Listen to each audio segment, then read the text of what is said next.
All attendees are in listen-only mode. Good afternoon, everyone. I'd like to call to order the City of Santa Barbara Planning Commission meeting of September 3rd, 2020. And we're going to ask staff first to put up a slide for members of the public so they can see how to participate with us today during the appropriate public comment portions of our hearing. Ms. Kokinda? Yes, thank you, Chair Schwartz. For those of you who are joining us by webinar, if you wish to speak during public comment, you would need to click the raise your hand icon that's shown with the red arrow on your GoToWebinar control panel. A couple things to note about that: you only have to click it one time, and just know that a red arrow facing down indicates that you've raised your hand. As soon as you raise your hand and I will call on you, you'll have 2 minutes to speak, and that time may not be donated to another speaker. Thank you very much. Thank you, Ms. Kokinda. Now I'd like to ask the commissioners to please turn their webcams on. Our Planning Commission Secretary, Ms. Rydell, is going to be conducting a voice roll call. Thank you, Chair Schwartz. This is Heidi Rydell. Begin the roll call. Chair Schwartz. Here. Vice Chair Wiscombe. Here. Commissioner Bonderson. Here. Commissioner Escobedo. Here. Commissioner Higgins. Here. Commissioner Lodge. Here. Commissioner Reed. Here. Thank you so much. Thank you. And commissioners, please keep your webcams on. I want to remind the commission, and I am hoping that everyone received, as forwarded from Ms. Rydell, a memo from staff, specifically from Renee Brook, with remote hearing protocols. It was a very complete and, my opinion, much appreciated memorialization of the protocols that we've been developing in the city using GoToWebinar. And so let me just say, if for any reason any of the commissioners have not yet received this memo, please contact Ms. Rydell separately and she can forward this to you. Both for our commission and members of the public, I just want to let you know that in the categories of webcam use, audio use, voting, and technical difficulties along with poor audio quality, we now have very clear and comprehensive protocols. So I'm going to look to follow all of them correctly today. Staff will let me know if we need to adjust. With that, let's go to preliminary matters. Ms. DeBus, do we have any requests for continuances, withdrawals, postponements, or addition of ex-agenda items?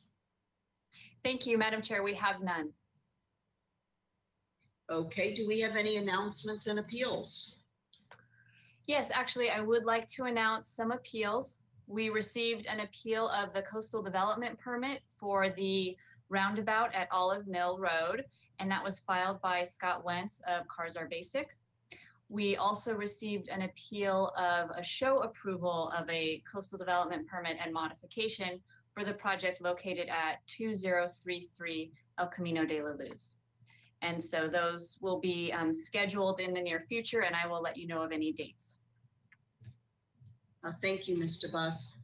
Moving on to a review, consideration, and action on draft Planning Commission minutes and resolutions. The first one I'd like us to take up is the August 6th, 2020 Commission minutes. And I'll wait a moment to see if any commissioners have revisions to these meeting minutes. Seeing none, would someone like to make a motion to approve? I'll move to approve, Madam Chair. Second. Commissioners Wiscombe and Lodge, any discussion on that motion? Hearing none, Ms. Rydell, would you please call for the vote on that? Thank you, Madam Chair. This is Heidi Rydell. I'll begin the roll call vote. Commissioner Bonderson. Yes. Commissioner Escobedo. Yes. Commissioner Lodge. Yes. Vice Chair Wiscombe. Yes. Commissioner Higgins. Yes. Commissioner Reed, Yes. Chair Schwartz. Yes. That is unanimous. Thank you. Thank you. The next items we're going to take up, and unless the commission would like to do this otherwise, we have August 13th, 2020 meeting minutes and a resolution associated with that hearing item. And so I was going to suggest we take those together unless there's any objection. So that's number 2 and 3 under item C in our agenda. So to the August 13 meeting minutes and the related resolution number 006-20 for 1553 Shoreline Drive. Are there any revisions to either of these documents from the commission? I'm not seeing any. So would someone like to make a motion? Madam Chair, I'll move to approve the minutes of August 13, 2020 and the resolution. Second. Okay, again, we have Commissioners Wiscombe and Lodge. Any discussion on that motion? Seeing none, Ms. Rydell, would you please go to a voice vote on those two documents? Thank you, Madam Chair. This is Heidi Rydell. I'll begin the voice call vote. Commissioner Escobedo, Yes. Commissioner Lodge, Yes. Vice Chair Wiscombe, Yes. Commissioner Higgins, Yes. Commissioner Reed, Yes. Commissioner Bonderson, Yes. Chair Schwartz. Yes, That is unanimous. Thank you. thank you. So if the commissioners would stay online, please, and just leave your audio off. We're going to go to comments from members of the public pertaining to items not on our agenda. And while we're waiting for Ms. Kokinda to facilitate that, I wanted to mention to the public, just as a point of clarification, this portion of our public comment is not related to the two items that we have today. Item number 3, which is accessory dwelling unit ordinance amendments as a continuation, nor is it related to item 4, which is 710 State Street. So if you are participating today and want to speak on either of those or both of those items, please wait and we will come back to specific public comment on those. So with that, I'll go to Ms. Kokinda to see if we have any speakers. Yes, thank you, Chair Schwartz. This is Ellen Kokinda. If you wish to speak, please click the raise your hand icon on your GoToWebinar control panel. Again, you only need to click it one time, and that indicates to me that you wish to speak. And just know that a raised hand is indicated with a red arrow facing down. And right now I see Gareth Kelly. I've just unmuted you, Gareth Kelly. If you could please unmute yourself, and you'll have 2 minutes whenever you are ready. I think your microphone is live. Did you wish to speak on at this time or for one of the later items? Sorry, this is for the later item about the Okay, press route. all right. That's great. Okay. Thank you for letting us know, and we will come back to you when that item comes up. I don't see any other hands raised at this time, and I would just ask Ms. Rydell if there's any written correspondence that we received. Thank you, Ellen, and to the chair. No, we did not receive any general written correspondence for today's meeting. Thank you. Thank you. Very good. So at this time, I'm going to go ahead to move to item number 3. This is our continued item from August 6th. It's the accessory dwelling unit ordinance amendments. And at this time, because we are going to go to staff, we can have the planning commissioners turn off your webcams. We're going to have a presentation. And before we get right into it, I would like to announce that we're going to look to conclude today's hearing by around 6 p.m., sometime between 6 and 6:30, not later. So if that means as we approach the late afternoon that we need to continue the second item, we will consider that, but just so that everybody knows what we're how we're looking to manage today. And before I turn it over to Ms. Deisty, and welcome Ms. Deisty, I would like to ask Mr. Gullett and Ms. DeBus to come online for just a moment. I want to share something with all three of the planning staff members. I want to express my appreciation to Ms. Deisty, Ms. DeBusk, and Mr. Gullett, because as we continued this item, and as everyone will recall, we first received some late-breaking feedback from the California Coastal Commission. We were awaiting additional feedback from the State Department of Housing and Development. And so we now have that, and fortunately staff has done a terrific job incorporating that feedback. I had a prep meeting with staff a couple of weeks ago, and then yesterday Mr. Gullett and I had another one-on-one in preparation for today, which will include some straw poll votes, which staff will facilitate for us, that I'm hoping will help us conduct this very efficiently and effectively as we take up this very important policy item. So thanks to the three of you, and I will now turn it over to Ms. Deisty to make a presentation to us. Thank you. Thank you, Madam Chair, and thank you for having me back today. Next slide, please. And as I said, this will just be a brief presentation to walk through the rather lengthy memo that I provided for this hearing. And the purpose is to continue the discussion on proposed amendments to the zoning ordinance for accessory dwelling units and ask for a recommendation to City Council for adoption. Next slide. So to start with, the memo on pages 1 to 4 has a series of answers to questions and some clarifications and discussion points that came up at the hearing of August 6, 2020. So those include a discussion on owner occupancy and how the staff is planning to comply with other state laws for accessory dwelling units.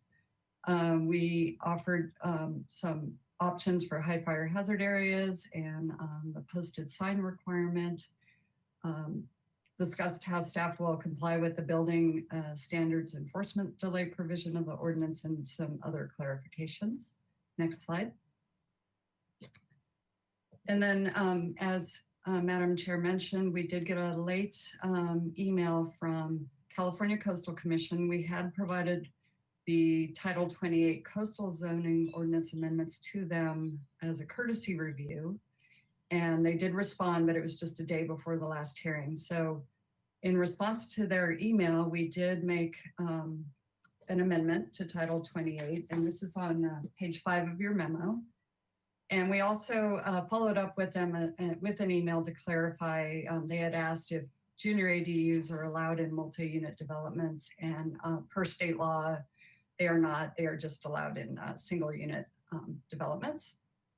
And then they brought up a couple of other issues to do with a future local coastal plan amendment, which would occur after City Council adopts the Title 28 amendments to the zoning ordinance. And we feel like we can work with local staff and address those issues when we get to that phase of the project. Next slide.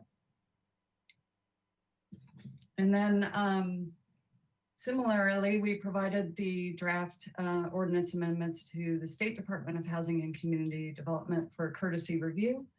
And we did not hear back from them in time for August 6th, but we did follow up, and they requested a go-to meeting verbal discussion of the ordinance. So several staff members, and they had 2 members from HCD. We all talked about the ordinance amendments. They did say they thought it was a very good ordinance, and they just had some clarifications they would requested us to make. So those are on pages 6 to 14 of your memo. And then they did follow it up with an email summary of what we discussed. And so, like I said, it resulted in some multiple clarifying amendments. Next slide. And then also at the August 6th hearing, we did have a letter from the American Institute of Architects, and they did request about 9 either amendments or clarifications regarding the ordinance amendments. And those are on pages 15 to 19 of your memo. And so based on that, there were several more amendments we have made to Title 28 and Title 30. Next slide.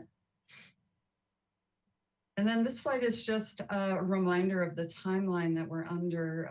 Our goal is to have an ordinance that effective, at least for the inland Title 30 zoning ordinance, before the interim urgency ordinance expires on December 17th, 2020. So working back from there, following this hearing, we have at least tentatively scheduled for the ordinance committee at the end of this month. And then we have to go through a first and second reading with city council. So our goal is to have the effective date of the ordinance December 10th, 2020. Next slide.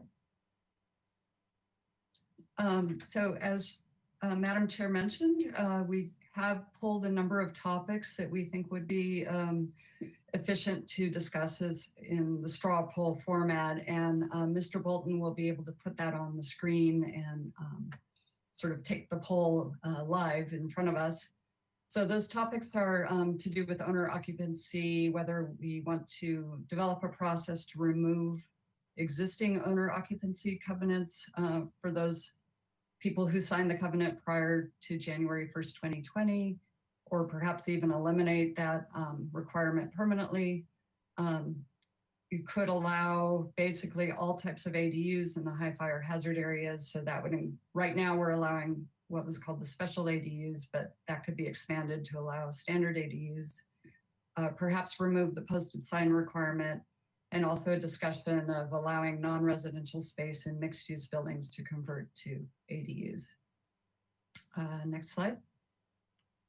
So I'll just end on this recommendation to review the amendments to Title 28 and Title 30 and forward a recommendation to City Council. I did want to mention that like August 6th, I have some of my wonderful team members here also available to help with any additional questions. And so we can call them up as needed. And that concludes my presentation.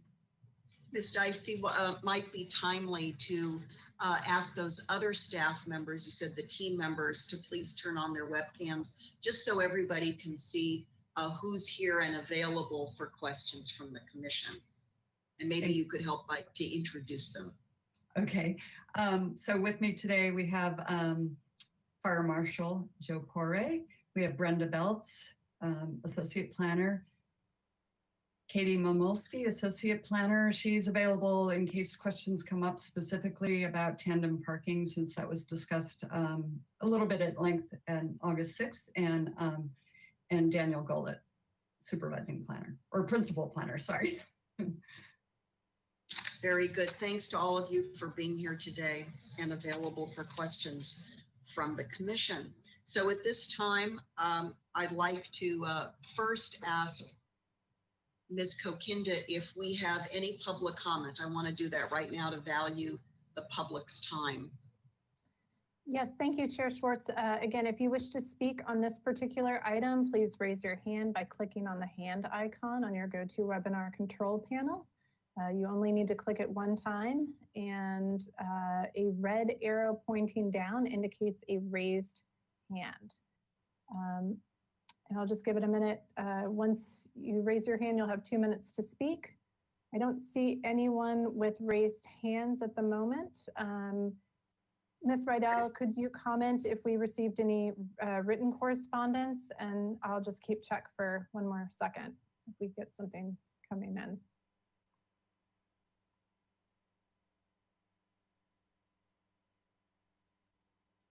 I think Ms. Rydell might have stepped away for just a second. Okay, no Do problem. not see anybody who's raised their hand, so I think we can move forward. Hi, Ellen. I just wanted to state for the record that we did receive written correspondence for this item, and it was provided to the commission prior to this hearing. Thank you. Thank you, Ms. Rydell. Also to my fellow commissioners, though there was no public comment on this item, when we get to our second item today and I turn to public comment, I do anticipate some public comment. We'll see at that time. I am going to ask, per our new remote hearing protocols, for all the commissioners to turn on their webcams, but that's not necessary at this time. So I'm going to bring it back to the commission and ask the commissioners to please turn on their webcams.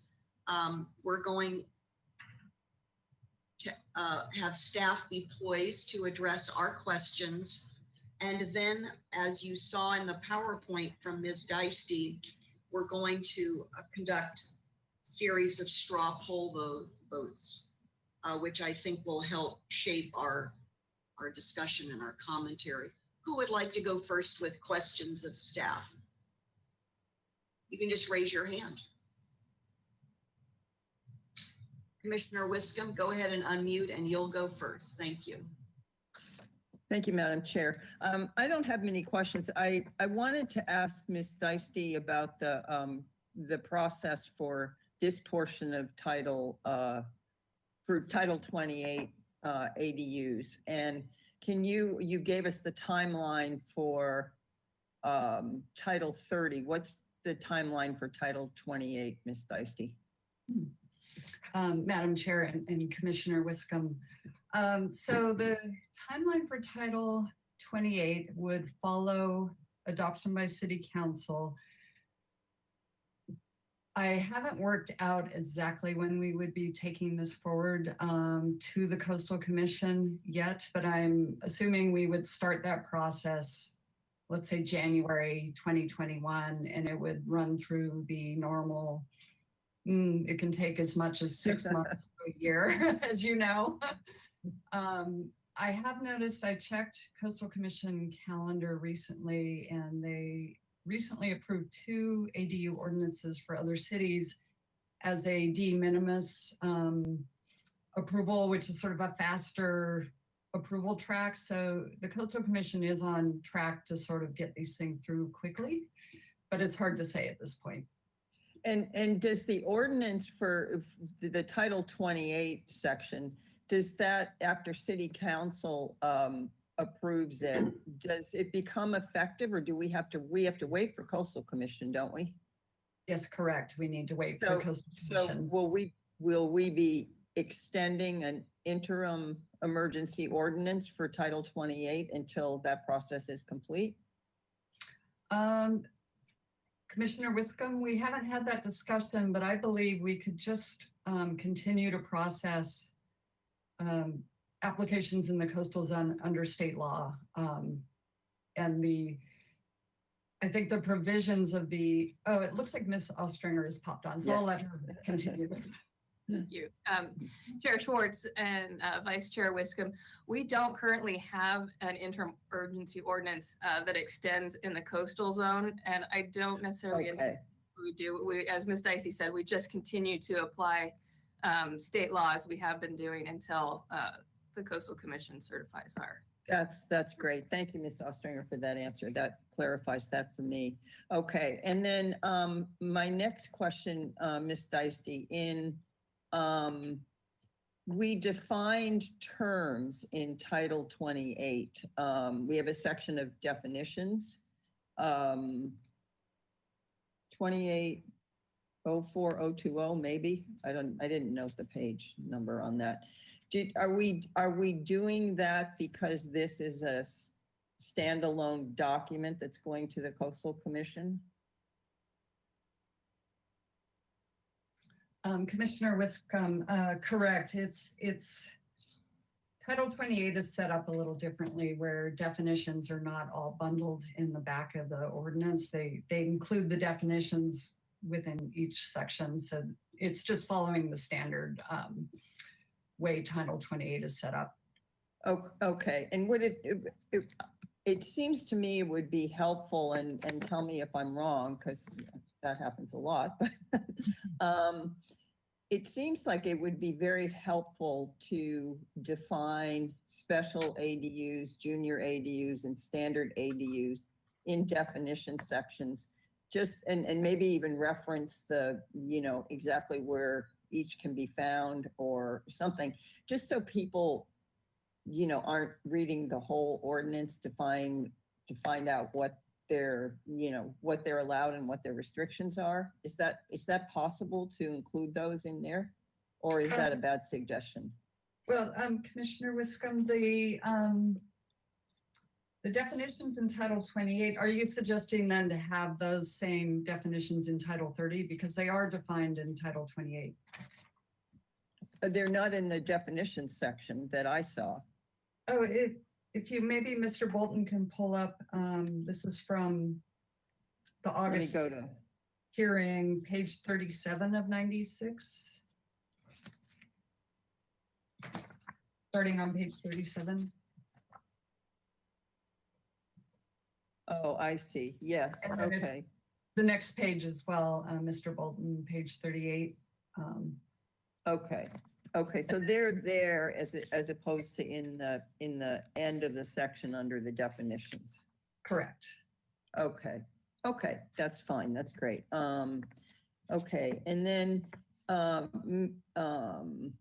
so there was a recommendation from staff on, allowance of, I know we're gonna take a straw poll vote, allowance of commercial space conversion to ADUs.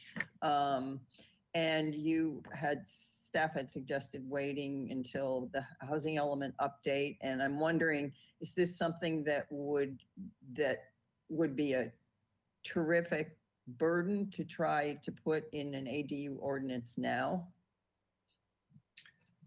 Commissioner Wiscombe, and Mr. Gullett can weigh in as well. We've talked about this amongst staff quite a bit, and we feel like there's a lot of nuances that would need to be thought about before we just went ahead and tried to draft something quickly for the ordinance at this time. And I'll turn it over to Mr. Gullett now to sort of give you a little more detail about our discussions. Great, thank you. Thank you, Chair Schwartz. Thank you, Ms. Dicey. So regarding conversion of the non-residential portions of mixed-use buildings, we did discuss facilitating that with the FAR program that's coming forward. So this is the next phase of the average unit size density incentive program amendments that that we'll be looking at in coming months.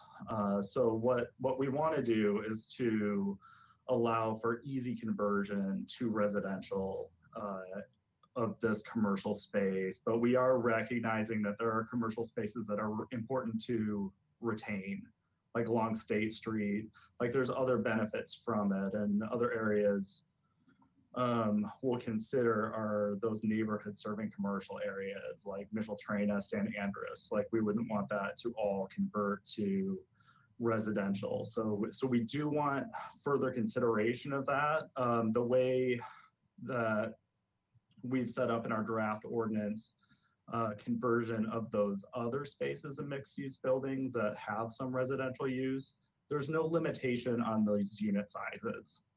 So if we carried that forward and allowed, no limitation on these commercial spaces, we could have very large luxury units that might detrimentally affect the urban fabric in some of these commercial areas that we want to retain. So we just want a more thoughtful look in the context of the FAR program that we're bringing forward soon.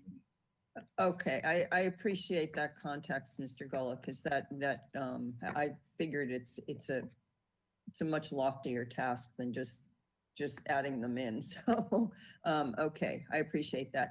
And then I wondered what the status, is there a Senate Bill 474?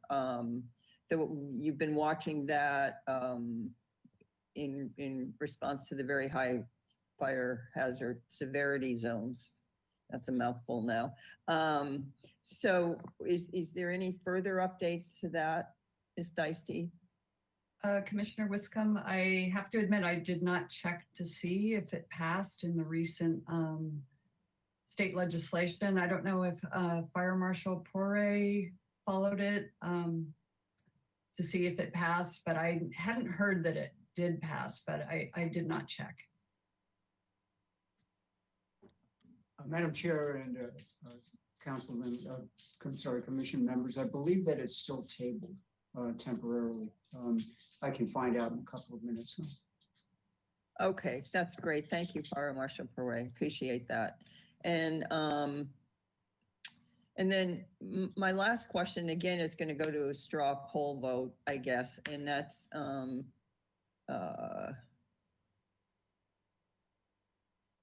on page 13 of 96 in our report.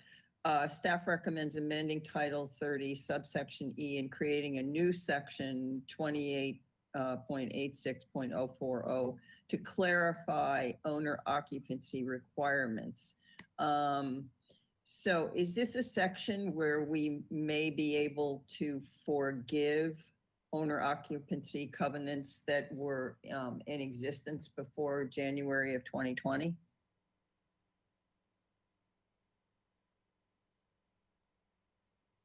Commissioner Wiscombe, I believe we discussed last time that we should be able to do a process to forgive those or release, let's say, those owner occupancy covenants without needing to make any major or maybe any amendments at all to the zoning ordinances. I think we could probably just delete the section that says owner occupancy is required for any ADU in RS zone if an executed recorded agreement was submitted to the city before January 1st, 2020. And it looks like Ms. Ostrander wants to. Chair Schwartz, Vice Chair Wiscombe, we wouldn't place that in the ordinance if you chose to recommend getting rid of the owner occupancy covenant. What we would probably do is craft it into a resolution that the council would then, with the process to remove that covenant, and council could adopt that resolution. Okay, fine. Thank you very much for that clarification. Madam Chair, that completes my questions. Thank you. Thank you, Commissioner Wiscombe. Let me ask the other commissioners, and I apologize if I didn't ask this at the outset. Would it be helpful for you to see that one slide of Ms. Deiste's that has the list of the straw poll votes as you ask your questions? Yes, I'm seeing the nodding. And I want to apologize to Commissioner Wiscombe. This just occurred to me to ask this. Can we do a split screen? Because there may be other documents that the commissioners would like Mr. Bolton to pull up. I don't know if we can do a split screen easily to have it be legible. Can we move it over so that well, I'll let staff work on the technical aspect of how we're going to have both on the screen for now. Why don't we keep moving? Which commissioner would like to go next with questions of staff? Just raise your hand. We're going to be informal. Commissioner Bonderson, please. Thank you, Chair Schwartz. Hello, everyone. First, I'll start by saying thank you to Vice Chair Wiscombe. She took my covenant questions, and I appreciate hearing the answers to that one. The remaining question that I have was out of curiosity more than anything else. I was curious to know, I noticed, if I noticed correctly, let's put it like that, I noticed that the proposed limitations on the new square footages make no distinction between the high and the extremely high areas in the fire, the foothill high fire areas. And I noticed that it doesn't really draw any attention to consideration of topology, topography or evacuation routes. I was just curious to know if that was intentional. And staff, is there a particular document and page that we could reference so that we're all tracking with the commissioner's questions? I think that would be very helpful. Yes. I don't know if you have that, Commissioner Bonderson, or should we just go to staff? If Ms. has it handy, it sounds like she knows where to go. I do, yes, Commissioner Bonderson and Chair Schwartz. On the memo I provided, I would just refer you to page 3 of 30, and I'll start the answer, and then I'll ask Fire Marshal Porre actually to weigh in as well. But one of the reasons we're not distinguishing the extreme foothill and foothill high fire hazard areas is that the draft community wildfire protection plan, which will be coming through early next year for adoption by city council, is proposing to merge those two areas. And there's a new nomenclature, the very high fire hazard severity zone. So it's difficult to treat them differently when they're proposed to be merged and sort of have the same considerations. And I had a little conversation with Fire Marshal Poirier about if there's a way to distinguish those two areas. It's not as easy as it sounds. They have very similar situations, and at that I'll turn it over to Fire Marshal. Thank you, Rosie. Chair Schwartz and commissioners, the problem is that, and we did map it once. I mean, in the 2004 Wildland Fire Plan, we separated the extreme foothill from the foothill. The science behind that at the time has changed. The topography hasn't changed particularly, but what did change was the law. And now the CWPPs in California are all fall under that very high fire severity zone. And we needed to match our nomenclature with CAL FIRES and with the rest of the state. And so to separate those two zones out now under the CWPP was just something that we needed to get rid of those two zone names so that we could have nomenclature that matched the rest of the state. That being said, I'm sure there's a way you could do it if you wanted to maintain that type of a separation, but I'm not sure exactly where we would draw that line. But as you recall, in the previous zoning ordinance, we prohibited the ADUs in the extreme foothill zone and allowed them in the foothill zone. The extreme foothill zone being, for general purposes, higher up and with fewer, evacuation routes. That would include, the Upper Gibraltar area and those kinds of places. In a general sense, you could say that it would be possible to do that. We certainly did it once. But what we don't want to do is begin naming things that are outside of the convention that CAL FIRE has established. We want to be pretty much in the same naming convention as the rest of the state. Can I just offer to see what Commissioner Lodge would like to say here? I noticed her hand was up. Maybe she can jump in on mine. Is that okay, Chair Schwartz? Go ahead, Commissioner Lodge, on this topic. Yes. My understanding of the latest law is it doesn't, the city doesn't have a say, and the legislature chose not to make any distinction between high fire zones and non. And we just have to accept this the way that it is. For the special ADUs, and the only difference between those and the regular ones is that the regular ones can be a little bit bigger and taller. Do I misunderstand what happened with that law? Commissioner Lodge, no, you pretty much summarized it. So like you said, we have to allow the 800 square foot detached special ADUs 16 feet high in all those areas.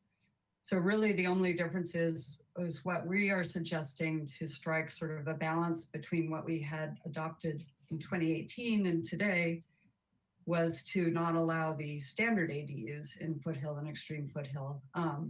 Again, that's a topic of the straw poll, and it could be your commission will make a different recommendation.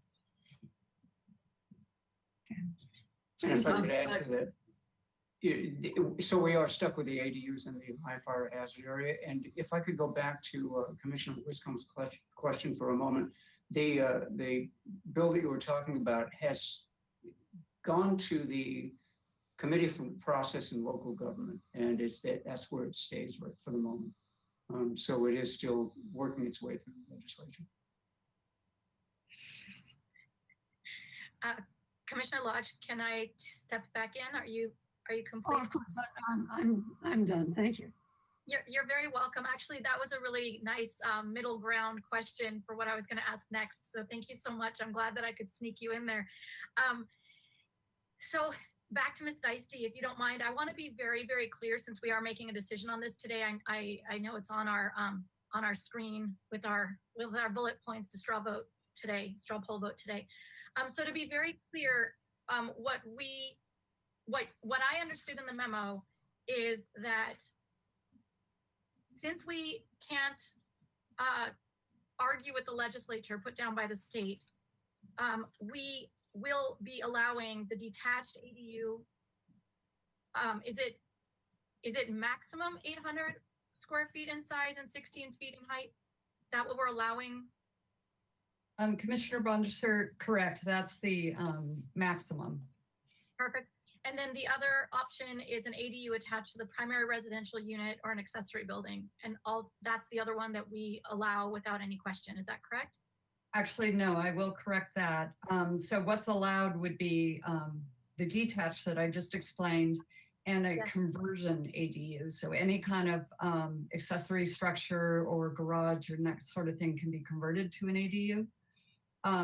What's different with the standard ADUs is it does allow the attached ADU to the primary residential or an accessory building. And that's not one of the sort of automatic special ADUs that are allowed by state law.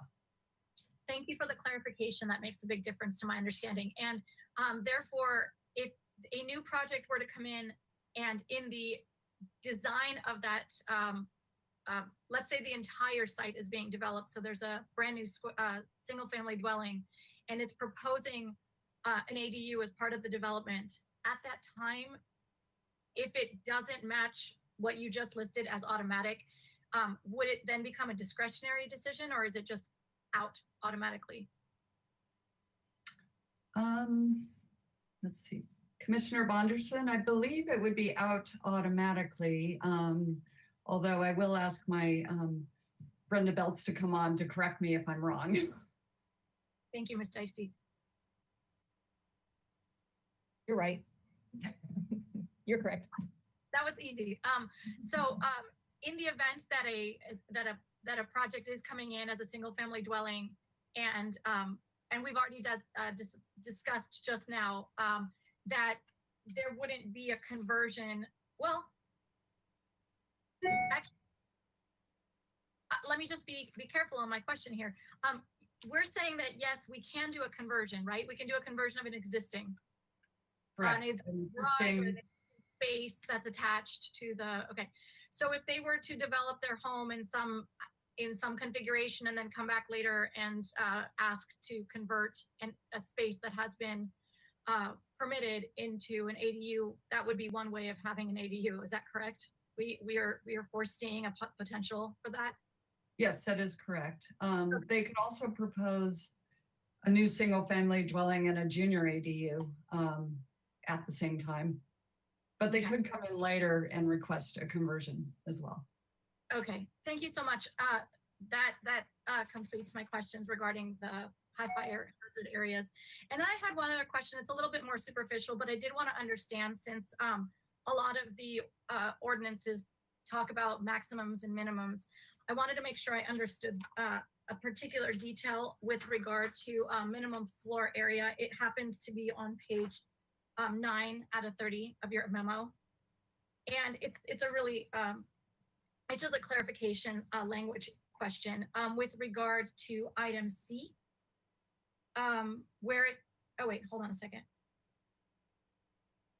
I'm sorry, that is a different question. I'm on page 8. I'm so sorry, I'm on page 8. The item is required features, and it's letter A under residential elements. The area that you've highlighted, a kitchen consistent of a sink, cooking appliances, and then range or built-in stove top and oven have been removed. I want to just make sure they're still allowed. They're just not required. Is that correct? Yes, Commissioner Bonderson, that's correct. This was a request of Housing and Community Development, and it allows, I suppose, you could definitely have a range or a built-in stovetop, but you could have other items that qualify as cooking and appliances as well. Okay, so in other words, just for me to make sure I completely understand, and anyone else who may be listening, it's that a full-size kitchen is not required. This would be the minimum. What we see here is the minimum, but anything more would still be permittable. Correct. Perfect, thank you. And the last question, which happens to be the one I was referring to a moment ago, page 9. I wanted to understand the language. It might be something really simple that I just could not quite understand. And I'm sure when you explain it, I'll feel very silly, but I still want to ask. On page 9, under 2C, all other units, it talks about such usable floor area shall be. And you've highlighted the sentence, accessory dwelling units that are created by converting existing structures have no minimum floor area requirement. I just want to hear it in layman's terms. Basically, if there is a existing structure that's legal and permitted, and they want to convert it, it can be any size larger than any of the limitations we have. It can be anything, and it can be converted into a second dwelling. Commissioner Bonderson, I'm glad you asked this because Commissioner Higgins also brought this one up, and I realized after reading it again that it probably should be further clarified. So this is about minimum floor areas, and we do have a minimum floor area, even if it's a converted structure. They do have to be at least 150 square feet. That's a building code requirement. So I believe we should make a small edit to this section of the ordinance and clarify that. Otherwise, as long as they're at least 150 square feet, the efficiency unit size, then there's no other minimum floor area requirement. And then because it is a conversion, there's not really a maximum either. Thank you. I've seen projects like this elsewhere, and this has become a question that I see regularly, and I've been consistently told that no, there is no maximum if you're converting that legal space and it's already there. So I really wanted just to confirm it and hear it. So thank you very much for doing that for me. That concludes my questions. Thank you. Thank you, Commissioner Bonderson. And if we could have that slide handy again for the straw polls as we go to the next commissioner. Who would like to go next? Commissioner Higgins, please. Thank you, Madam Chair. I did have an email exchange with Ms. Dicey about some questions ahead of the meeting. She got back to me on a couple things which were clearing up my confusion. But one thing that I'm not quite settled on is how the building code provision in the ordinance that allows a delayed abatement is going to work. Do you have any additional insight onto that, Ms. Dicey, about how what constitutes a nuisance versus public safety?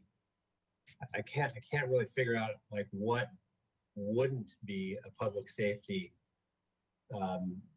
abatement that could otherwise be delayed. It seems like they all would fall into a category that would render that part of the code rather useless. Yes, Commissioner Higgins, I did follow up with some colleagues in building and safety, but I haven't heard back yet. But just for everyone's benefit, there was a question about there's a 5-year delay in building code enforcement that's allowed per state law, as long as that code enforcement is not to address a health and safety issue. And the legislation goes on to say this could be like a nuisance violation. And I don't really have in front of me what constitutes a nuisance versus a public health and safety violation. I could follow up with you when I hear back from. Yeah, that's fine. It's not going to prevent me from, moving this along, but I would like to understand what the intent of the legislation is. So, basic example, garages in San Roque or La Mesa were built in the 30s, 40s, 50s, and 60s and are just probably not up to the same structural seismic standards that exist today. And so it's the intent of the code to allow somebody to occupy a garage like that in a garage conversion and then delay potential structural upgrades? Or is it related simply to energy code compliance or what? So maybe before it hits the city council, we could figure those things out. Okay. Thank you, Madam Chair.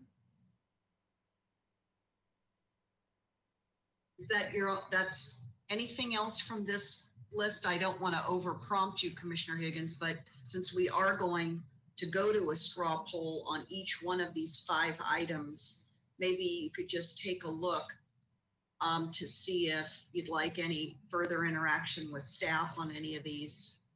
I'm ready to go. Oh, okay. All right.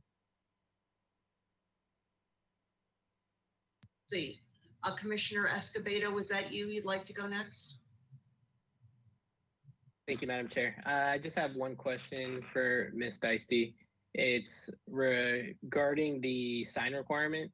Does the city have any other sign requirements that are informational only, so there are no appealable actions that can be taken? It's just to let neighbors know kind of what's going on. Commissioner Escobedo, I do not know the answer to that. I could see if Ms. Beltz knows. But yeah, I'm not sure. Hello, Madam Chair, Planning Commission. I'm not aware of any other signs like that sign. When you get a building permit issued, you post the little building permit sign on the wall that says I have a valid building permit issued, but nothing that's like a notice like that, as far as I know. Okay, thank you. Thank you, Madam Chair. Okay. Commissioner Lodge or Reed, who would like to go next with questions, if you have any? I don't. Okay. Commissioner Reed, any questions? Yeah, I've got a couple. Thank you, Chair Schwartz. So in the context of AB 670, I believe this speaks to the CC&Rs. I thought the possible recommendation from staff in terms of new subdivisions with CC&Rs was a good one. I'm still just unclear on how disputes would be resolved in communities with existing CC&Rs that prohibit ADUs. And I understand that that's not the city's domain, but whose authority would that be? Chair Schwartz, Commissioner Reed, it would be the members of the homeowners association would need to bring an action to strike the unlawful provision. And I'm not as clear on how it works, but there is a way that you can clear title, and because there's some old provisions, back from the 40s and 30s that, say you can't have an African-American person, in the neighborhood. So there's things that are existing that way. So there is a set process that's fairly quick that the homeowners can do to get rid of those and clear up the CC&Rs. Okay, thank you. And then AB 671, let me see here. In your memo, you said that you were looking into other remedies in other jurisdictions. And has staff found additional options for tracking income categories since you drafted the memo? Beyond rent surveys? Yeah, so we did send out a sort of listserv inquiry for other cities and got a number of responses. Let's see, surveys again are a common option where they send out maybe a once a year survey, or perhaps even just when the ADU is permitted, to ask what the homeowner plans on charging for rent. Another option is one jurisdiction did their own sort of just research on Craigslist or wherever rentals are listed to see what they're being rented for, and then figured out if it was appropriate to put them in other categories. I think another jurisdiction figured out some sort of average square foot rental charge. So there are ways to do it. We are hoping that HCD will come up with some other information as well, because there is state legislation that says they need to publish some information by the end of this year.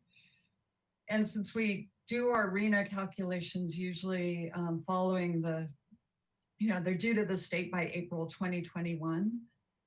I don't know if a rent survey would be something we could do in time for that, but there may be other ways we can look into it ahead of the housing element update.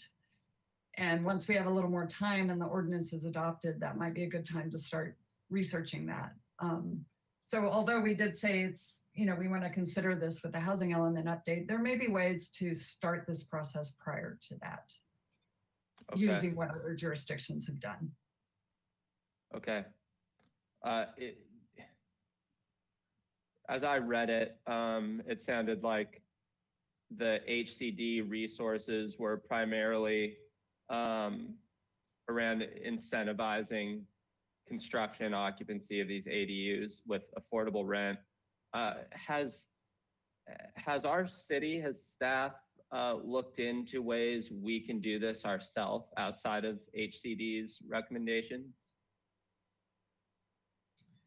Commissioner Reed, I think to date we have not, but there are other jurisdictions that have done things like, for example, waived impact fees in order to incentivize ADUs at affordable rents. I believe those would be deed restricted units.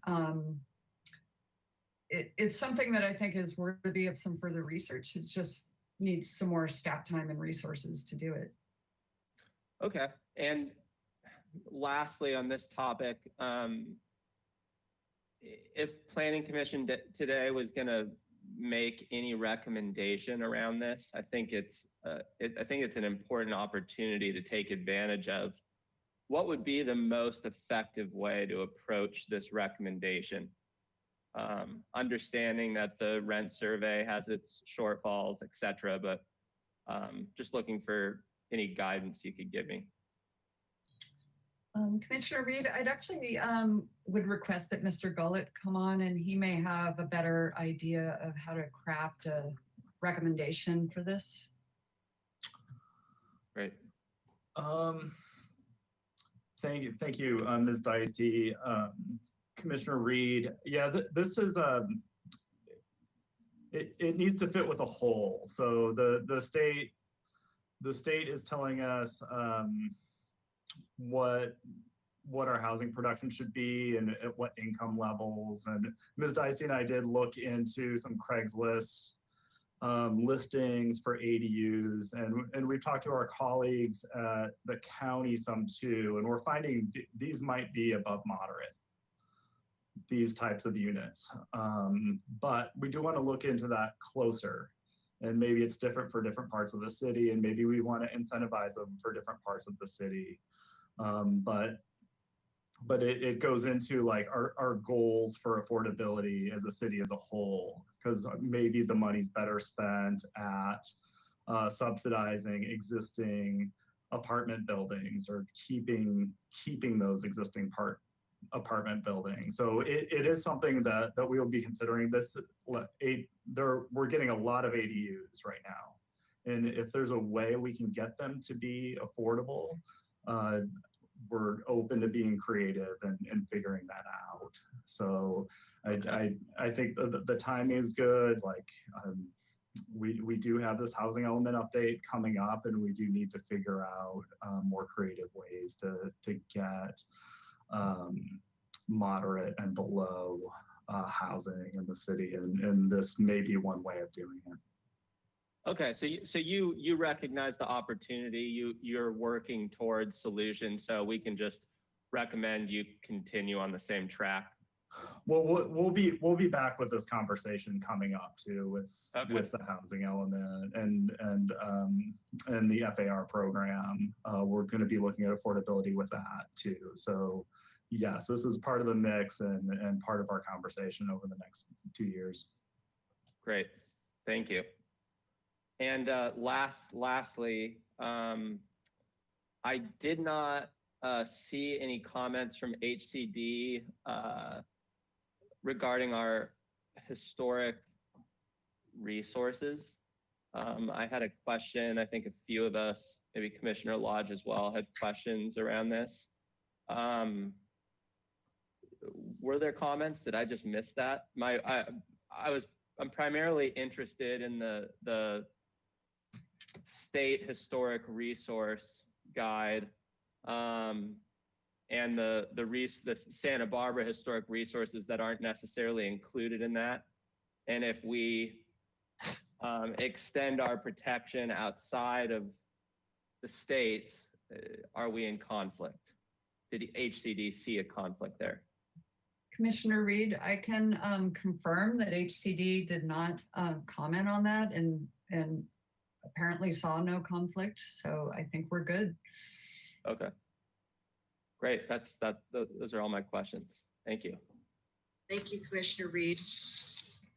Let's see, we have the straw poll topics. I would like to go to my questions now. For owner occupancy, and maybe Mr. Gullett could come back on. I'm looking at the staff report, and from our conversation, Mr. Gullett, yesterday regarding various approaches the Planning Commission could have with owner occupancy covenants, various treatments. Am I recalling correctly that you also mentioned that the Planning Commission could recommend removal or non-requirement with an open-ended time horizon? Am I recalling that correctly from our conversation, that could be part of, I don't know if it's a nuanced version of this first bullet straw poll?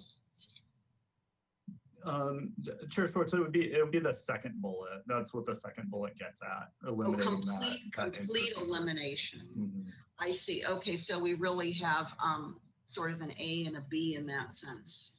Remove the existing, those that have signed, and Ms. Ostranger referenced or by way of a resolution as a vehicle, adoption by council, using a resolution to handle that, right?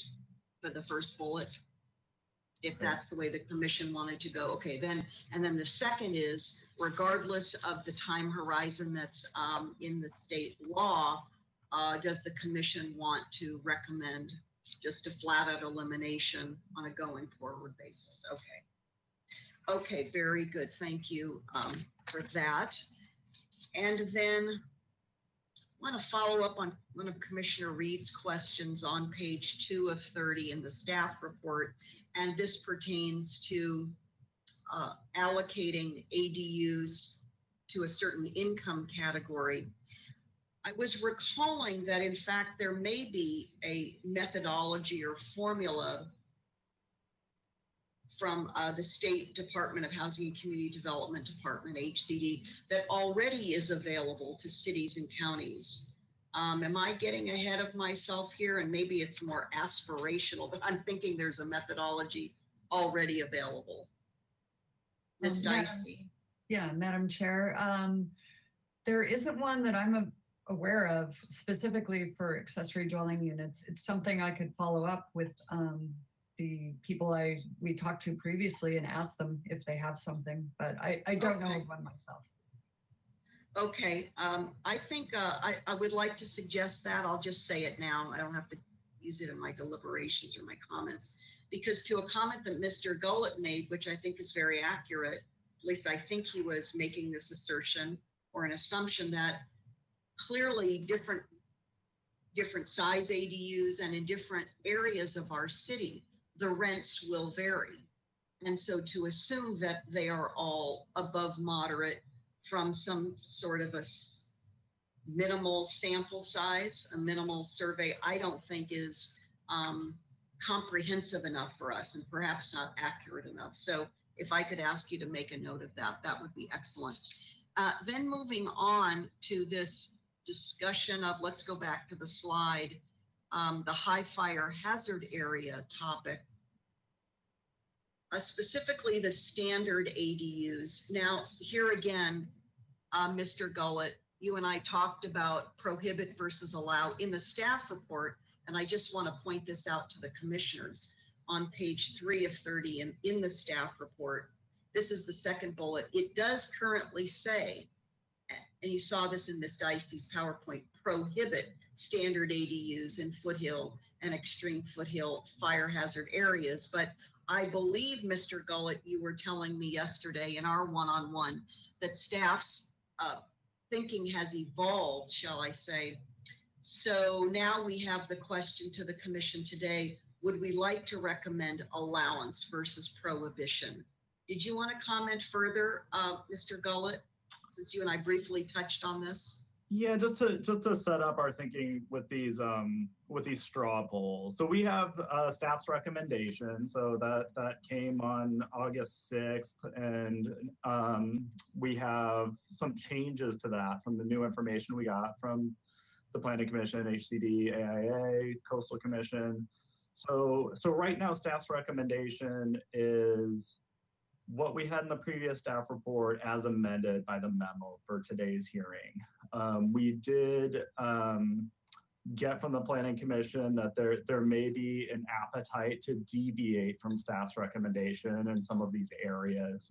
So that's why we set up these straw polls, just to facilitate your conversation and deliberation as a Planning Commission and get to a recommendation maybe a bit faster. So it's not that staff's recommendation on standard ADUs in the high fire hazard areas has changed.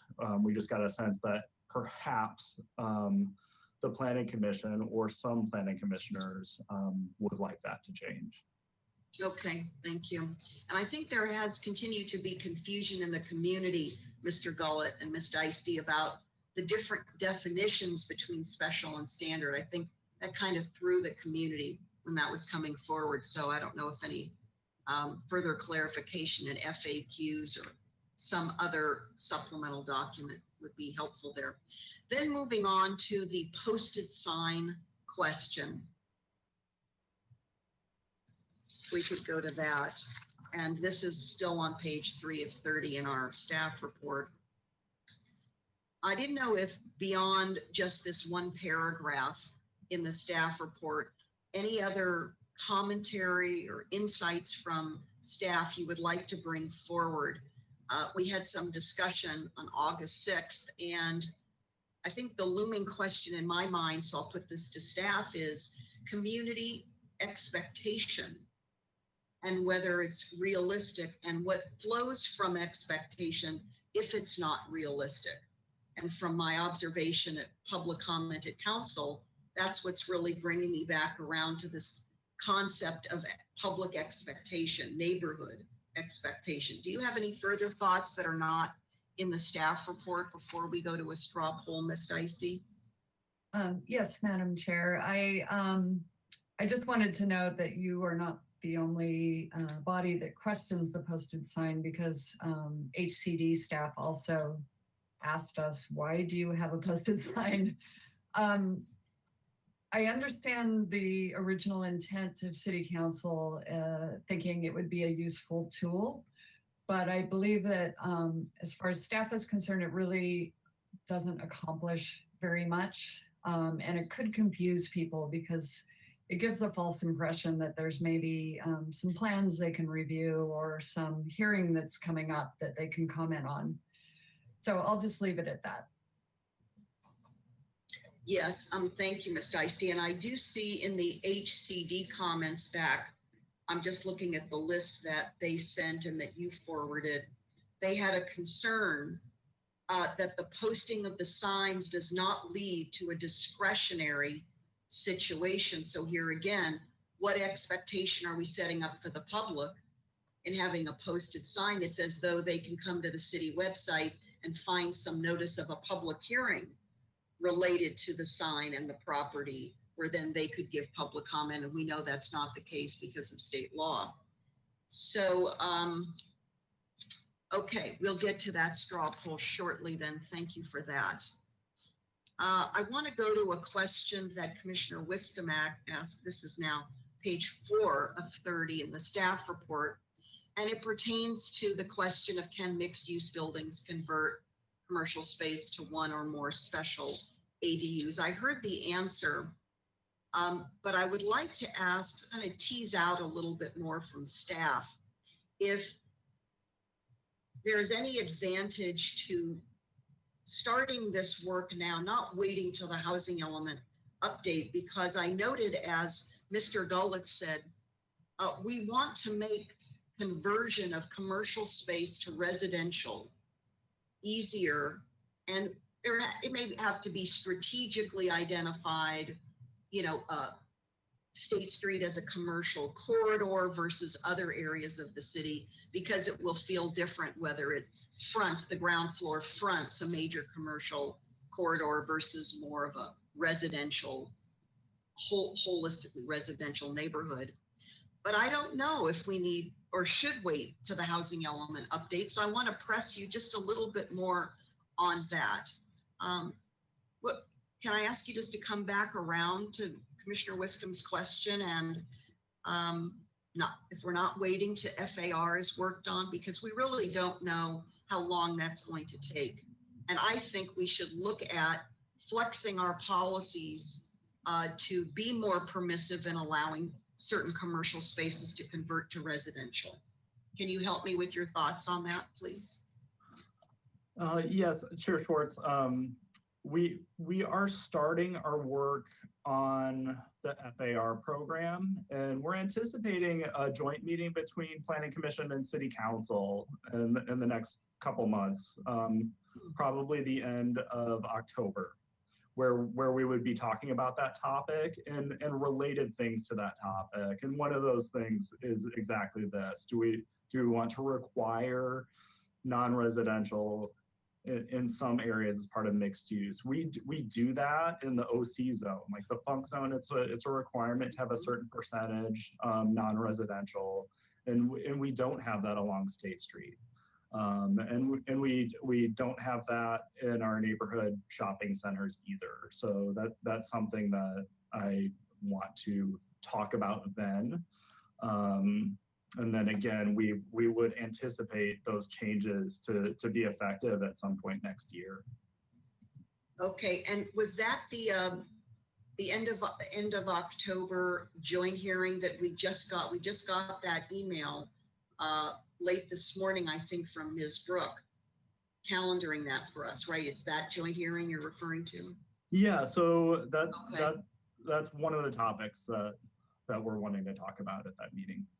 Okay, all right. I think that's excellent topic for that, so thank you. Then something minor, but I asked about it on August 6th, still on this same page, 4 of 30. I asked about this legal difference, even just interpretation difference, consisted with or compliance with.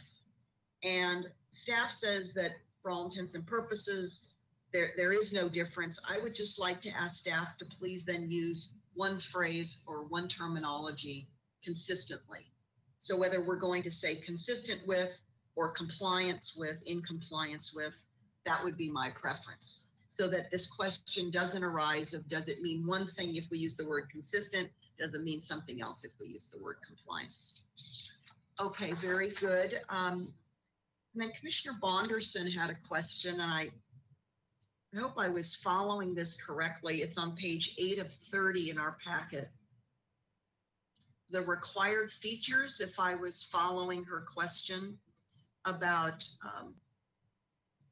lowercase a. And does this, in your answer to her about a kitchen consisting of a sink, etc., does this correlate with the HCD feedback?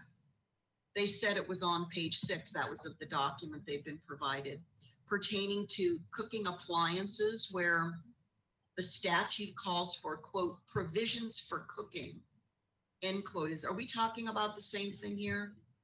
Madam Chair, yes, they had different page numbering because they had an earlier version of the ordinance, but it's the same thing. Okay, so they say, HCD says appliances may be required if they are required by building code. Otherwise, the statute calls for, really simply calls for, quote, provisions for cooking. So I just want to come back to the language that staff is proposing. I don't want to nitpick here, so to speak, but I just would like you to explain the exact language you were recommending under item lowercase a. Is it our interpretation of what provisions for cooking constitute? Is that how we got to consisting of a sink and refrigeration facilities? Did you confer with building and safety, something like that? Madam Chair, when we had our meeting with HCD staff, we actually, we were going page by page with them. And when we got to this section, they said, basically just take out the specific type of appliance, you know, the range or the built-in stovetop and oven. And they felt happy if we just leave it more open-ended. So some appliance for cooking, but not that specific. They didn't have a problem with the sink or refrigeration facilities. Facilities, okay. That sounds very formalized to me as opposed to refrigeration equipment or something, but I'm not gonna get into the details on that. And then maybe my only other, could we go back to the straw poll slides? Because I think I may be finished with my questions. Yes, I think I am then finished with my questions. I'll just pause. Yes, Commissioner Reed, follow on question, please.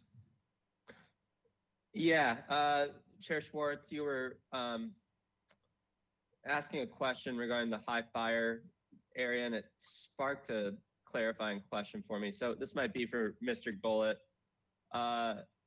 If the city decides to prohibit standard ADUs in any certain zone, the foothill zone, could that potentially be considered a down zone in the context of our arena?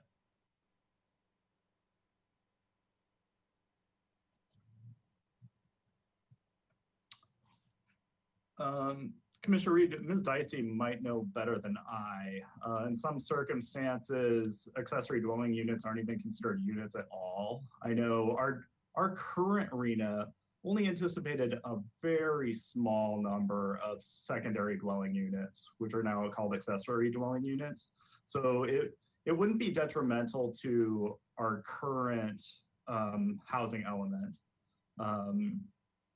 But this doesn't allow, it's just a different type of accessory dwelling unit. So you could do junior accessory dwelling units and either standard or special. So it'd be the same number of units. It's just there's different limitations on them. So I don't think it would be detrimental to us meeting our arena obligations or housing element obligations. And Commissioner Reed, if I could clarify, yeah, it's really that the types of ADUs and perhaps a larger size ADU would be prohibited, but you could still count, you know, the conversion ADUs, the 800 square foot detached ADUs, the same. Okay, thank you. I want to come back around for a moment because I overlooked a note that I made on this same subject, Ms. Dicey, to you and Mr. Gullett. So what's been sort of nagging at me about this, about prohibiting any ADUs in these areas is that, and I'm going to ask you, don't we have an inconsistency or a contradiction in our policies where we allow other additional development on properties that we could argue have an impact on population, cars, traffic circulation, etc. they're not called ADUs, they're called second stories, they're called, additional bedrooms, they're called all kinds of other things, but it's additional square footage to a residential structure, like a primary structure. So can you and Mr. Gullett comment on what I view as contradictory policies in the way of additional residential development if we're looking at prohibiting ADUs anywhere? I'll start and then I can have Mr. Gullett weigh in. I just wanted Chair Schwartz to point out there's other contradictions because our housing element policy actually directed us to prohibit what they called secondary dwelling units in the high fire hazard areas to the extent allowed by state law. So, and there's other policies we have in the safety element and other portions of the general plan about limiting residential development in the high fire hazard zones. True, and then there's the other policies that allow, like you said, additions, new units, all those other things. So there's sort of an inherent contradiction in the general plan on this topic to start with. And so like we said in the memo, we're trying to establish some kind of balance between those two push and pull items. And I'll let Mr. Gullett weigh in as well. Well, just note one more policy we have is to relocate density from high fire hazard areas to downtown. So this is difficult for us because we're getting a mandate from Sacramento that's inconsistent with our current policies. Well, let me give you an example if I could. When I go up into the Riviera, just as an example, no offense, Commissioner Lodge, but when I go up into the Riviera, her neighborhood, I see significant add-ons taking place on already very large single family homes. So I really think that we're at a point where we need to comprehensively look at our residential development policies and to not say, well, you could add another floor, you could, pull out the building envelope to add, whatever it may be, another bedroom, etc. But you can't have, and let's say your property allows for by square footage an ADU, and I think this is an issue for us. This is a contradictory issue that I'd like us to take up, and I don't know. So as you can tell where I'm going with my thought process, unless we look at this a little more holistically, I'll call it integrated, I don't think we should be doing, it's kind of like spot zoning or spot development policy making. And I don't know if if you've discussed this, Ms. Dicey and Mr. Gullett, and how you might propose a way forward. I don't know if this is another topic for that joint hearing at the end of October between our commission and council. Yeah, so this particular ordinance is pending for ordinance committee later this month. So some council members will be seeing this before then. I think our approach as staff is the state's requiring these junior ADUs, these special ADUs everywhere. So we have policies that say, restrict development otherwise in these high fire hazard areas. So our recommendation was not to allow more than what the state's requiring. That doesn't mean people can't add on to their house. They can still do that. There's a process for that, but with accessory dwelling units, we didn't see clear policy guidance to allow any more than what the state is requiring us to allow. Okay. All right. Well, I'll let it go at that. As you can tell, it's really staying with me, and I'm uncomfortable with these what I consider to be inconsistent, contradictory development policies. Okay. So with that, I'll come back to the commission just to see if there are any follow-on questions before we're ready to go to the straw poll votes. Any hands want to go up for any follow-on questions? Otherwise, yes, Commissioner Lodge, please. Chair Schwartz, where will there be an opportunity for comments? Well, we can do it a couple of ways. We can start with a straw poll and have that lead us into, or if you want to just go kind of far ranging in any direction, we could go down the line with deliberations. I'm happy to whatever is the pleasure of the commission.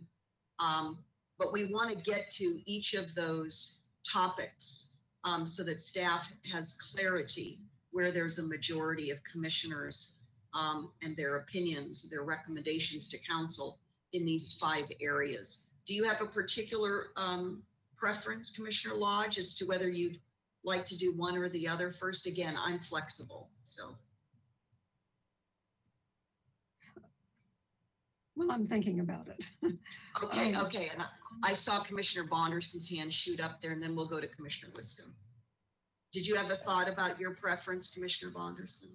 Actually, I just had a question, and I don't know if it's best to just maybe direct it to Mr. Gullett. It's a follow-up question on the topic that you had just finished discussing, Chair Schwartz, if he's available. Mr. Gullett, thank you. Hi. I just wanted to follow up on this discussion of inconsistency. I wanted to understand how much ability we have together here today as a group to modify certain things that the city finds extremely important. And let me rephrase my question. In your answer to Chair Schwartz, you discussed how a lot of the new legislature conflicts with a lot of our city documentation. I can't remember exactly which document you were referring to off the top of my head. Since we do have that inconsistency and it seems like it has not yet been addressed in these amendments, from your point of view, what would be the best way to make our city documentation as consistent as possible from what we have control on? Chair Schwartz, Commissioner Bonderson, I think that's what staff's recommendation is coming from. I mean, we have to comply with state law. The inconsistency is with our general plan, which the state requires us to do. And I think that this is part of planning, and it's all adaptive management. We're adapting to a changing world. We're adapting to changing legislation, changing economics. So now we're required to provide for these accessory dwelling units, and we're seeing a lot of them, and they're taking care of a lot of our housing need. But this particular area, and you can see the state struggling with it too. The state considering not allowing any development in these areas. We've seen these big fires in recent years. They're real. So at this point, I think that's where SAC's recommendation is coming from. We're recommending allowing no more than the minimum in these high fire hazard areas. So that's where we're at. Okay, thank you. I just wanted to be very clear how far beyond the straw poll topics we might like to go, Chair Schwartz, based on that conversation you just had. Would you give us some guidance on that as we move forward here? Are you asking me, Commissioner Bonderson? Yes, I'm well, sorry. Again, I'm happy to, whatever is the pleasure of the commission. If you want to first have, and I'm going to come to Commissioner Wiscombe, far-ranging deliberations and then come to straw poll, that's fine. Let me go to Commissioner Wiscombe, and then we can see where the majority of the commissioners how they'd like to handle this. Commissioner Wiscombe, please. Thank you, Madam Chair. These straw poll topics, we as a commission are seeing them in this format for the first time today. So I would like to take the opportunity for each of us to have a little bit of comment on each one of them before we actually take the vote. I think we all have the background on them. And you through your questions, you certainly were thorough with giving us the background on them. And some of them come from our last meeting on this topic. So I would just ask that we all have a chance to comment on them because some of us might have a different perspective than others. And we can all benefit from the different perspectives. Thank you, Madam Chair. I'm happy to do that. And at 3, it's almost 2:30. I've committed to staff every 2 hours. We're going to take a break. So we have about a half an hour. Why don't we start comments or deliberations on these 5 items that are on the screen? And if it's okay with everybody, I'd like to just go right down the line if that works for you.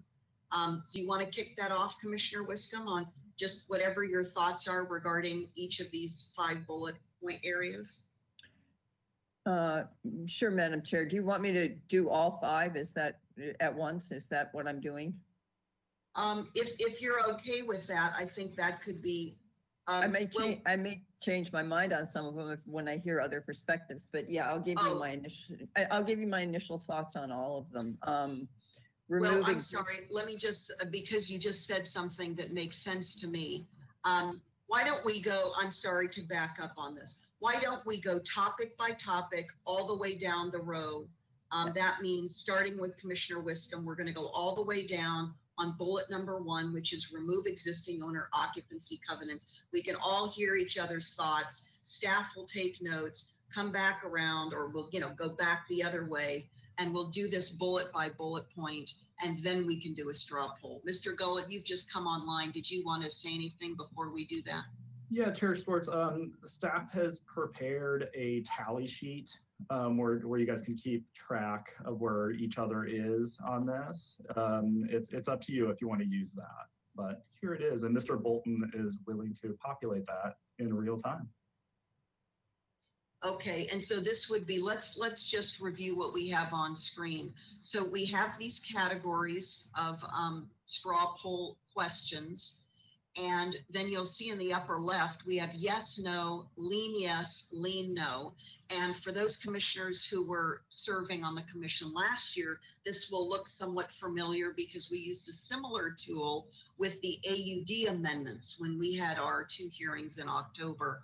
And this helps us begin to gauge where one another is with respect to recommendations. So is everybody comfortable using this tool, and we can have staff help facilitate as we deliberate on each of these topics? It's just you can nod. Yes, is that all right? Okay, very good. So back to you, Commissioner Wiscombe. Let's go ahead with starting with the first topic, and we're just going to go right down the row and then come back around. I'm sorry, I'm still laughing at how familiar this looks, but it's a lot shorter than last time we did this, so. It certainly is. Okay, so remove existing owner occupancy covenants. We got enough public comment on that through letters. I think it's anyone that has an owner occupancy covenant that was before January of 2020 should have a right to have it removed, and there should be a process to do that. So I would be yes on that. Thank you. Commissioner Bonderson, same topic. I agree with this, and I would like to know if we can also reverse it further back beyond just January 1st, 2020. But I am a yes for this one as well. What do you mean? Could you clarify what you mean? What do you mean further back? I guess my statement has to do with covenants in general. Obviously, we have covenants that exist prior to January. And I would like to know if we could talk more about that issue because it came up the first hearing. Ms. Dicey, do you recall what I'm talking about? Yeah, Commissioner Bonderson, just to clarify, that is what this is about. So the only people who have covenants for owner occupancy are all the ADUs that were constructed prior to January 1st, 2020. So that's what this is about. So just to be clear, it's every kind of possible version of this that was brought up by the comments and by the discussions, correct? It includes everything. Correct. And I want to clarify too that staff is recommending that there still is a covenant because there's other things on the covenant.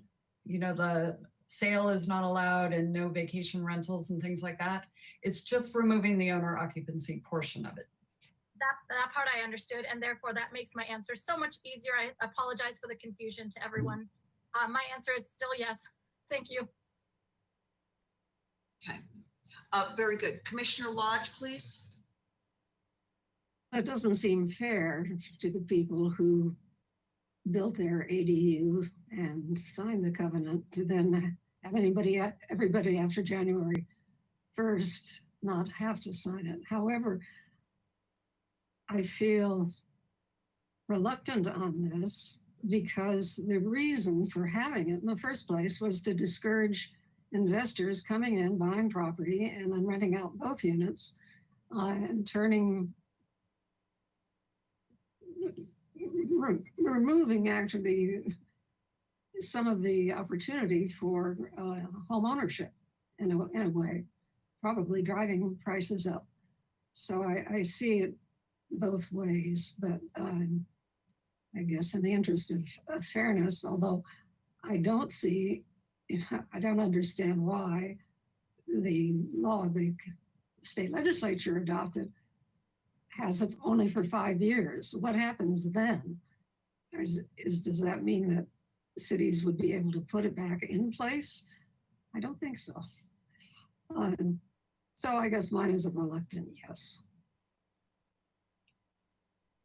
Well, we don't have a reluctant, we have a lean, or we have a yes, Commissioner Lodge. I'm being a little lighthearted there. Okay, yes, thank you, Commissioner Lodge. Commissioner Higgins.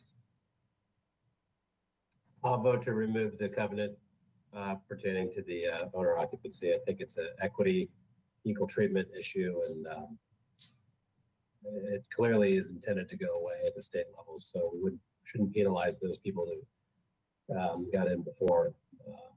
And if they request it come off, we should try to figure out how to make that happen easily with a resolution at council. Thank you, Commissioner Escobedo.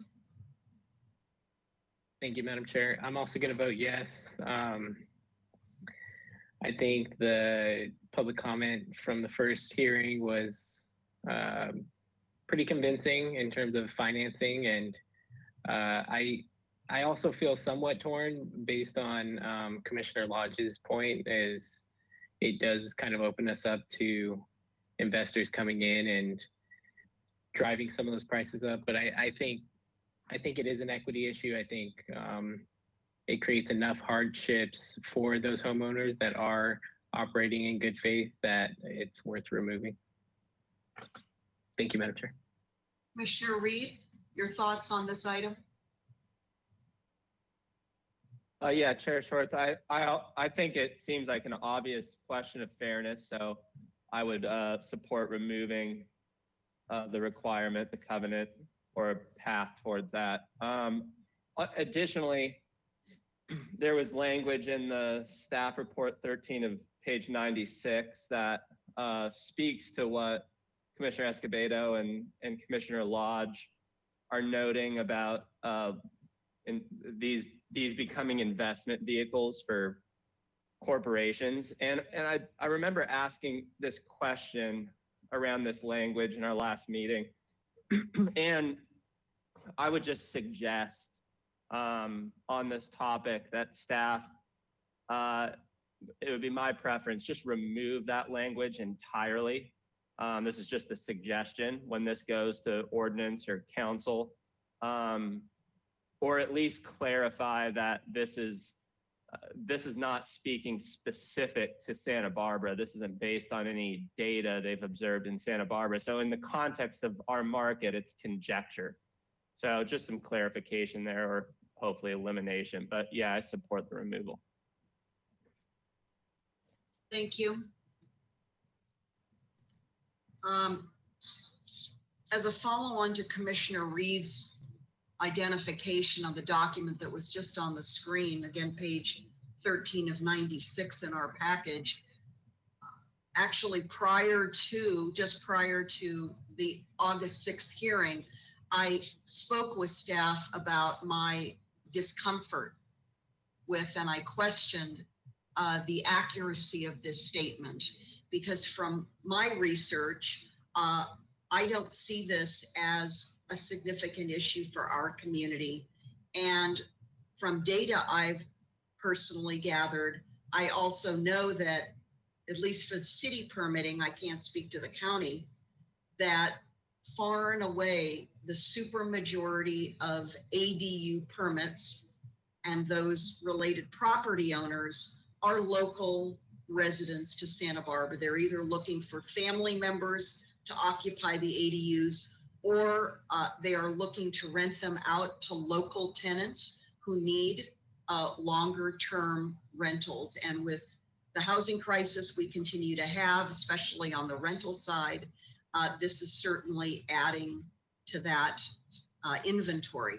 So that plus, as Council Member Friedman mentioned last year, that this is an equity or fairness issue, I am going to support removal prior to January 2020 for all of those property owners who have signed an owner occupancy covenant.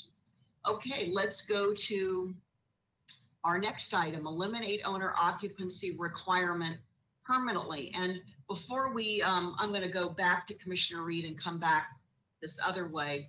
I wanted to just mention, and perhaps I already expressed this in response to Commissioner Lodge's question, I followed this legislation carefully, and the reason there is a time horizon on the current law is that it was a compromise at various committee levels. And that's, you know, we see this year in and year out, and this is what happens with policy making, is in order to get a bill through all the way to the governor's desk and signed, there are compromises that are made in the negotiations. And so in order to get this through to the governor and get it signed, there was this negotiated time horizon placed on the bill.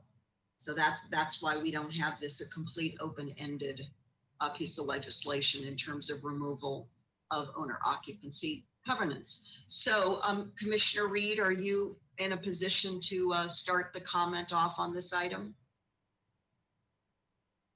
Yeah, just rereading it in the staff report. I would support eliminating the requirement permanently. Commissioner Escobedo? Thank you, Madam Chair. I'm going to vote yes on this. I think it creates more certainty for our community looking forward. I did want to make a comment on the previous conversation in terms of corporations and investors coming in and buying a property. Although it may not be directly related to the ADUs, it is a pretty common practice and it is happening in communities. So although I don't have the hard data, I would not be surprised if it's happening in our community. And so I do want to put that out there and for us to at least be aware of it. Thank you, Madam Chair. Thank you. Commissioner Higgins, please. I'm not really moved by what I've heard so far in terms of making it permanent. I'd be probably inclined to keep the 5-year, despite the alleged conjecture on behalf of Commissioner Reed that there's going to be an investor monopoly. So I'll wait to hear what what my other commissioners think about that. Do you want to say anything further, Commissioner Higgins, about this time horizon part of it? 5 years versus in perpetuity, or as permanent is. I mean, it's No, I guess isn't the question whether or not we go along with the state law 5 years or keep it in perpetuity forever? Is that the question? Yeah, or until we decide that it comes back. I mean, we have the adaptive management program for that very purpose, which is this calibration tool. Certainly we in the council. Do you want to still stick with what you said, or would you like to further comment? I'm just interested in your thoughts on that. I'll wait to hear from my other commissioners. 5 years is probably good. Somebody came up with 5 years as a duration based on some analysis, I assume. So until I hear another different duration with somebody's good, sort of facts on what would happen after 5 years, then 5 years is good for me so far. Okay, Commissioner Lodge, please. I'm going to vote yes, because I don't see how you could, 5 years hence, put it back in place. It just doesn't make any, I don't see how that could actually, it's an actual happening, how it could be brought about. Thank you. Commissioner Bonderson, please. Yes, thank you. I would like to just mention that I also feel similarly to what Commissioner Escobedo mentioned. I didn't really know if it's appropriate to bring it up, but I am concerned about developers coming in and, unfortunately disrupting the good faith effort that we have in our community for the people who are doing things correctly. And I would be interested in knowing if we could add some language to protect that from happening. In any case, I do want to support this one, and I will say yes, but I am interested in knowing whether or not we can move forward with some adapted language. Thank you. Commissioner Wiscombe? Thank you, Madam Chair. I'll be voting no on this. I feel that 5 years is a good time to gather some data and to see where this is going. Also see how it affects our neighborhoods. Right now it's state law. We have until 2025 for the, but if we're finding that in our neighborhoods, houses are being bought and with ADUs and they're all being rented out, and there is data that suggests that owners take care of houses better than renters do. There's quite a bit of data on that. I think it's worth having it right now as a trial period, and I will respect state law, and in 2025 or whenever we have to review this again, I think we'll have some good, probably some good data on how it's working out. Thank you. And thank you. And to staff, is there a way for you to include some notes on this spreadsheet to show which commissioners want the 5 year within the current time horizon of the state law? Because to just say no doesn't really reflect the nuanced reasoning for the no, and I think it'd be good to have that notated somewhere. Ms. Deisty? Yeah, Chair Schwartz, I definitely will make notes on this. I mean, staff's recommendation was to do the state law strictly, the 5 year pause and then go back. So if you say no, you're sort of going along with staff's recommendation, which has that nuance, but I can explain that when I go to ordinance committee and city. Okay, I think it would be good if you're going to use this chart at all. I think the added language to further clarify Ms. Deisty is important. Again, because I don't think council is following the details of all of the state legislation to the extent that the planning commission is, and so I think the ordinance committee would probably appreciate that. Now, I want to, before I comment, Commissioners Higgins and Bonderson, we have a blank here for you. So let's look up at the screen. And is it a leaning or do you have a firm position right now so we can populate those fields? I'm a no. And you're a no, but you want the 5 year. So you would be in agreement with the state law, the state legislation? I am in agreement with the state law, and also for those reasons. Okay, so it's like no to permanently, but yes to the 5 year time horizon as in the state law. Correct. Oh, I think, see, that's what I think is important to note here. Commissioner Bonderson, can we populate this field for you? Thank you. I would like to say that I'm leaning towards a no. I think that it's really important that we get the data and we're able to modify this if it shows that that we do find this not working out the way we wish with development and homeownership. That good faith idea is not going the way we wish. We want to support the community as much as possible. Thank you. Okay. Madam Chair? Yes, Commissioner Lodge, before I comment as well, please go ahead, Commissioner Lodge. Having listened to the comments that have been made, I'm going to change my vote to no. Okay, and is it, just to clarify, is it no on the permanent, but you support the state law of the 5 years? I mean, just in concept, I mean, the law is the law. I just am looking to understand. Okay. I don't know what that makes, but Okay. Okay. Commissioner Escobedo, please. You raised your hand. Thank you, Madam Chair. I'm also going to be a no. I was very persuaded by Vice Chair Wiscombe's point of collecting data over this 5-year period. If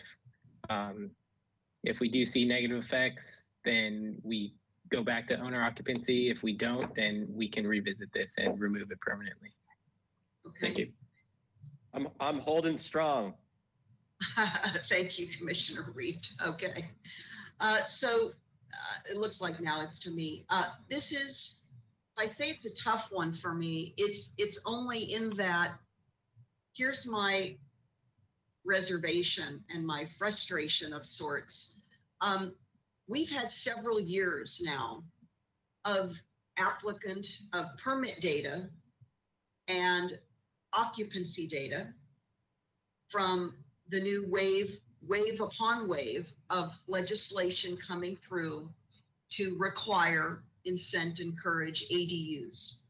And we have not collected that data. So it's interesting to me, and some of us on this commission have been on this commission since the new wave began 2017, 18, 19, and now we have more 2020. And I don't know what else it's going to take for our city to keep having these conversations and not collecting data. So I'm being a little pointed in my remarks here today, but I'm a little frustrated that we keep revisiting policy. Some of it is we elect to revisit policy, and in other cases, we're required to amend our policies based on a new wave of legislation, but we're not doing our due diligence, in my opinion, as a city. And then Commissioners Mike Jordan, John Campanella, and I, going back a number of years, began having discussions with staff about collecting data even on the AUD program, so that through the adaptive management program, we could continue to monitor, capture data, evaluate the data, and factor that in to our ongoing policy work. So I find it disconcerting that we continue to have discussions and we make recommendations to council and we change policy without actually collecting the data that's available. So to me, I think it's time to walk the talk. We haven't done it. And I kind of say shame on us as a city for not having the data readily available, which we could have had today to help us make this recommendation to council. So I've had to do my own data research, and I'm not putting it on me. I'm just saying, in the absence of citywide data, I've gone to various organizations, and I'm fairly confident that it's the right thing to do to remove the owner occupancy covenant, because the data I've collected does not support a theory. It is a theory that these particular properties are turning over to out of area investors as opposed to local property owners who have either multi-generational interests or they have an interest in some supplemental income and they have longer term tenants now in these ADUs. So for me, I think this is a legitimate way forward, and I think it's an appropriate policy decision. So I can see that Commissioner Reed and I are in a column by ourselves, but I'm going to say that yes, I would like to permanently remove. And I see Commissioner Wiscombe's hand up before we go to our next item. Yes, thank you, Madam Chair. I would just like to respond to that because you're dealing with data that comes from a very short period of time, from January to September. We're in September now. So we basically got 9 months of data, and it's data during a pandemic. And I think that it's appropriate to, and I totally agree with you, we need to really collect the data and find out what's going on. But I think that 5-year period is going to be much more reflective of it, you know, with the state law in effect than 9 months of data. Thank you. Let me clarify if I could, Commissioner Wiscombe. I'm talking about several years worth of data that our community now has. It's out there ever since the legislature began to take action in requiring local jurisdictions, really forcing us to create policies that allow for and encourage ADUs. This is 2017, 2018, 2019, and now 2020, not just from January of this year to now, here we are, September. We have not collected data that we could have been for several years. I mean, we as a city, such that today our commission could have had very helpful data on the use, the average income. We didn't need to wait for the state to hand us methodologies and formulas. We collectively didn't do it. So I'm just saying, boo on us. We have had several years now of opportunity, and I don't think we should wait any longer for somebody in the city to develop a tool or use a state methodology. And so I'm saying, from the information I've personally been able to gather, I'm comfortable with a yes. But again, I see that Commissioners Reed and I are in that category, separate from our colleagues, and that's fine. I just wanted to express that. And I don't think we're using the adaptive management tool as it was intended to. And I'm going to go to see a couple hands up. I think Commissioner Higgins, was your hand up first? No. And then to Commissioner Bonderson, and we're probably going to take a little short break after we finish this item. Commissioner Bonderson? Thank you. Commissioner Higgins, did you want to go first? No, I was going to make a comment, but I realized we've already made the vote and we've got a lot more items on, so I don't need to say it. Okay, I just wanted to ask, this vote is not closed, right? Since you went last, Chair Schwartz, may I make a comment that I could be persuaded in the other direction? I wanted to touch on what you said because what I originally had talked about was that language about making sure that we have that data, that we are able to maintain that information so that we do understand who is developing these and where the owner may be located if they have more than one property.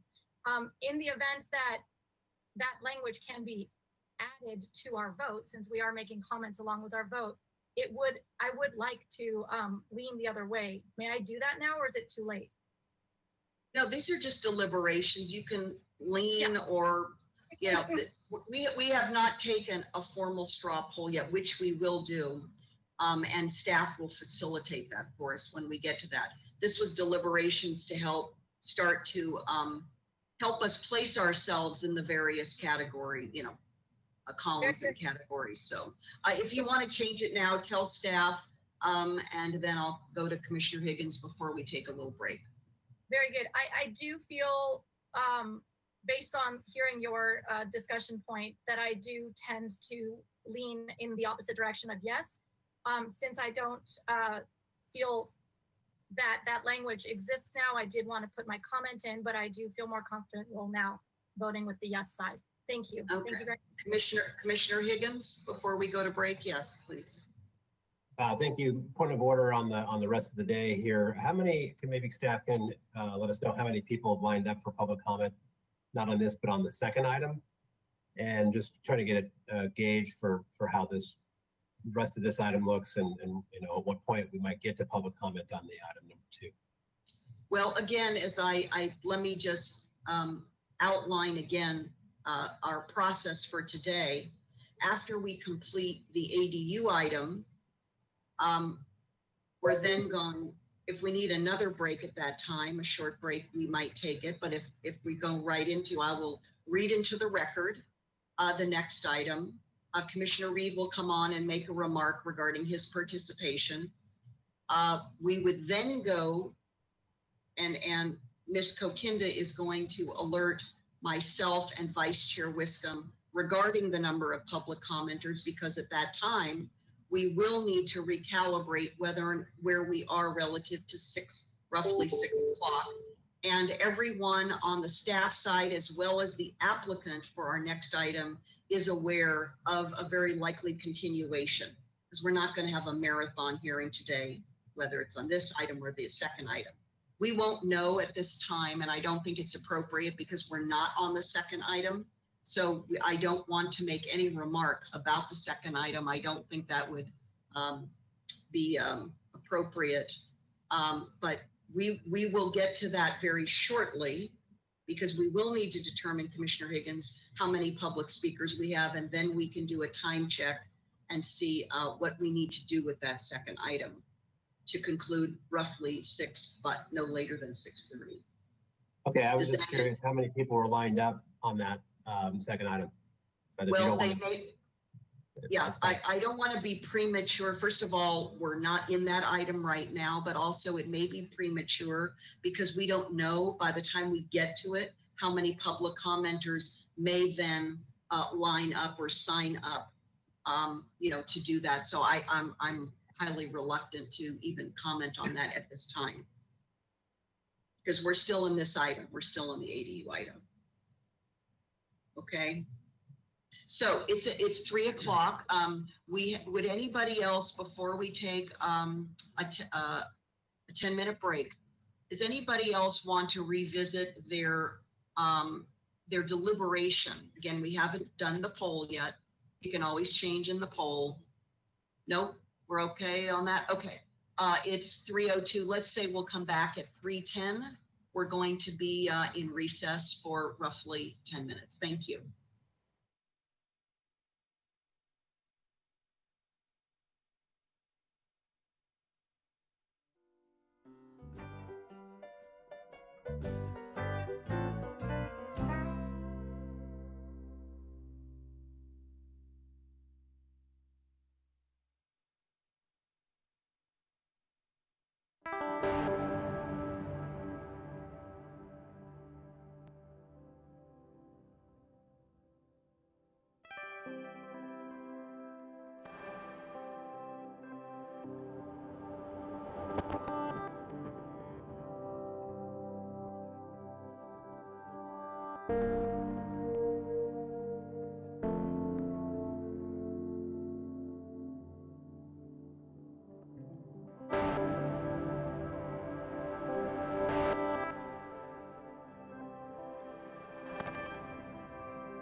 And I'm going to wait till all of the commissioners are back online. We're going to continue our deliberations, looking ahead to straw poll votes on the slide that staff is going to put back up for us.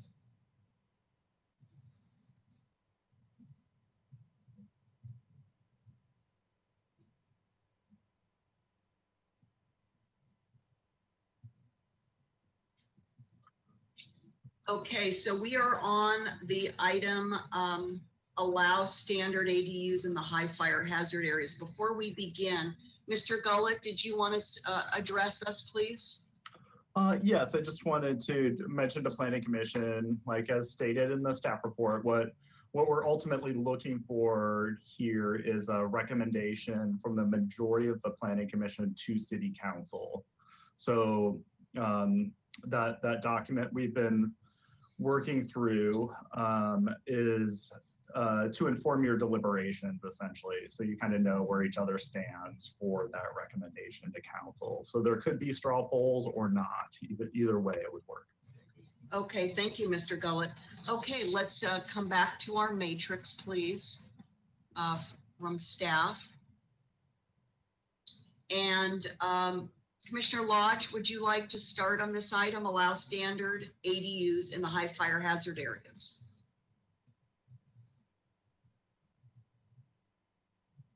We can't hear you. Just one moment, Commissioner Lodge.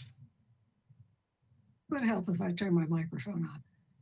No, absolutely no. I don't know that makes that much difference. The whole law pays no attention at all to the hazards of living where I do.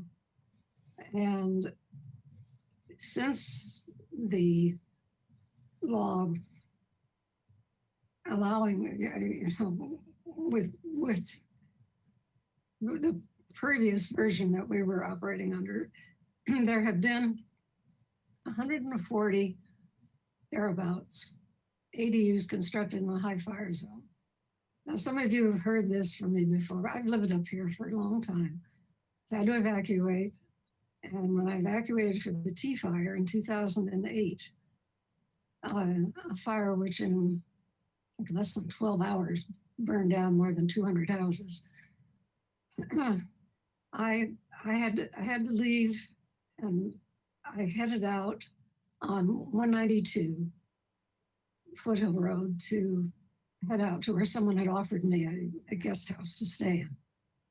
When I got to Foothill Lane, which is 7/10 of a mile from Mission Canyon Road, the cars were backed up to that point.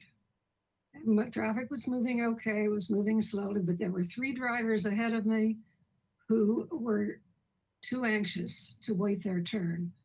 And they made U-turns to head back to Mountain Drive and leave some other way. One of them almost ran into a fire truck coming the other direction. And I'm familiar with the Oakland fire, and now we've had all these other fires as Paradise and so on. The current fires, there haven't been the number of fatalities that there might have been, considering the number of dwellings and the acres that have been burned, as there have been in fires like the Paradise fire. But this area just can't handle these additional housing units and have people safely evacuate. You all know how narrow and winding the roads are. You perhaps don't know that many of them are dead ends, and there's only one way out. And all I could tell you more stories. Thank you, Commissioner Lodge. And and in terms of this whole thing, I would be opposed to the whole. I'm opposed to the whole thing, but it's state law. What can we do? And I think this city and all cities should get where there are these issues, should somehow try to get together, because there was another bill that passed the Assembly but didn't get to the Senate Sunday in time for them to vote on it, but it was passed, which would allow a quadrupling of the density by allowing people to split their lots and put duplexes on each one. And I suppose perhaps they could add ADUs to the duplexes properties. It's just, there's no consideration for some of these issues that I think are important and should be considered. Thank you, Commissioner Lodge. Commissioner Bonderson, we'll just go down the road this way. You're up next on this item. If it's okay, I'd like to come back in a moment. Can you continue with others? Sure. Commissioner Higgins, would you like to go next? Sure. I've been here in this community for several years, and I can appreciate and have heard the stories on the evacuation, in particular Commissioner Lodge's. So I'm torn on it. I get it. We have the fire department not necessarily advocating either way on that. And so it comes down to, I think the intent of the law has to do with, everything's at a sort of larger level here, 30,000 foot view on how we're using our homes in terms of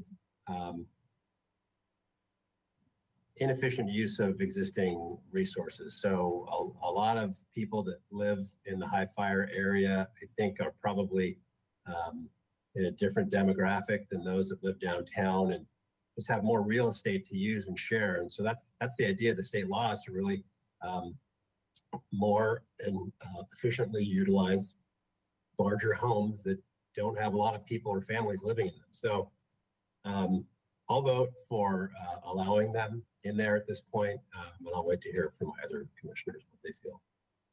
Okay, so that would be a yes for Higgins, if staff is tracking with us. Commissioner Escobedo, are you comfortable going next? I think I'd like to hear from Commissioner Reed and Vice Chair Wiscombe first, if I can. Okay, Commissioner Reed, are you up next? Is that okay? Sure. Thank you, Chair Schwartz. Yeah, this is sensitive.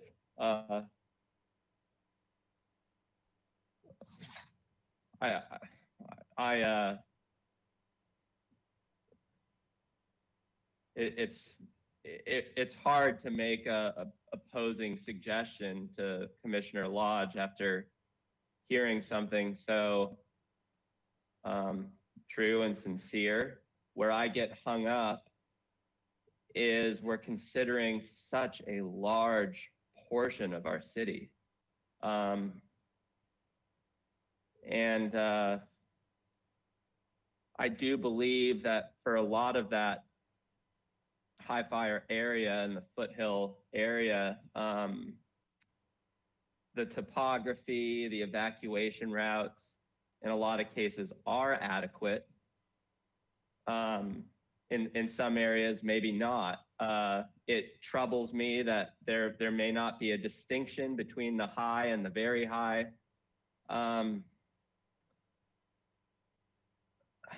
But I'm going to support standard ADUs in the high fire area. Okay. Commissioner Wiscombe, please. Thank you, Madam Chair.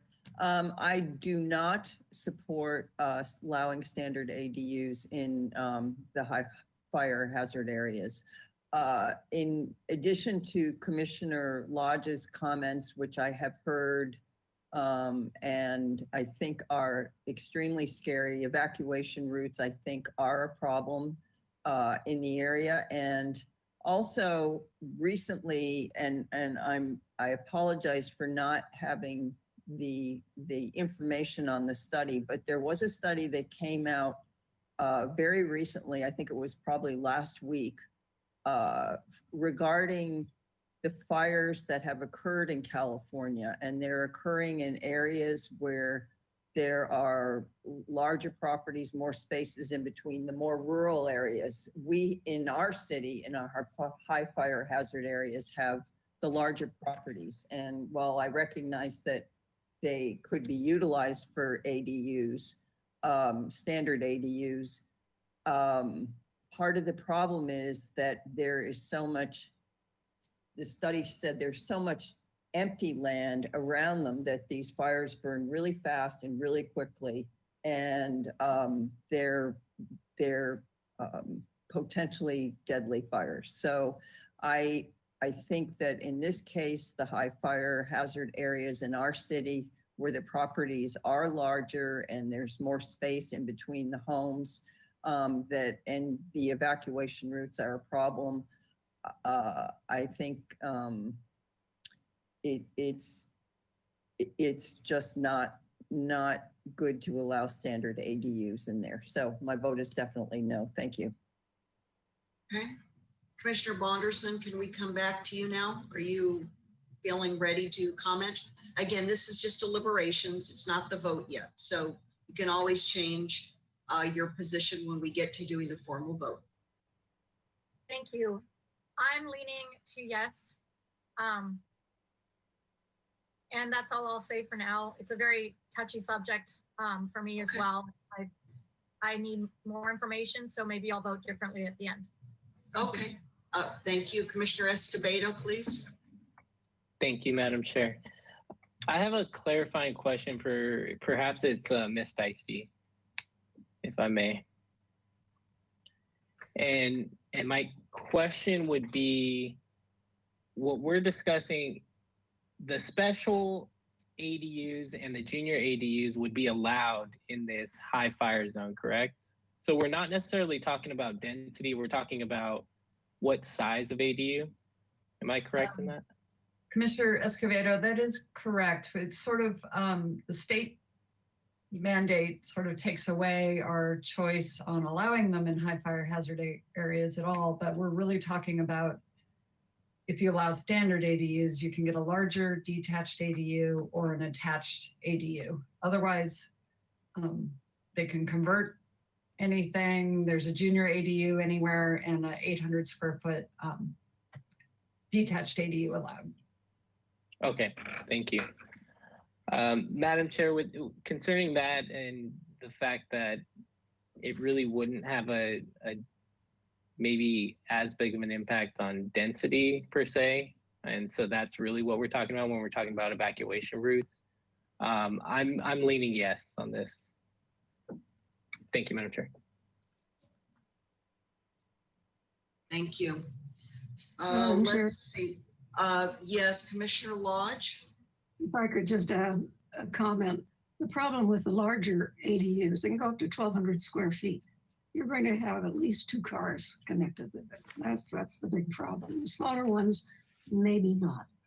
But and in the high fire zones, you know, some of the places are 800-900 feet up. You have to have a car. And as many of you, there was some question about the business of tandem parking last time when we discussed this issue. I'm sure you've all seen the photographs of all the cars that were burned out because people couldn't get them out. There weren't enough drivers. There weren't people there with the keys, what have you. It's going to, because the larger unit will generate more cars, I'm sure. Thank you, Commissioner Lodge. Okay, so it's to me, and I'm leaning yes, and let me comment just very, very briefly because I'd like to keep moving so staff can put leaning yes. First of all, I'd like to see some consistency between allowing special ADUs, and I'm reading right from the staff report, allowing special ADUs and junior ADUs in all areas of the city, including any fire hazard zone. I'm looking for consistency in policy in general to allow standard ADUs. Now this says in foothill and extreme foothill fire hazard areas, which is a slightly more clarifying way to describe the geographic areas. But then you also heard me mentioned earlier on this item this afternoon that I'm concerned with, and I've been concerned with for several years now, inconsistent policies around expanded residential development. And I do think that we have some very troubling conflicts in our policies where we allow, even in these zones, even in very tight streets, dead-end streets, we allow significant additional residential development. Who knows how much, to Commissioner Lodge's point, however many people will populate, that's not my business. However many cars are needed, don't know, that's anecdotal. It's not evidence-based database. So I'm looking for what makes sense and consistency. And I think if we're going to say allow special ADUs and JDUs, then I'm also leaning to support, that is allow standard ADUs as staff has described it in the staff report. Okay, so that's my leaning yes. And let's now go to remove posted sign requirements. And I'm going to start with, I'm just going to move around a bit. Commissioner Reed, are you comfortable to kick this one off? Or do you want to wait to hear from colleagues? I don't have a strong opinion on this, but I would say yes, and then I'd like to hear from everyone. Okay, very good. Commissioner Wiscombe, are you comfortable going next? Thank you, Madam Chair. Sure. I think the signs serve a very good purpose in our neighborhoods. First of all, to alert neighbors that there's going to be activity, construction activity. And also, we do have restrictions on ADUs, on setbacks, on height, on size, etc. And I think that they're a good way for neighbors to be able to ensure that not all neighbors are good neighbors. So a good way for neighbors to ensure that that things are being done in accordance with setbacks, height, et cetera, and the language on the signs, maybe should be changed to, this is not an appealable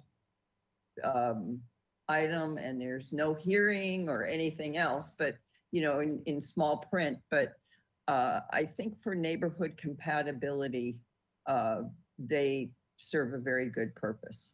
Thank you. Thank you. Before, I'm going to ask Commissioner Higgins to go next if he's comfortable. Yeah. Yes, Commissioner Wiscombe. Yeah, okay. You've got me down as a no. Good, okay. Okay. Before we go to Commissioner Wiscombe, I want to ask staff something as a follow-on to Commissioner Wiscombe's perhaps inadvertent question or suggestion.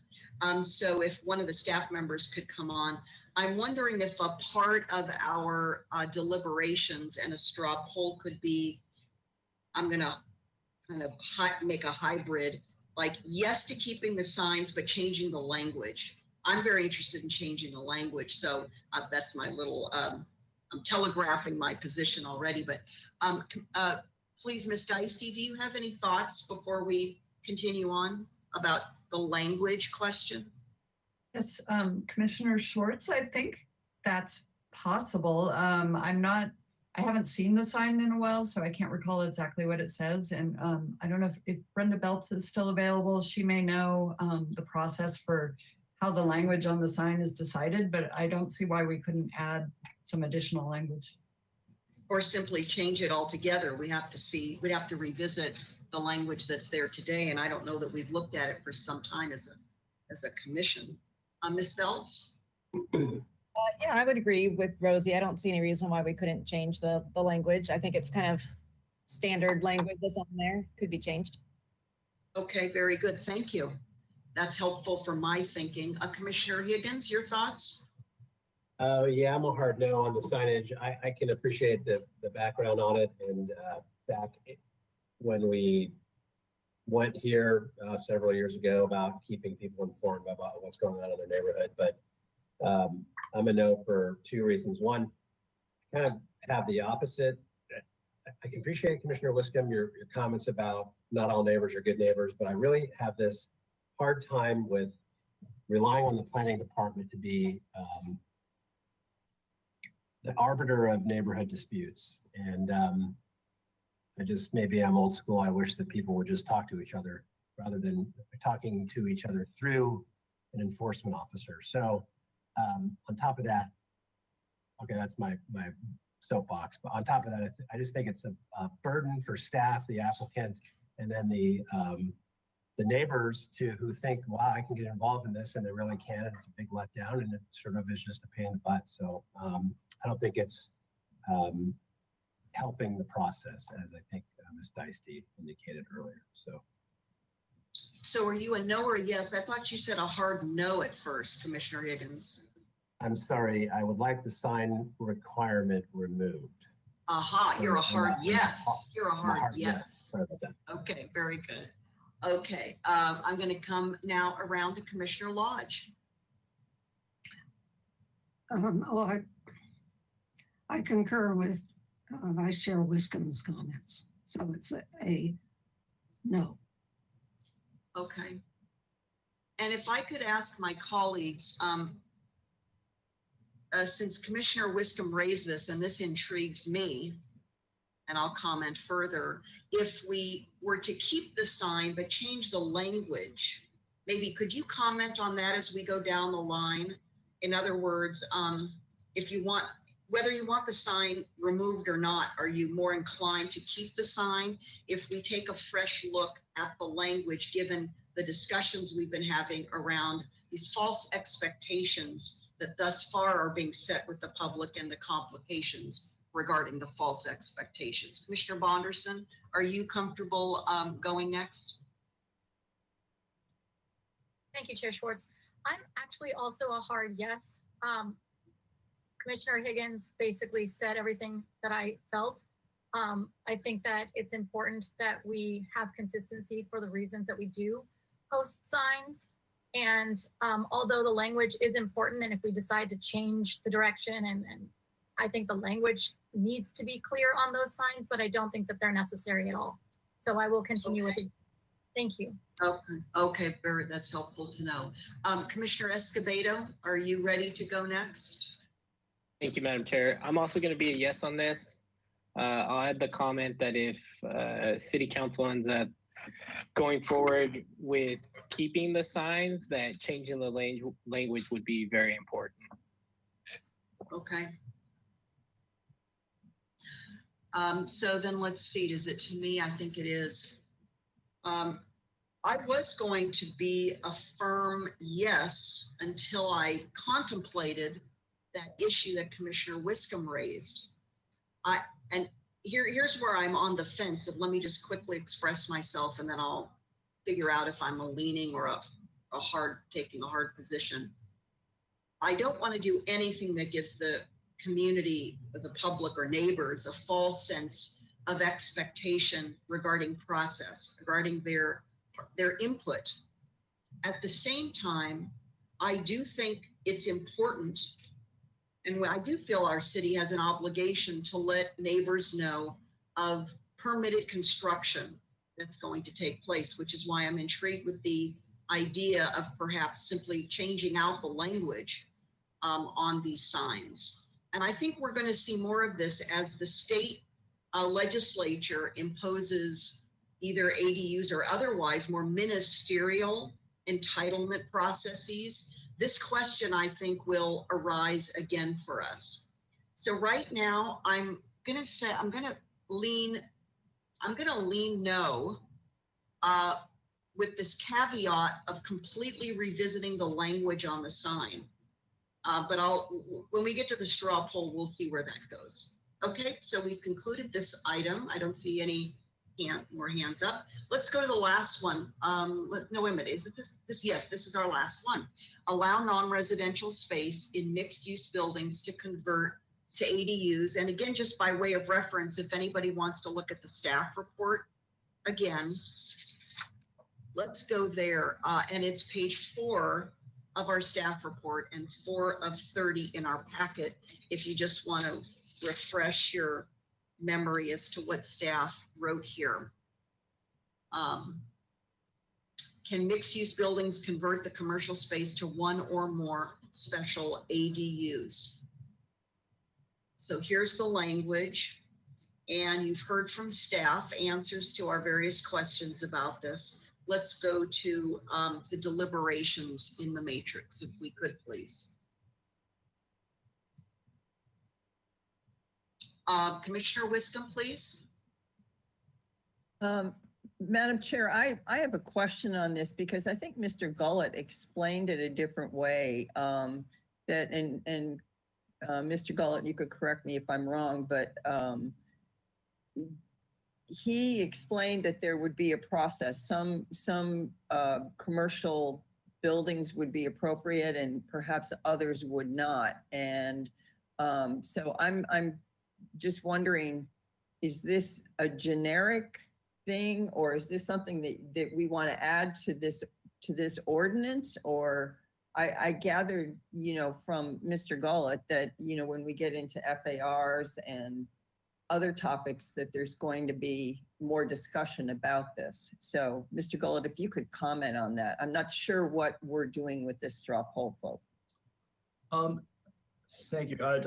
Chair Schwartz, Commissioner Wiscombe, this topic came out of a public comment. I believe it was Alex Peugeot brought this up, and his question was why not do this? And we did have a conversation with HCD staff about this, and they told us like it would be our option to do this right now. So this is why we're bringing it forward for your discussion specifically to do this. And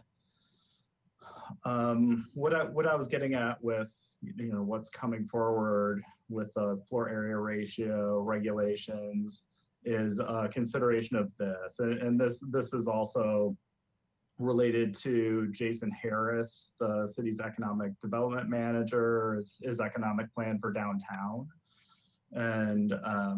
And what I was trying to say is like we do want some ground floor spaces to remain commercial in perpetuity. So if we were to open that up with this ordinance right now, we might lose some of these spaces for a long time to residential that we want to remain commercial.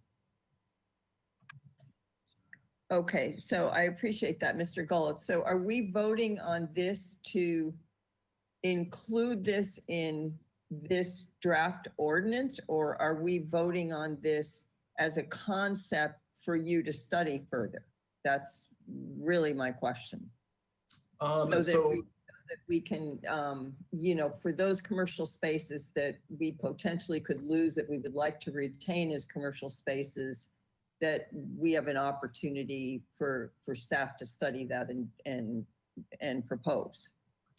Yeah, so we have planned on studying this in this floor area to lot area ratio regulations coming up. So this just came up in the context of ADU. My personal opinion is it's much better talked about with this next phase of the AUD program rather than this, because there's a lot of details that I think we'll want to work out. Because just one example, like State Street, we have these tenant spaces on the ground floor that are very deep.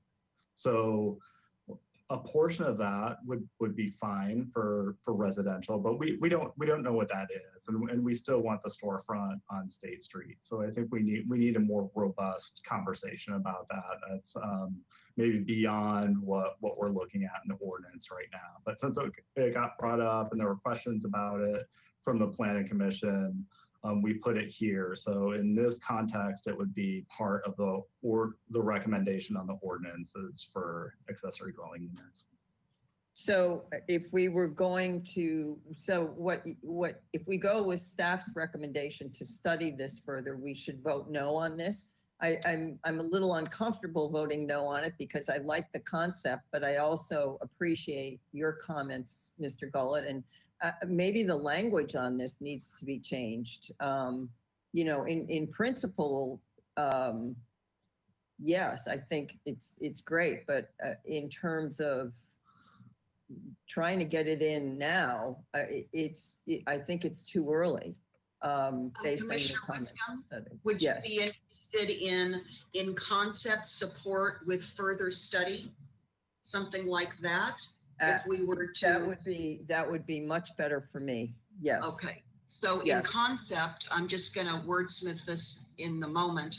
In concept, allow non-residential space, mixed-use buildings to convert to ADUs and study further with further study or something. And then I see Commissioner Higgins' hand is up too. Okay, Commissioner Higgins also on this, what I've just articulated as a follow-on to Commissioner Wiscombe and hearing from Mr. Gullett. Well, yes, I really haven't heard a compelling reason to do this now. And given the broad, allowances that we're looking at in the rest of the city, high fire, et cetera, I mean, I think what staff is saying is we may want to do this, but in fact, they're saying we do want to study it. So that's already on the table in the form of a housing element routine. So but staff has set this up as either yes now or if not now, then we'll handle it later. Well, are you in? Okay, let me just quickly ask. So the language that I just suggested as a revision, in concept, allow, etc., for further study by staff. You're not in support of that. Yeah, I don't think so. I don't know how that gets handled in the time frame we have to get this, wrapped up at the end of the year, because staff is saying that's going to be a bigger conversation and a housing element update. Am I right, Mr. Cullen? Is that where you're giving some guidance on? Chair Schwartz, Commissioner Higgins, this is a topic we want to take up right now with the FAR conversation. So this is one of the things we were going to bring up at the joint hearing with Planning Commission and City Council. So I don't think we need Planning Commission direction on this. This is something we'll present with a bunch of other topics related to the FAR. Yeah, so it's going to happen in a couple of months. We're going to discuss this end of October with the council anyway, Commissioner Higgins. Okay, put me down for leaning yes. Okay, thank you. So everybody heard the revision, the language revision I articulated. Staff, do you have the capability of online editing that gray box now? And if not, maybe just make a note of it, what I said in concept, etc. Commissioner Reed, are you ready to go on this? Yeah, Chair Schwartz, I want to just get a little bit more clarification. So maybe this is for Mr. Gullett again. The draft states that this is only applicable to multi-unit lots that already have, or mixed-use lots that already have 2 or more existing residential units. So this couldn't just be a single level State Street commercial property with no existing, there wouldn't be a path to putting an ADU into that type of real estate, correct? It has to have existing residential.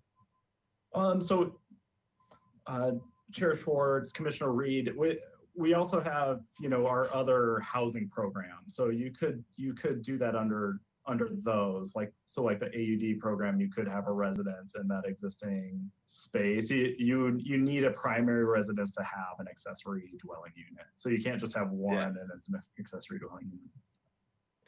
And then it says 25%, 1 unit, or 25% of the existing number of residential units on a lot. Is that 25% applied to the total number of units or the total unit square footage? I'll defer to Ms. Deisty on that question. Yeah, so just to be really clear on this, so state law, does allow, we're talking about existing multi-unit dwellings that maybe have mixed use. So maybe they're 2/3 residential, 1/3 commercial. And then, the way state law is written right now, it doesn't even address that situation, but it does address 25% of the existing units can be converted to ADU. What it really envisioned is converting garages and storage rooms and boiler rooms. It lists, 4 or 5 different types of rooms that they envision being converted. In fact, when we talked to HCD, we asked them, what is their thought on this per state law? They said, well, we never even thought about that. Like, it's not something they originally had as a concept. They did caution that when you do a mixed use, there's often a sort of understanding between when that project was gone through discretionary review that would be a certain mix of residential to commercial spaces. And that sort of understanding might change if you allowed it to convert to all residential. So they kind of put that up as a question or almost a caution, like, are you sure you want to do this? I think what we're trying to get at is that perhaps we need a little more time to think about this and figure out where it might be more appropriate to allow these types of projects to convert to potentially all residential. And there's no standards for that conversion. So if it's just one ADU, like Mr. Gullett mentioned, it could be a very large luxury unit, or they could do up to 25% of existing units, but we don't know what an applicant might propose. So I think we don't want to necessarily amend, or we're not recommending to amend the ordinance right now to allow this to happen, but to take some more time, maybe figure out some appropriate standards. And it's also being addressed in other programs of the city. But if you want to address it through the ADU program, we could wait until the housing element process is started and think about it in terms of what would be most appropriate and maybe some standards for how these ADUs would be converted. Does that help? Yeah, it's complicated, but thank you. Chair Schwartz, so what are we voting on now? Has the language changed on this sheet? Yes.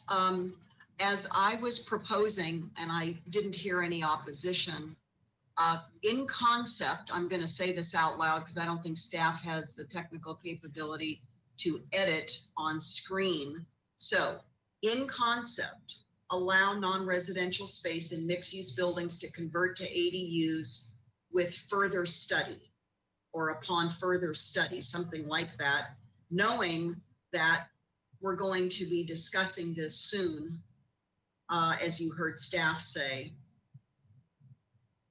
Okay, great. I don't know what that time horizon is at this point, but basically, should we move this forward in concept and requiring more analysis? That's, it's kind of more of a conceptual or an, how do I want to put this, sort of directional recommendation from Planning Commission? Yeah, okay, understood. I support keeping every potential housing option on the table. So I'm a yes. But are you a hard yes, like Commissioner Higgins has said? A hard yes. I'm a hard yes. Okay, very good. Had to inject some levity there. Okay, Commissioner Escobedo, are you comfortable going next? Thank you, Madam Chair. I'm going to go leaning yes, and I just want to comment that conceptually I'm in favor, but I agree that I don't want this to hold up the ADU ordinance. So this would be completely separate. This would be a separate conceptual work effort. And I think it would be appropriate to be in line with that FAR AD conversation as well. So I'm leaning yes, I'm ready to vote yes, but I do not want this to hold up the ADU ordinance. Thank you.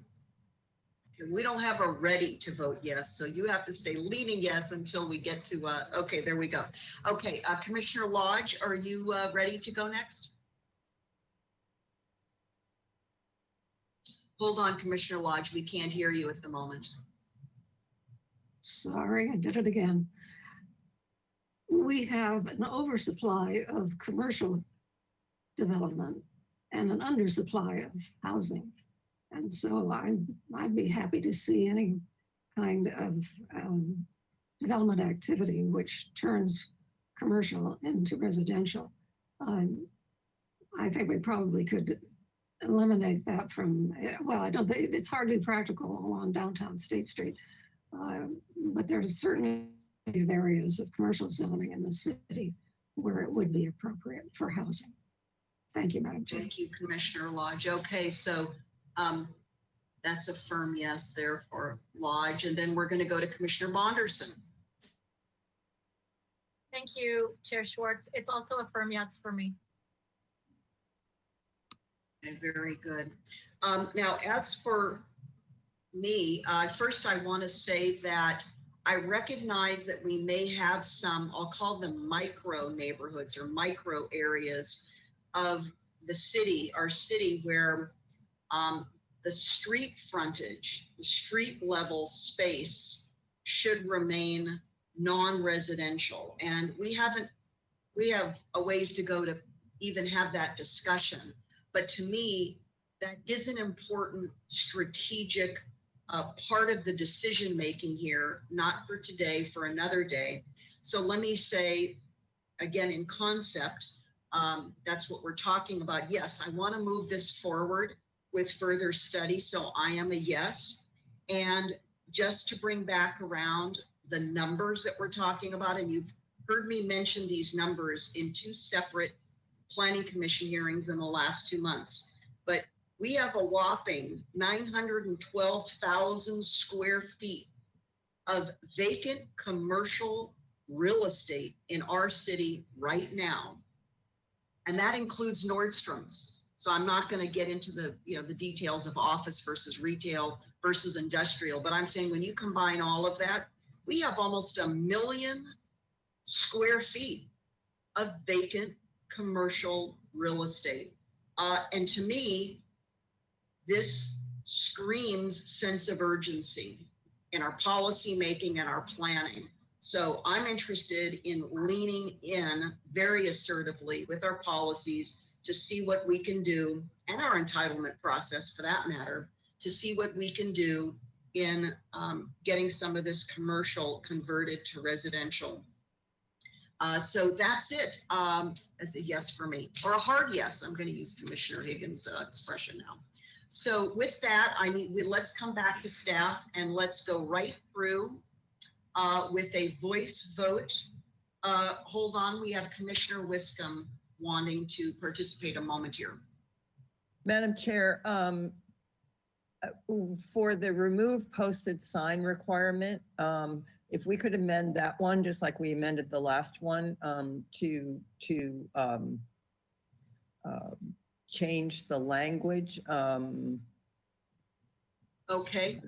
Do you have a recommended? Do you have recommended, or do you want me to try it, or would you like to go ahead? Remove posted sign requirement. Remove posted sign with amended language. I don't know. You mean maintain posted sign with revised language, which is a different. It's a different vote. Yeah. If that's what we're going to do. Ms. Dicey, do you want to comment on that? Madam Chair, just for everyone's clarification, I did, a staff member sent me a picture of the current sign, and it does say on it, there will be no public hearing for this project pursuant to state law. So it already does say that. Okay. I don't know if there's anything else you would want to add to that, but it does clarify. Yeah. And, I don't know how small or large that print is. I suspect it's fairly small given what's happened in our community with false expectations created. And I don't even know if the signs are being read very carefully either. So can we come back to our matrix, please, and back to Commissioner Wiscombe's question about the language as we head. Oh, here we go. So we have before us, commissioners, the language in the current sign. And again, this is a ministerial process, not going to public hearings. And this is what the public sees. So they have an opportunity, the public has an opportunity through this sign to get the project description online, if it's a, adjacent neighbor or whatever. And that would include, Ms. Dicey, that would include information on the height, setbacks, and all other information. Is that correct? Ms. Belts, can you come on and explain what's available online? Because I'm not familiar. Hello. There's not much available online. It's a really basic project description, like a new ADU, like converting a garage. It's not plans. It's not like what you would expect to see for a design review case or a planning commission project where you get to see plans and a staff report and all kinds of stuff. It's pretty minimal. Is there an opportunity to, is there a requirement for the size of this sign, or could this sign be reduced? Because this sign right now is the same as it's a different color, but I think it's the same size as a regular development application sign. Right. Is that correct? So Change is the- there an opportunity to change the size of it? I, So it's I, not- we'd probably have to talk to a sign contractor and see what our options are for signs. But okay, yeah, you're right. We copied our other development sign and made it a different color, you know, and added this different language. But it is similar to our other signs. We already had that template set up, but Okay. we could different. And post-COVID, is there an opportunity to go to Garden Street and actually look at the case number on this and see what the plans are? So that can be complicated to do. I don't actually know. We might have to get back to you on that because I don't know now that we don't have physical plans anymore. You know, after COVID, we switched to electronic plan submittal. I'd have to talk actually to the Building and Safety Department and see what that process is like post-COVID, because I don't. Okay, thank you. Before Thank we you. had physical plans, you could request them, but now that we're electronic, I don't actually know how people would do Yeah, that. and you could probably request them from the applicant if it's your neighbor. So, you know, that, or at least ask to have a look at them. Yeah. So I'm not worried about converting existing structures. I'm more worried about new structures. That's really, okay, thank you. So back to our matrix, and Commissioner Wiscombe, did you want to say anything further about the language, or should we just let this play out with a vote? I think just let it play out since it's on there. Thank you. Okay, very good. Okay, staff, who is going to facilitate the straw poll voting of these 5 categories? And again, note it, I want to just remind everyone, we have slightly changed the language in the last one, even though staff cannot accommodate that online kind of real time, but now it says in concept allow. So is everybody tracking with that last one that we've revised? Okay, because we won't see the revision on the screen, but I'm going to ask staff to please note for the record that we have slightly changed the language in that category. Ms. Rydell? Yes, Madam Chair. Let's I'm go ready ahead to and begin do the straw a poll. voice straw poll. And again, commissioners, feel free to keep or change your deliberation positions. So the first straw poll is how many commissioners can support removing existing owner occupancy covenants. We'll begin with Commissioner Lodge.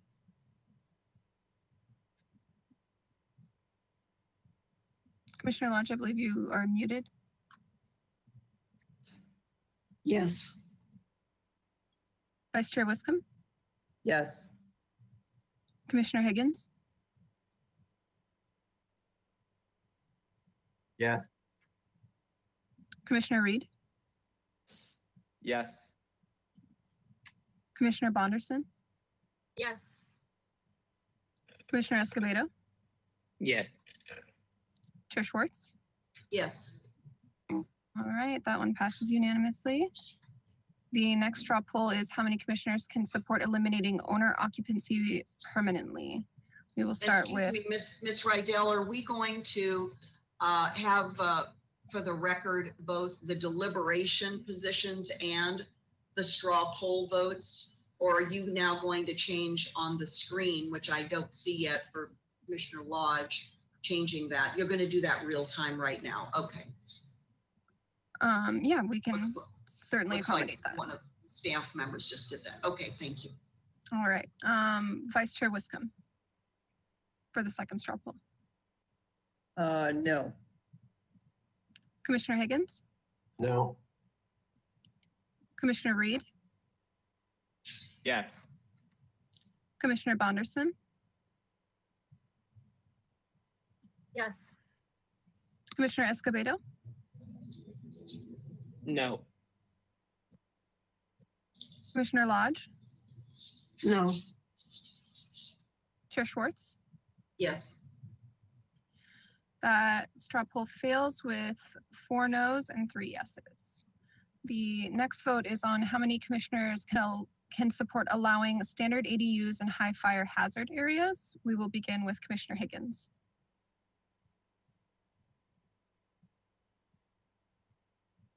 Yes. Commissioner Reed, Yes. Commissioner Bonderson, Yes. Commissioner Escobedo, Yes. Commissioner Lodge, No. Vice Chair Wiscombe, No. Chair Schwartz. Yes. That straw poll passes with 5 yeses and 2 noes.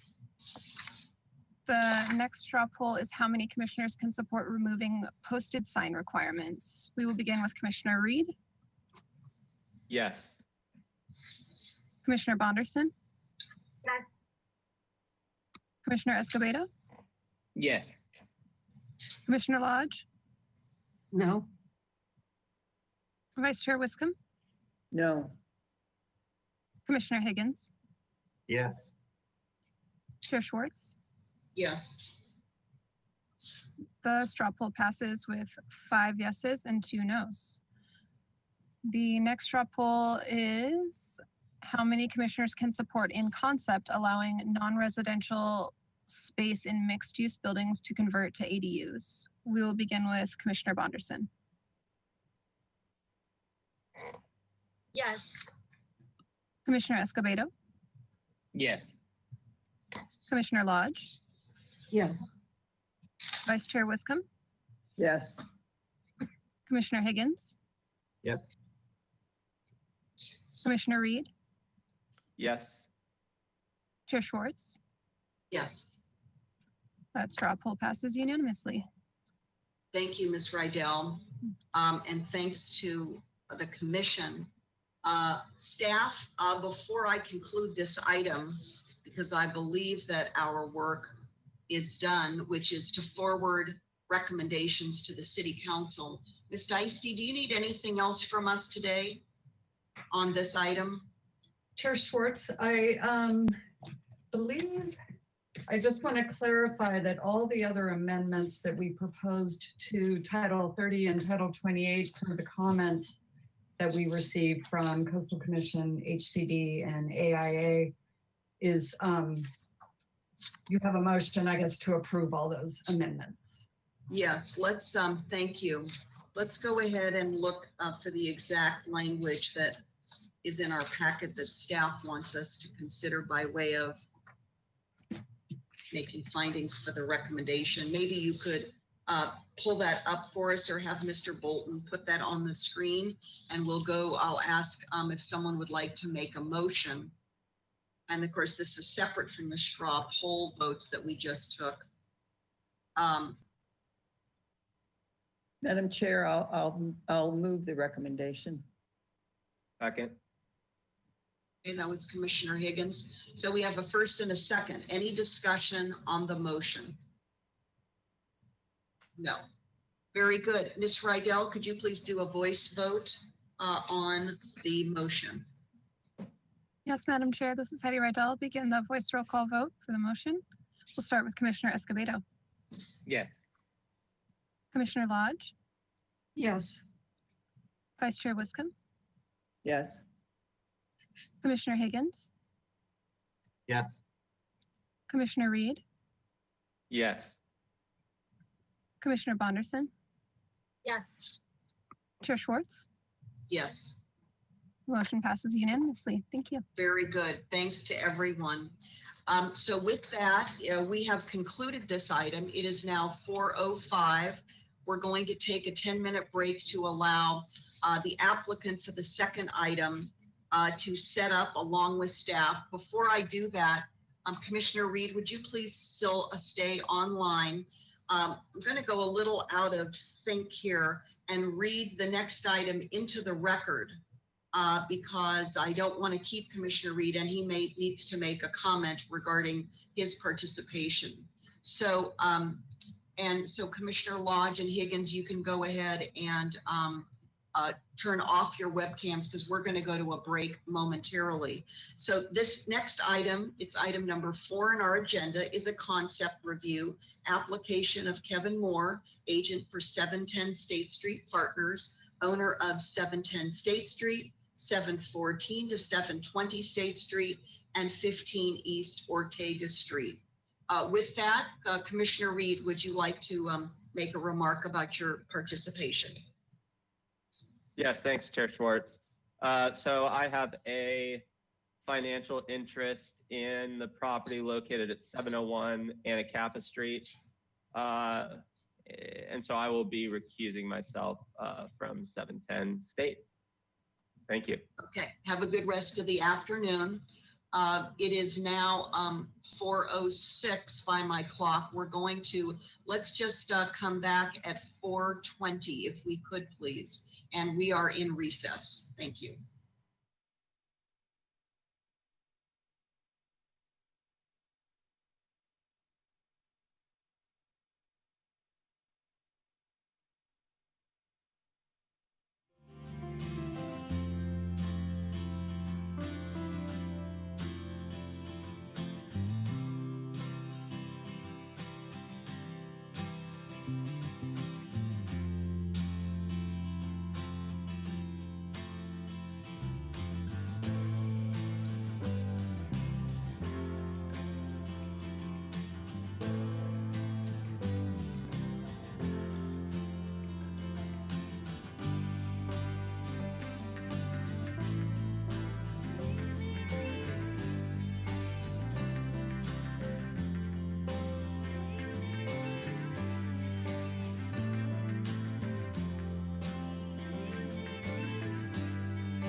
meeting for September 3rd, 2020.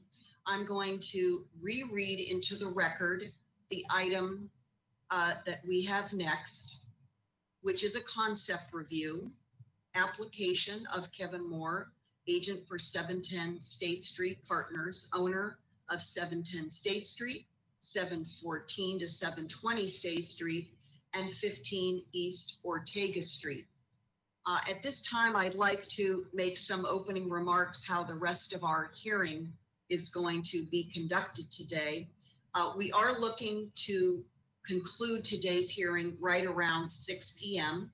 And so I anticipate, and both the staff and applicant are aware of this, that we will get through as much as possible within that time frame, so roughly a little over an hour and a half plus, but that this will need to be a continued item.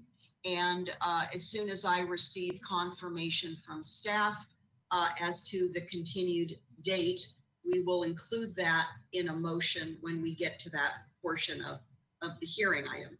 So at this time, we're going to ask staff to make a presentation. I believe that's Ms. Broadison. Then we're going to go to the applicant's presentation. And between the two of those presentations, we'll do a time check. And right after that, again, if time still allows, prior to 6 p.m., we will go to public comment, and Ms. Kokinda is going to facilitate that. She is compiling right now the list of public speakers who have raised their hands to speak, and she will just follow that along as potentially more public commenters come online. Ms. Kokinda? Yes, thank you, Chair Schwartz. I would just like to ask your consideration if we could put the slide up to show people how they raise their hands, and so I could get more people to comment or to get those to get the most accurate tally. So if you are here to speak on item number 2, please raise your hand by clicking the hand icon on your GoToWebinar control panel. And that indicates that you wish to speak. Please note that you only have to click the hand one time. Otherwise, it'll go back off. But if you click it once and you see a hand with an arrow down, that actually means that you've raised your hand. So please keep that in mind. You will have a chance we'll bring this slide back up when the chair opens up public comment after the presentations. So this won't be your last chance, but it does help us to make sure we know who wishes to speak. Thank you. Thank you, Ms. Kokinda. Let's go to Ms. Broadison, our staff planner on this project. And she's going to begin her presentation momentarily. And again, after Ms. Broadison, we're going to turn to the applicant for their presentation. And for the applicant presentation, we will have a timer on the screen. I believe that Mr. Bolton has set it for 20 minutes, if I'm recalling correctly. After Ms. Broadison, we'll put the timer up and we'll invite the applicant online to begin their presentation. It's over to you, Ms. Broadison. Good afternoon, Chair Schwartz and commissioners. As you know, the project I'm presenting today is located at 710 to 720 State Street and also includes the parcel at 15 East Ortega. Next slide. This is a vicinity map showing the project site. It is mid-block on Ortega Street between Anacapa and State, and it's located in the 700 block of State Street across from Paseo Nuevo Mall. Next slide. And again, this is an aerial photo. You can see the project site, which is 710 State Street. You can see the News Press building to the northeast on Anacapa, and again, the Paseo Nuevo Mall across on State Street. Next slide. This is a street frontage of the area of the project. It encompasses, as I said, 710 through 720 State Street. So Blenders in the grass there is 720 State Street. And then as you move south on State Street, you get to the corner of State and Ortega. And the site also includes a store known as Restoration Hardware. You can go to the next slide, please. And this is the project is an L-shaped lot, as you'll it's an L-shaped project, as you'll see in the next couple slides. And this is the property at 15 East Ortega, which is also part of the project proposal. Next slide.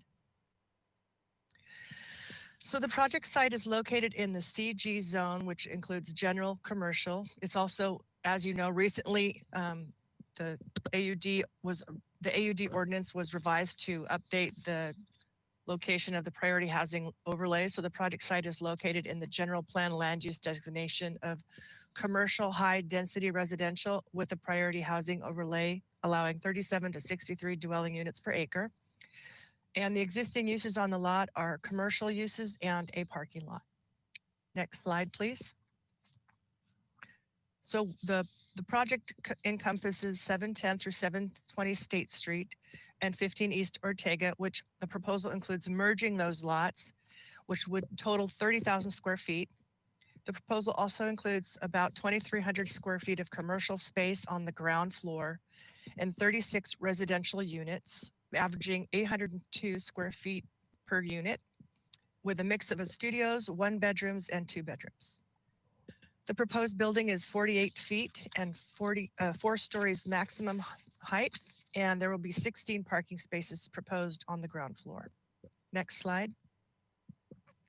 Now this slide shows the total number of lots that are proposed to be merged. So you can see at the top 720 State Street, which is where Blenders is, and then the lowest property is 710 State Street, which is now Restoration Hardware. And then to the right, you can see the parking lot and the property at 15 East Ortega. So those lots will be merged to get the 30,000 square feet of lot area. Next slide. And here is a site plan showing the proposed floor plan on the ground floor. So up here on the left, the blue area, that is the proposed restaurant. And then as you move to the right, there's residential units and then the parking lot as you go towards Ortega Street. Next slide. So the purpose of today's meeting is for the Planning Commission to give comments on the concept of the project, because it's on a lot that's greater than 15,000 square feet, and it's also as newly proposed in the priority overlay. And it requires comments from the Planning Commission regarding the design compatibility and general plan consistency. Next slide. The project did go to design review, the Historic Landmarks Commission on June 10th. Overall, the commission was supportive of the proposed design. They did request that the applicant do more study of the roof pitches and the front facade of the State Street elevation. And subsequent to today's meeting, the project will continue to go back to HLC to work on the design prior to any approvals. Next slide. Here is just a slide showing the front elevation, what you would see from State Street. So although the project includes the buildings from 710 to 720 State Street, the only building that would be demolished as part of the project is the one where the store known as Restoration Hardware is located. And this is where the main frontage is showing on this slide. It's a 2-story close to the street, and then it moves back to 3 and 4 stories as you go back towards the back of the lot. And then the next slide. And this is the elevation from Ortega Street. And you can see the main entrance to the property would be off of Ortega Street. And again, you can see the backs as you move back towards the back of the lot, how the building's elevations will change. On the next slide. I also wanted to show you a slide showing that the project is in the vicinity of several buildings that are landmarks and structures of merit. The proposed project site at 710 State Street is not designated as a historic resource, and neither is the property at 15 East Ortega. You can move to the next slide. As part of the design review, our city's urban historian evaluated all the properties and how the project would potentially impact those existing historic buildings, and found that it would not have any negative impacts on the nearby buildings, such as the News Press building, which is a designated building, and the other buildings that are on State Street and across on Ortega. And she also did an evaluation of Ortegas, the 15 East Ortega Street, and found that the building was not of any significant architecture, and that the front facade of the building had been significantly revised since its original construction. You can move to the next slide. So as you know, the City Council and Planning Commission recently approved amendments to our AUD ordinance, and that included increasing the area of the priority housing overlay to be a majority of the central business district, which includes the project site. The allowed height was increased to 48 feet, which is what this proposed building is. And it was also approved to reduce and ease parking requirements for our priority housing overlay projects. And the next slide. Another part of the project is that the inclusionary housing requirement, 10% of these units are required to be moderate income units. Those will be required to be rented at 80 to 120% of the average median income. So for this project, that will be 3 units that will be moderate income units. And at the site visit, we did have a question from Jay Higgins about how the city would monitor how these stay inclusionary. And for rental inclusionary units, there's a covenant that would be required to be recorded to the property. And the developer is required to provide certain documents such as a tenant selection plan, a management plan, annual rent roll, annual statement of compliance, and more documents. And the city's housing department would be responsible for monitoring this and keeping the project in compliance with these requirements. And you can go to the next slide, please. So in the staff report, you can see that staff did an analysis of the project's consistency with general plan, and we looked at the land use element, historic resources element, housing element, and the environmental resources element, and the circulation element. And there's, like I said, a detailed analysis of those policies in the staff report, and I can answer any questions that the commission may have as we proceed through this meeting. The next slide, please. So projects should be compliant with the urban design guidelines. So as the slide says, generally proposed development should demonstrate compatibility on 3 different levels. So the development should be compatible with the distinctive character of Santa Barbara, the character of the surrounding neighborhood, and immediately adjacent developments. And the next slide. So after today's meeting and comments provided from the Planning Commission, the project will continue through environmental review prior to being approved by the Historic Landmarks Commission. And then it will go to HLC for project design and final approvals. And then prior to, or during building permits, the properties will be tied together either through a lot tie or a voluntary lot merger. And the next slide. So staff recommends that the Planning Commission consider proposed design of the project and its consistency with the general plan. I tried to keep my presentations short in the interest of time, and I wanted to say that we did receive several pieces of correspondence, both in support and voicing concerns and opposition to the project, and those have been forwarded to the Commission for their review. And so I will go ahead and hand it over back to you, Chair Schwartz. Thank you, Ms. Broadison. While we're waiting for the applicant to launch his presentation, again, I just want to make clear both to the commission, even more importantly, the general public, that today is just a concept review. Ms. Broadison referenced this, but I want to highlight both what this hearing is and is not, and then also that the applicant still needs to submit a formal project application, and then staff would commence environmental review, and only then would the project return to the Historic Landmarks Commission for a decision regarding project design and final approval. So today is not the last stop in the process, and certainly the public will have a number of additional opportunities to express their opinion. So if today doesn't work for you, members of the public who have been waiting to speak, please know that you will have additional opportunities. But we're certainly going to go to at least a portion of public comment today depending upon how many members of the public are in queue. So thank you, Ms. Broadison. I'm now going to ask you to go ahead and turn off your webcam and to see if Mr. Kevin Moore is ready to make his presentation. There's Mr. Moore. Mr. Moore, do you need more than 20 minutes? What's comfortable for you? No, we shouldn't need more than 20 minutes. Okay, let's go ahead and put 20 then up on our timer. Mhm.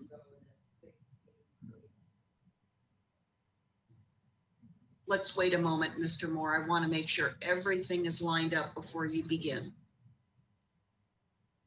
Okay, thank you. We also have a member of the ownership, Mr. Geeb, with us as well, in case there's any questions for him. Okay. Yes, and Madam Chair, just to let you know that Mr. Geeb is a panelist. Mr. Geeb, you do have the opportunity to turn your webcam on and microphone if there are any questions that come up. Thank you. Okay, and then we have the timer up and we have your presentation loaded. If everyone could please mute themselves other than Mr. Moore, just so we don't have feedback, please. If you have multiple devices that are still on and are not muted, that's going to be very helpful to mute those. Mr. Moore, are you comfortable starting now? Are we ready? Yes, we're ready. Okay, thank you. Please, it's over to you. Okay, thank you, Madam Chair and members of the commission for seeing us today. So as planning staff did a very good job about orienting you and giving you photos of the area, we can skip more about the design and what we're trying to achieve here. So I think as we're all aware, State Street has an issue with too much retail space, too much commercial space, and not enough housing to support that long of a street. And we believe that our project is a step in the right direction that will provide that density of residents adjacent to this commercial corridor that will help sustain and breathe new life into this area. So just some general planning notes. As staff mentioned, the HLC had generally positive comments about the proposed design. We did disagree with one of their comments, and we would like the Planning Commission's feedback about their desire to see the ground floor being fully commercial. We think that that's a mistake in this case, and we can get into that a little further in our presentation. And we also do understand that the reaction of the removal of the building at 15 East Ortega is emotional, but this is a long way off from happening. And this is a long process, and it's really a matter between the ownership and that tenant. And it's important to note that in that small footprint of that building, our proposal would provide 7 new apartment units. So please consider that. If we could move to page 12 of the PDF.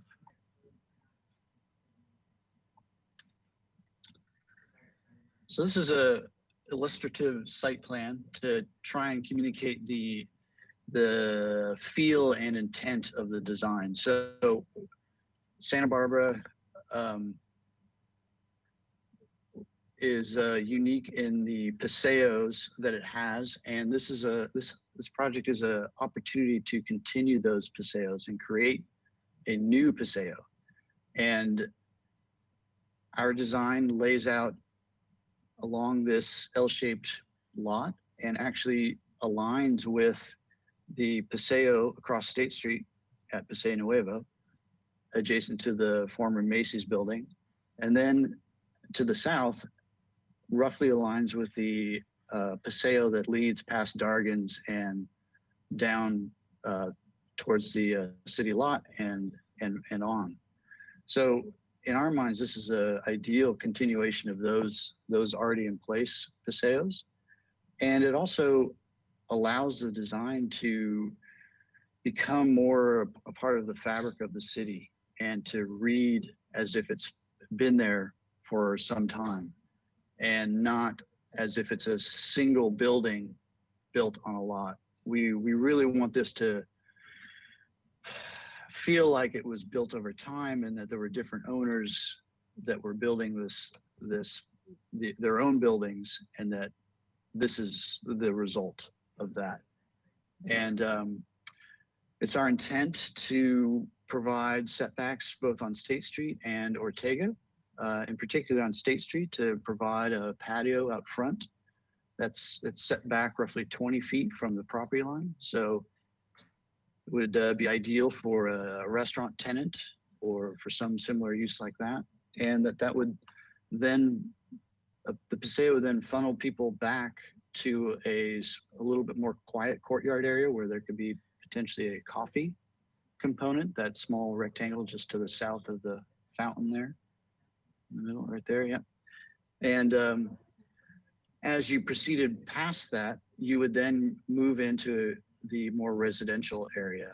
And so the paseo gets a little bit more narrow and a little more quiet. And in our minds, this is not going to be a major thoroughfare. This is going to be a fairly quiet paseo. This is not Paseo Nuevo or a shopping mall. This is mainly for the residents and for people that know about it to pass through. And the plan is to have, landscaping and trees and lots of shade to also promote its use as an outdoor space for the residents. Okay, and we have another PDF of some street views that we uploaded, the photos from Sevilla. No, the other one, that's one. So this is just an attempt to describe and defend our feeling that the ground floor, once you get away from State Street, it's ideal to convert to a residential. So this is just a typical street in Spain. And you can see, if you advance the slide, you can see it's got restaurants and offices and stores, and then keep going. And then you arrive at an intersection. You can go left or right and keep going. We chose to turn right here, and you can keep going. And you note, as soon as you exit that main street, you start, the commercial starts to immediately fade away. You can advance the slide. And you transition. You can just keep going. There's a few more. And you transition into essentially, occasional office, but these are all apartments and walk-up apartments. So the reason that this street that main street was so vibrant was because there's this mass or this specific density of residents that live adjacent to it that can support those businesses. And we think that's really the answer to our State Street issues. And in addition, it also allows us to get the density that's required for this project within the 48 feet. If we had to build on top of additional commercial throughout the entire project or on top of parking garage, we wouldn't be able to get this number of units in this massing. Okay, so we can switch back to the drawing set. So we've taken that concept as a starting point for a design, and that really helped us formulate our concept. So we can move on to page 13.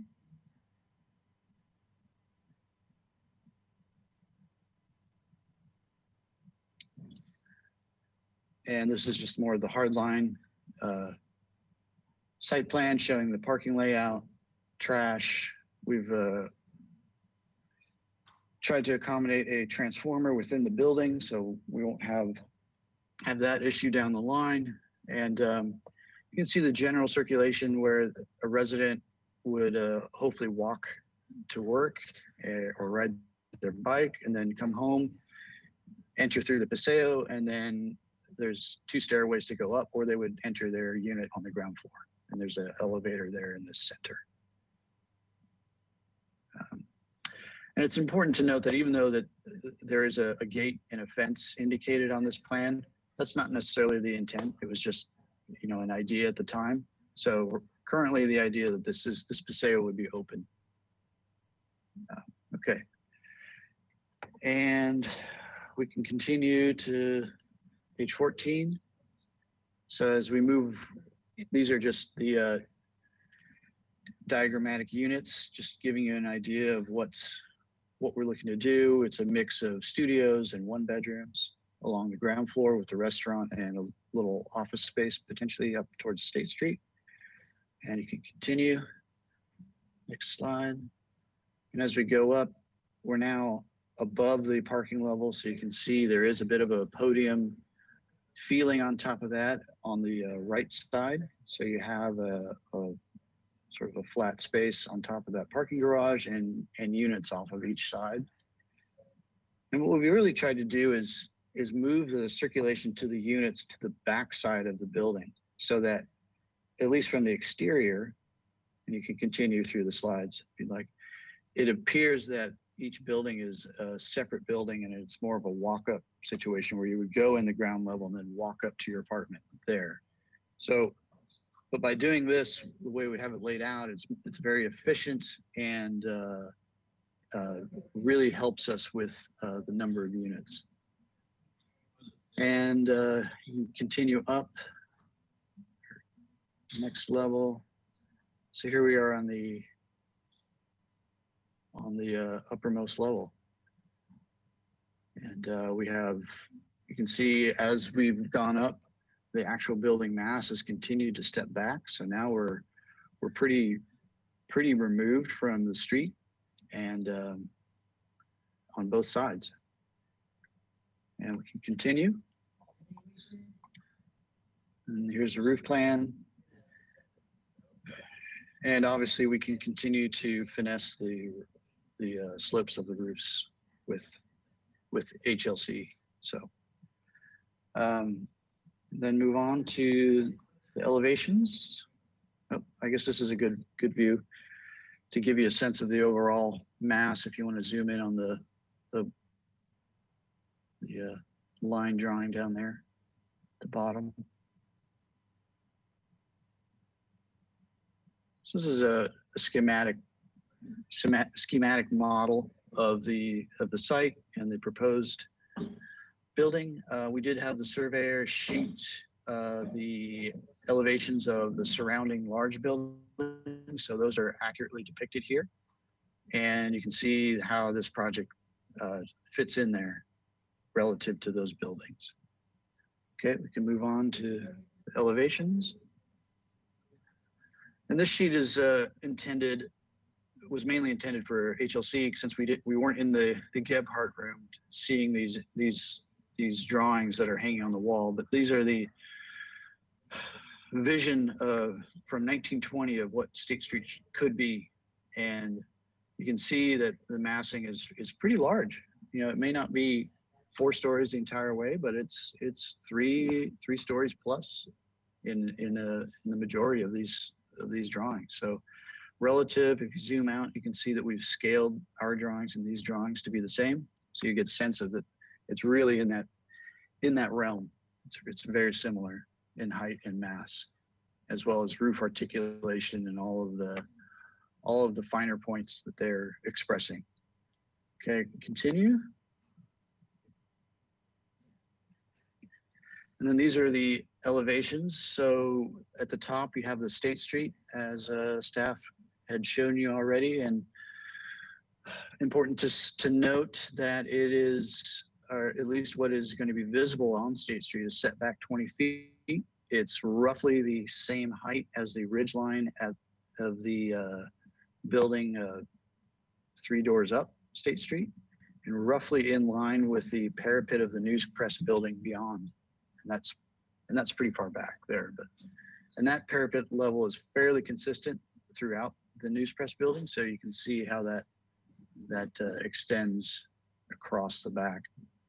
And then ghosted in the back is the elevation in the background of our proposed building to the right there. And we zoom back out, we can go to the elevation on the bottom. So this is the elevation of the Paseo leading from State Street. And you can see that we've tried to break this building up and the massing up similar to widths that you would see on State Street. So they're 40 feet wide, 50 feet wide, some similar to that rhythm. So they would read as individual buildings on a street. And to us, that's really important. I think that's what will differentiate this project. It'll read as part of the fabric and part of the street rather than its own separate project and building. And you can see that we've gone to great lengths to vary the detailing and some of the window sills and heights to try and mimic the fact that they might be different heights. The floor plates might be different heights, but they're actually all the same. And then you can go up to elevation number 4, just to the, and this is the elevation of that Paseo leading from Ortega Street. And so some different detailing there. You can see a little staircase to get you up to the podium above the parking, sort of a nice winding staircase, very trying to keep in the Santa Barbara style with unique elements and unique windows types and balconies and all of that. And then to the right, you can see we're set back 10 feet from the property line. And beyond, you can see the back, or the sort of the side of the News Press building in that gray hatched area. So we're roughly at the street, we're roughly the same height as that building, the existing building there now. And you can see nice landscaping, some site walls. And the last elevation is on Ortega Street, which you've seen earlier. The Paseo is on your left there with the figure walking up there. And the News Press building is there on your right. So you can see where relative to that height. Okay, and then that's the elevations, and one more sheet just to show the sections and the floor to floor height. So we have a 10-foot floor to floor height, which should net us just under a 9-foot floor to ceiling height in the apartments. On the State Street side, we have a more generous height, which is similar to what we find in the commercial buildings on State Street. And with 3 minutes to go, let's move to the street images. And Mr. So Moore, these are- if you need a few minutes beyond, that's just fine. Okay. All right. Well, these are images from our 3D models. So again, they're accurate based on the surveyor, and this is just an attempt to show you what it would look like as you were walking up State Street. So you can just advance through these. As we get to the intersection of Ortega, you start to see the building behind here, behind the new 7-Eleven building there. You see it's fairly well hidden. And then you get to the front of the project, you can see down that Paseo. And as we move past it, you can see how the State Street facade is very in keeping with what's around it currently. And then this is on Ortega Street. If we're walking towards State Street, you see the News Press building there on your right, and our project comes into view here. Macy's in the background. And that's it. So that really is the walk around the building and the presentation. I think you, Mr. in Moore. closing, Very good. yeah, in Yes, closing, go ahead. we would hope that you would agree that this is an artful and thoughtful solution to our critical housing need in downtown and would be a good addition to our city. Thank you. Thank you, Mr. Moore. Let's go ahead and stop the timer, Mr. Bolton. And at this time, I'm just checking in with Ms. Kokinda. We have, it looks like 30 attendees and 7 raised hands. We're going to go to public comment now. So as our new remote protocols identify, I'm going to ask all the commissioners to please come back online. We're doing this for all public comment periods. And while we're waiting for the commissioners to all come back online, but please stay muted, it's over to you, Ms. Kokinda, to facilitate public comment. And again, it looks like you've said there are 7 raised hands for speakers. Yes, thank you, Madam Chair. Again, if you wish to speak, so for those of you who have their hands raised, I see you, and I will be going down a list. But if you've just joined us or you'd like to comment on this item, you can raise your hand by clicking on the hand icon on your GoToWebinar control panel. Couple things to note, you only need to click the hand one time, and a raised hand is indicated by a red arrow pointing down. You can see an image of that in the bottom right-hand corner of the screen. So I'll give people a couple of minutes, and I'm going to go ahead and just go down my list. You'll have 2 minutes to speak. And so first we're going to have Bryson Smith, and then Craig Borders, and third is Darcy Roberts. So just be ready. Bryson Smith, I've just unmuted you. You need to please unmute yourself. It looks like your microphone's live. You have 2 minutes whenever you're ready. Hi there. Thanks for taking the time today, members of the Planning Commission, and just wanted to raise a couple concerns with this project. I think by now it's fairly well known that there's a large amount of community opposition to the proposed demolition of the current location of the press room. I think one of the key things that was just brought up in the review that we just watched was that part of the stated goal of this project is to help revitalize downtown. And it's just really hard to see how a project that, you know, not only is demolishing a longstanding business that's been around for over 25 years, but also involves a huge disruption to this block of State Street, is revitalizing our downtown. It just seems that, you know, especially considering COVID-19 and all the disruption local businesses have faced, if the city moves forward with projects like this, it just seems like we're creating an environment that's absolutely hostile to local businesses.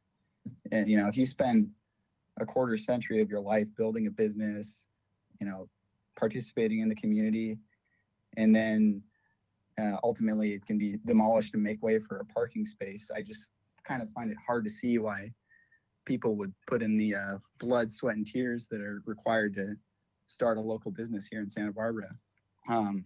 Beyond that, I think that in terms of the housing element, you know, solving the housing crisis downtown is certainly not an easy task, but building more expensive, high-end apartments doesn't really seem to be in character with what the town needs. We have plenty of high-income individuals who can afford higher-end places, nice apartments, but we have a super lack of low-income housing. So I think if the city is considering zoning more of state for housing, we should really be focused on solving that low-income housing crisis. And yeah, I see my time. Thank you. Thank you, Mr. Smith. So next I have Craig Borders, and then following Craig Borders will be Darcy Roberts. Craig, if you could please unmute yourself by clicking on your microphone icon. It looks like your microphone is live. Please go ahead whenever you're ready. Yeah, I just wanted to make a comment about the first floor, excuse me, first floor units. It just seems like it's in a downtown environment where there's a lot of bars and restaurants that stay up late. To put single, units on a ground floor in a dark alley seems like a bad idea. Excuse me. As for the press room, I know that planning commissions and the coastal commission have shut down projects because they displace frogs or some fox that hasn't been seen for 30 years that may come back. Excuse me. But what you're doing if you approve this project is you're displacing a lot of locals that merge and hang out at this place and have for 25 years. And that's a big part of the central community. And there's no regard given to the barfly, if you will. And I just think that it should be considered in the planning of this. And if there's a way to build around the press room, like we did back in the day with the Mel's, that still goes down in lore. And people are talking about it to this day. That it was a great success, that business lasted through that giant construction. And I think that maybe it's something to consider for this. I know that this is an issue between the landlords and the tenants, but it does affect our community. And I'd like to agree with the last speaker. We don't need any more $5,000 rental units. We need affordable housing. And I don't think that having 17 parking spaces for 36 units is really going to be to the advantage of the downtown and revitalize. There are, what'd you say, 300,000 square feet of empty space, and we're going to get rid of successful businesses and replace it with more space. And that's it. Thank you, Mr. Borders. Okay, so next I have Darcy Roberts, and then after Darcy Roberts, I'm going to call on Travis Vassallo, and then Steve Fort. So please be ready. Darcy, I've just unmuted you. If you could please unmute yourself by clicking on the microphone icon. There you go. You have 2 minutes whenever you're ready. Thank you. Hi, thank you. I'm calling to voice my support for the Rafferty's and for the press room, whether it be the building remains as is or fees for moving locations are waived and assisted relocation. I've been pondering the notion I always heard growing up that people come here to pursue the American dream. Everyone's supposed to have that same opportunity, right? That's exactly what the Rafferty's did. They moved here with young children because they believed in this country. They worked hard, they put in the time and built a flourishing business and a cornerstone of the area. Kindness probably isn't going to earn any points here, but the fact that the Rafferty's have created a warm and inviting space for Santa Barbara citizens and international visitors alike should count for something. But I know money talks, so Press Room gives back with its time and its funds to this community and this country. And thinking of that and seeing their American dream teetering on the brink, now as an adult, it feels like part of the American dream is to have it ripped away from you. Because no matter how much of a difference you make in your community or how much money you may have had, someone will always have more. And then we'll have progress for progress' sake. As for 15 East Ortega, I understand the building belongs to SEMA. I worked on a SEMA property. I'm very aware that SEMA does what it wants with its spaces, and it generally has the right to. But before this project gets okayed, I'd like the council to think about what this kind of growth continues to do to the fabric of our town. How does it encourage people to be business owners? As this committee seems to be aware of the large amount of unused space in Paseo Nuevo and State Street, I'll skip that part of my comment, but I agree, it's a crisis. This project has 4 affordable housing units, the bare minimum. Most people who live here have more than one job in order to stay. I am one of them. We do this happily because we love this town. This is our town too. At some point, the city needs to back the residents rather than the landlords. It would be nice if the people that worked in the city were the same people that could afford to live here, and then those that start businesses can do so knowing they will have the opportunity to remain open. I understand the growth is the future. I just think that we should be careful what, and more importantly, who we are willing to sacrifice for our past and our present. Thank you. Thank you, Ms. Roberts. Okay, next I have Travis Vassallo. And then after Travis, it's going to be Steve Fort and then Gareth Kelly. So Travis, if you could please unmute yourself. There you go. Hi, my name's Travis. I'm a local resident born and raised in Santa Barbara. Just want to thank the Planning Commission for allowing us and others to express our thoughts. As I'm sure you're all aware, There's a lot of community anger surrounding this project and what it means for the future of our Santa Barbara community. I have two primary concerns. The first, obviously, being the housing crisis. I think we can all agree that there's an extreme lack of affordable housing for our residents. This development will in no way alleviate that problem. The architect of this project, Kevin Moore, mentioned previously that only 3 of the 36 units will meet the bare minimum requirements for affordable housing set forth by the city, which is absolutely a joke. This development is just simply a money grab by the developer just to make more money, with zero care for the city and its residents. Secondly, most importantly, this development promises to destroy a local family and business that has served our community for over half of a century, the Press Room. Press Room has been a long community mainstay, offering a safe place for people of all walks of life to gather. The Press Room and its owners, the Rafferty family, have donated thousands of dollars annually to local charities, as well as provided a place for artists and local residents to display art, play music, and generally just enrich the community as a whole. What I and many in our community want to see is a developer address both the number of affordable housing units as well as a path for the Press Room and the Raffertys to survive. I insist that the developer and the city find a way to either include the existing Press Room in their development or provide funds to the displaced Rafferty family for relocation and build out of a new location. I began circulating a petition to help save the Press Room, which has received close to 14,000 signatures. To put that in perspective, that is more than most people voted for the top 3 mayoral candidates in the last election combined. As our city government, it is your responsibility to protect our city and its residents and interests, which clearly include important cultural centers such as the Press Room and families like the Raffertys. Thank you. Thank you, Mr. Vassallo. Okay, next I have Steve Fort, and then after Steve Fort is going to be Gareth Kelly, and then Joseph Crosby. So Steve, I've just unmuted you. It looks like your microphone's live. Please go ahead whenever you're ready. All right. Thank you, Ellen, and thank you, commissioners. I'm Steve Fort. My wife and I rent a house at 816 Grove Lane. I've been a supporter of the AUD program in the past, but when an applicant in the days leading up to a planning commission hearing is flaunting ADU units in the press as high end, I have to step back. I didn't have a problem with this project, even though the applicant is displacing a friend's business and not being upfront with that friend in the process, until the applicant's announcement that these were high-end units, except for the 3 or 4 dedicated to moderate income.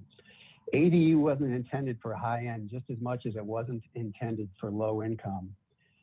Indeed, this relationship is between the landlord and the tenant, as discussed by the presentation. But the owners of the Press Room found out about this project from a mailed city notice. The Press Room deserves better. 25 years in business, locally owned, certainly the most culturally diverse square footage in the city. Couldn't the applicant, landlord, property manager, property owner have been bothered to inform the tenant? And landlords are wondering why rent control is on the ballot. It's likely inevitable that downtown is going to get generally reimagined with more housing, and I support that. But let's require landlords, property managers, and property owners who are going to benefit from this reimagining to act responsibly and treat long-standing locally owned business tenants with courtesy and respect. If we're going to tear down a cultural icon, let's do it a little bit more gracefully. The city has regulations related to providing assistance for displaced residential tenants. The Planning Commission could require SEMA to assist with relocation of the Press Room, and the Planning Commission should waive city permit fees at a new space for the Press Room in the future. Thank you. Thank you, Mr. Fort. Okay, I'm going to call on Gareth Kelly and then Joseph Crosby, and then third will be Andy Garcia. So Gareth Kelly, I've just unmuted you. If you could please, you just turn your microphone on. You have 2 minutes whenever you're ready. Good afternoon, Commission. Thanks for taking the time. Watching Mr. Moore's presentation, it was glitzy and glamorous. And the one thing that stuck out to me was the pictures of Europe that he used. I myself am European, like the Raffertys who own the Press Room. One of the reasons that those European areas Mr. Moore was so keen on highlighting as successful and vibrant is because they consider cultural and societal anchors in the community. I hear a lot talked about the height of a building and the density of a building and the parking of a building, etc. But perhaps that this is an opportunity to consider the cultural importance of a building, the societal importance of a building. Those streets in Europe that are vibrant, as I said, are because they have spaces where members of communities not just go to hang out, but families grow up together, communicate with each other, enjoy life together. That's what makes a downtown community in Europe thrive and be successful. And that's what could happen in Santa Barbara. And this is a real opportunity for City Council, for the Commission, to really take a look at what do we want downtown Santa Barbara to be? Do we just simply want glitzy, glamorous new buildings with little forethought or minimum requirements to affordable housing? Or do we want vibrant spaces that are welcoming to all kinds of people? The press room attracts tourists from all over the world. It's a cultural icon. And I just think that there's a real opportunity here to consider more than simply the brick and mortar, but what a place actual means to the community that it's in. And I wish the Commission well, and I hope they consider these things. And yeah, I thank you for your time. Thank you, Mr. Kelly. Okay, so next I have Joseph Crosby and then Andy Garcia. And then after Andy Garcia will be Colleen Wilson. So Mr. Crosby, I've just unmuted you. If you could please unmute yourself. There you go. You have 2 minutes when you're ready. Hi there. Thank you. And I want to thank all of you on the board today for your time and your patience. I just want to let you know I'm a local Santa Barbarian. Born in '77, I've lived downtown virtually my whole life. I've only moved away from the area one time for 6 months, and I simply regretted it. I love being here. That said, I can only personally afford to live in an apartment with a roommate for about $1,200 a month. That is the best I can do as far as affordable housing. And that said, with my income and what I do for work, I manage a couple different businesses downtown. I've worked downtown my whole life. And quite frankly, it kind of sickens me that a project is being put forward that would displace a really wonderful, long-standing, successful business in the midst of a world crisis where businesses such as this are struggling to survive, and they are making it by their own blood, sweat, and tears. They're making it work, and they're being a success. But during this time, in this global pandemic, I would like to think that our own local community could support a local business that's doing well, that's an icon for the American dream, and B, could actually be more imaginative as to what they would do to support the community. I personally couldn't afford one of those ground floor units proposed in these plans. And quite frankly, I wouldn't want to live there. I wouldn't feel safe. I wouldn't feel safe to have my 3 daughters come visit me at that location. That would scare me to be parked there. However, the light and the warmth and the joy that comes out of the existing business there is an attraction to positive people of all types at all times whenever their doors are open. I would like you to strongly consider the impact of this project and how it would deeply negatively affect our community. Thank you so much all for your time. Thank you, Mr. Crosby. Okay, next I have Andy Garcia, and then the last raised hand that I see is Colleen Wilson. But I'm going to suggest after this, we'll go back to the how to raise your hand slide just to make sure that we've captured everyone. So Andy Garcia, I have unmuted you. If you could please unmute yourself using the microphone icon on your GoToWebinar control panel.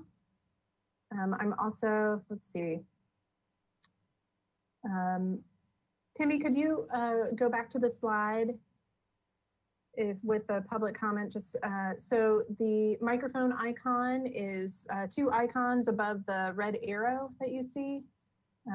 There we go. It looks like you just turned on your microphone. So please, you have 2 minutes whenever you're ready. Okay, thank you. Thank you to the Commission for this forum. I really appreciate the opportunity to give comment. I'm Andy Garcia, a lifelong downtown organization volunteer, and I run the Art Crawl Santa Barbara. My comments are opposed to this concept consideration. As a former employee of the vast empty space at Nordstrom in Paseo Nuevo, that makes up the previously mentioned of approximately 1 million empty square footage in downtown. The idea of new building makes no sense, nor does it solve the housing issue with only 7, I heard 7 units planned. As for the business inhabiting the Ortega Street space, the press room, they represent a rarity in downtown of a family-owned and operated small business. Press room is not just a drinking establishment. It is a cultural gathering space where community gathers for sports and fundraising. And one of the main features is monthly curated art exhibits that supports and enables local artists to thrive. Let's rally against new money-mongering projects and for art and culture for our downtown. And thank you very much. Thank you, Ms. Garcia. Okay, next I'm going to call on Colleen Wilson. And just a moment, Timmy, actually, would you go back to that slide? So if you haven't raised your hand yet and would like a chance to contribute your public comment, please click the hand icon on your GoToWebinar control panel. And that indicates to me that you wish to speak. You only need to click it one time, and a raised hand is indicated by a red down arrow, as you can see in the bottom right. So Colleen Wilson, could you please unmute yourself? There you go. You have 2 minutes whenever you're ready. Hi, thank you for letting me speaking today. I just want to commend everybody for speaking today. I back everybody up 100%. I am a born and raised Santa Barbara local, 51 years ago this month, and I've seen progress happen. And the thing that disturbs me the most is this, the development of putting apartments in downtown when us locals can't afford to live in them. And, you know, the moderate income housing is not moderate for those of us who work downtown. They had mentioned that they were hoping that people would walk or ride their bikes to work. Anybody who lives downtown cannot afford to live in those places. There's a place that they just built, whoever built on the corner of Anacapa and Ortega there. And how many of those are rented out? So it disturbs me to see this and a local family run business being, you know, potentially taken away. And I've seen it throughout the years here. You know, you go down State Street, there's the mall that's empty. There's all these empty storefronts down there. They're driving out our local mom and pops. And I just needed to voice that and let you all know, and please take that into consideration. Thank you. Thank you, Ms. Wilson. Yes, and Chair Schwartz, it looks like we have Nicole Miller who just raised her hand. And again, if you do wish to speak, please raise your hand using the hand icon on your GoToWebinar control panel. Nicole, I'm going to go ahead and unmute you. If you could please unmute yourself by clicking on the microphone icon.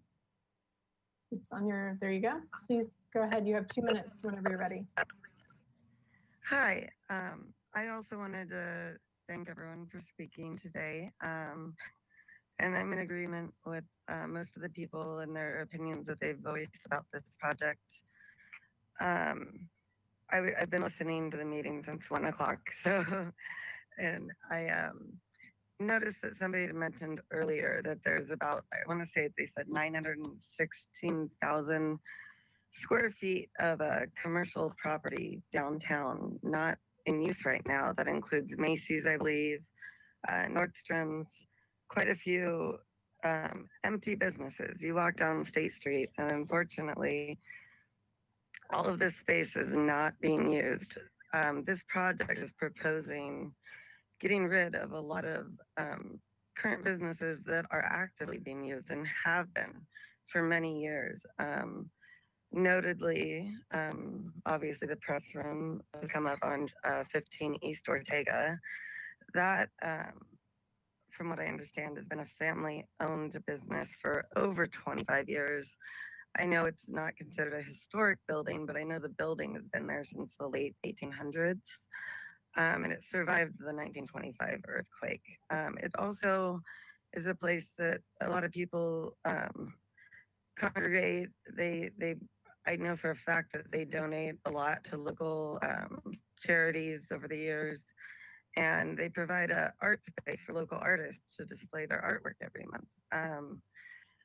I also, in terms of the housing, agree with what they're calling affordable is not affordable to those of us that work downtown. Unfortunately, I can't imagine. I could guess the studios might be going for maybe $2,000 a month. I have no idea. I don't think the price has been mentioned, but I know that most people downtown cannot afford a $2,000 studio. So I just wanted to thank you guys for your time, and please take into consideration all the comments you've received today from the general public. Thank you for your time, and I hope everyone has a wonderful weekend. Thank you, Ms. Miller. Okay, so that was the last person who's raised their hand. Again, I would just like to ask those attending, this will probably be, it looks like Jim Cannell just raised his hand. If there's anyone else who wishes to speak on this item, please, now is the time to raise your hand. So Jim Cannell, I've just unmuted you. It looks like your microphone is live. You have 2 minutes whenever you're ready. Okay, thank you. Well, I've heard quite a few people voicing their disapproval of this project for a lot of different reasons, but I want to just clear the air with respect to this development. This development it's taken a lot of planning, and we're looking down the road. I mean, whatever happens isn't going to happen for 2 to 3 years. That's how long it takes to get things done through the city. And that may or may not include the construction of the project. The problem that we have in Santa Barbara is that affordable housing isn't affordable. And you have to ask yourself why it's not affordable. And that's because of the cost of building in Santa Barbara. You're not going to get affordable housing in downtown Santa Barbara. Developers will not invest capital unless they get a return on capital. And housing is an incremental part of any downtown. If you want housing, you're going to have to allow these things to take place. Unless you give concessions to developers so they can make their projects more affordable, the average cost to build in Santa Barbara is in excess of $500 a foot. That's how much it costs. There isn't much profit, or really a lot of motivation, unless you have some economies of scale. And this project doesn't happen with only 36 units. This is not a money grab. This is taking retail space and replacing it with housing, which is what the direction of the city and what we understood to be the step moving forward. And I think it's a great addition to the city. But you got to give it time to mature and understand the battles that we fight as developers to make these things work. And it is expensive. Thank you, Mr. Cannell. Ms. Madam- Kokinda, do we have any other speakers lined up? Madam Chair, that was the last hand I saw raised. So I would just ask Ms. Rydell if there was any written correspondence. Thank you. Thank you, Ellen, and to the chair. Yes, we did receive written correspondence for this item that was distributed to the commission prior to this hearing. Thank you. Thank you, Ms. Rydell. So it's back to the commission. And again, I want to do a time check where I'm going to ask for a motion from my colleagues at 6 o'clock to continue this item. We'll begin a question period now, but we need to do both questions and deliberations with a recommendation as we conclude, and clearly there is not the time to do that this evening. The applicant, Mr. Moore, and I have communicated prior to our hearing start time, and he is aware of a continuation, is aware of that being the most likely outcome for today, and he's prepared for that. So we'll get to that at that time. Who would like to start with questions of a staff and or the applicant? Commissioner Higgins, please. Yes, so the Paseo that is being sort of mirrored or mimicked in the project, which I think is great. It sort of lines up with the Paseo across the street that goes by Dargan's and then by the Habit. It connects to that parking garage. Is that public? Is that a public easement? How is that held? Does anybody know on staff side or maybe the applicant? Chair Schwartz and Commissioner Higgins, this is Kelly Broadison. I did check in with Public Works staff on that, and the Paseo that's directly adjacent to the building occupied by Dargan's is owned by the city of Santa Barbara. And it turns, as you go down south on that Paseo, it turns either to the right, it goes to the public parking lot, and to the left, it goes towards State Street past the Habit. The Paseo from State Street through next to the Habit is a privately owned parcel. So although I didn't have time to research if there's a public easement on that parcel, I imagine there is, just because obviously what private property owner would allow that many people to walk through their property without an easement. Okay, right. Thank you. It's important to me for a couple of reasons. One is that this particular project is I think theoretically relying on parking next door in the lot, and so I wouldn't want there to be any restricted access to that parking lot through that Paseo. So it's good to know that that portion of it is public, because there was a comment made during the site visit that the subject Paseo is not necessarily embedded into the project as being public. So I don't really have a specific question on that, other than, are you sure you want to keep that free to close later? That's to the applicant. It's sure is a nice continuation of the existing Paseo network, and it seems to be something that you're relying on anyway for the reduced parking in your project, in terms of getting people to that parking lot through your project. Commissioner Higgins, certainly we're not tied to closing off that Paseo.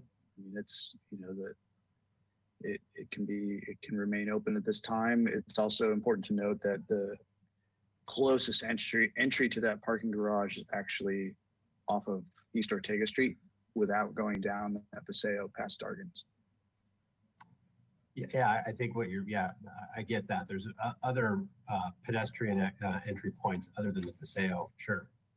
Right. But I'm hearing you correctly, though. You're not necessarily hanging on to a potentiality in the future where you close that. You could live with it being a public easement.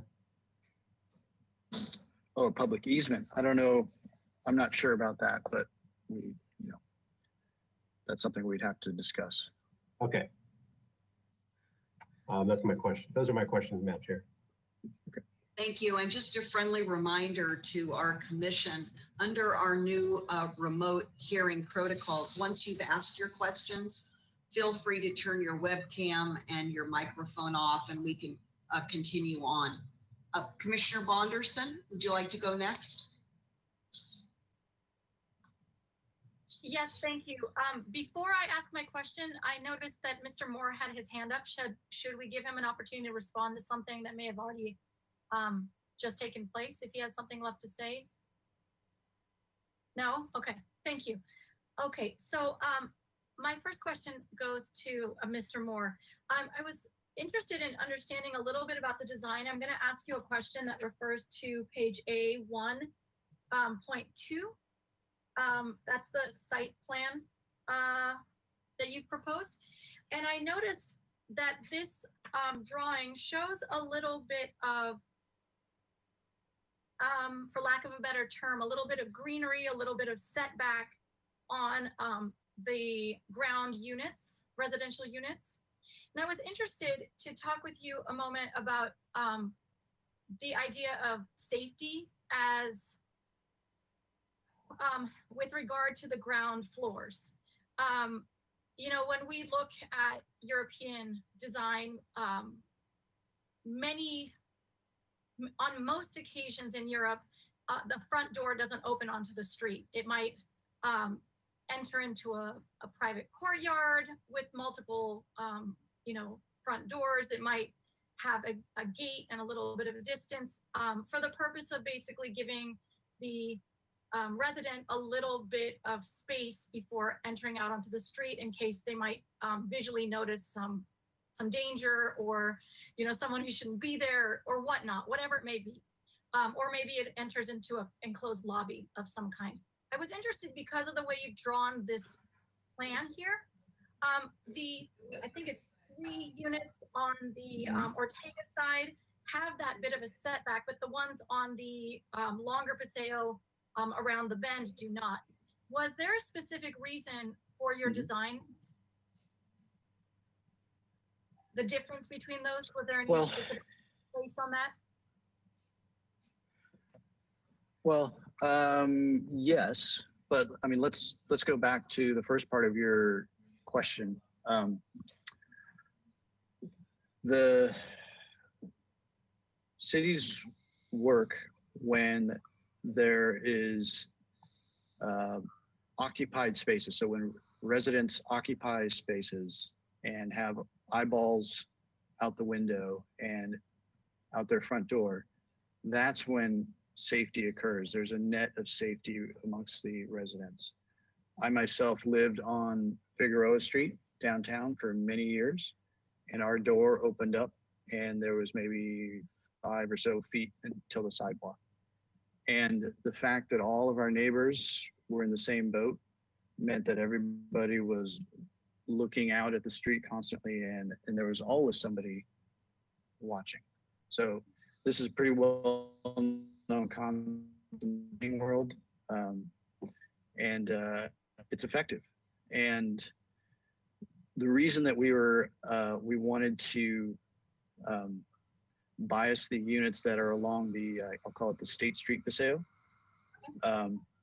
is that we wanted to give them some separation from the rear property line, which is up against the news press, the back of the news press building. And by shifting those forward a certain distance where we can get more windows, larger windows along that backside, and it has to do with building code and allowable opening area. So by shifting them forward, we're able to give them light on both sides. But the trade-off is you lose the opportunity to have a small front yard or a front area that's private. It's our intention that the paved area that's shown on this would have a zone of planting up against the building that would keep people from being able to walk right up against the building. So the colored site plan is probably more illustrative of that. So that's where that is. Thank you. Yes, I understand the other floor plan might be easier to understand. But I would like to kind of follow up with your example. I appreciate the example you gave about the I guess you said Figueroa Street, where you have about 5 feet of a distance. That's exactly what I was sort of implying, that I'm concerned mostly about the immediate front door opening onto the sidewalk so closely. And the fact that at our site visit, as well as here today, the idea of potentially adding a gate at a later time if need be, if the behavior that takes place on this Paseo is not as we wish. I wanted to, I just wanted to address that and potentially get more of your feedback. If you have considered other methods to give some security to these ground units, if there is an opportunity to put little individual setbacks or gates on them beyond what you have here. Has there been any other thought or ideas around that you may have juggled around before coming up with this one? No, but we can certainly look at that. It would just require probably less landscaping along the property line. That's the shared property line to the south. So we could certainly look at that. That's not outside the realm of possibility. Okay, thank you. I know we're still early in your concept here. My next question has to do with the Ortega frontage side. At this time, based on what we're looking at here, the first unit closest to the street is obviously residential.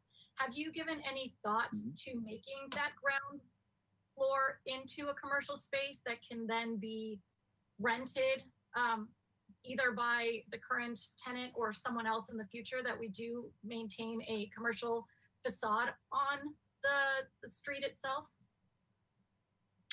Oh, sure. Absolutely. That was considered. One of the issues with that is that with commercial space, we have to park that square footage. So if we add more commercial square footage to this project, we have to add parking. And that will further constrict the amount of buildable area that we have on the ground level, and would ultimately result in fewer units being constructed in this project and a lower density, which I think is counter to what the city is after. My understanding, and please correct me if I'm wrong, is that based on the updated amendments that go into effect today, actually, parking is no longer required for the residential units. If that's the case, would you be able to give up some of the parking, perhaps on the back corner of the, I can't really explain where I'm talking about, but that follows along the, what you were calling the State Street Paseo, the one that's horizontal? Would you be able to add a few units there to give up one or two in the front on the Ortega face? Would that be of consideration to you? I don't know. Obviously, there's a desire for some parking for the residents. And so that's a balance we'd have to discuss with our client and see where their priorities are and where they feel the line is between not enough parking and too much. So thank you. That's a very fair answer. I appreciate that. This my follow-up question on this issue goes to Ms. Broderson, I suppose, with the city. I don't know if you have the answer off the top of your head. Are you available? Is someone available? Yes, Commissioner Bonderson and Chair Schwartz, I'm here. Thank you. Hi. I was curious if you know off the top of your head, for a commercial space, how many parking spaces would be required by the city? And do all commercial spaces that are in this area require off-street parking? Commissioner Bonderson and Chair Schwartz. So this project is located in what's called the Central Business District. So regardless of what type of use is in the building, the maximum amount of parking spots we can require is 1 per 500. Also, it's located in an area, the city is divided up into areas of zones of benefits. And I believe that this property is either in the 80% or 90% zone of benefit. So I can verify that if you want to give me a second. And then the required parking would be 1 per 500, and then you get a discount based on what type of benefit zone this property is in. So I can check on which percentage it is if you want to give me just a second. Thank you. Yes, and there's, perhaps. Oh, there's Mr. Allison. Yeah. There she is. Thanks. Somebody Thank you, get Commissioner that. Bonderson. I can confirm that it's in the 80% zone of benefit. Perfect. Thank you so much, ladies. I just wanted to hear what the options were, and certainly I'm sure Mr. Moore and his team probably already had that information available to them. I'm just curious to know how things might be rebalanced to take some of the considerations that might come out of this hearing. I had one last question. Let me just find it. Oh, yes, it's also a city question for city staff. What are the relationships that may currently exist, if any, between the required parking, whether it's commercial or in this case residential or mixed use, and the public parking lots that are put out by the city? Are there currently any relationships where they can purchase or make arrangements to balance that sort of off-street parking with the city lots? Chair Schwartz and Commissioner Bonderson, I believe Caitlin Mamolsky from Public Works Transportation is here as a panelist. But if she's not, I don't believe, I believe there are certain parking lots in the city where private people can purchase parking lots or lease them, but there are, yeah. So yeah, there's Caitlin. Thank you, Caitlin.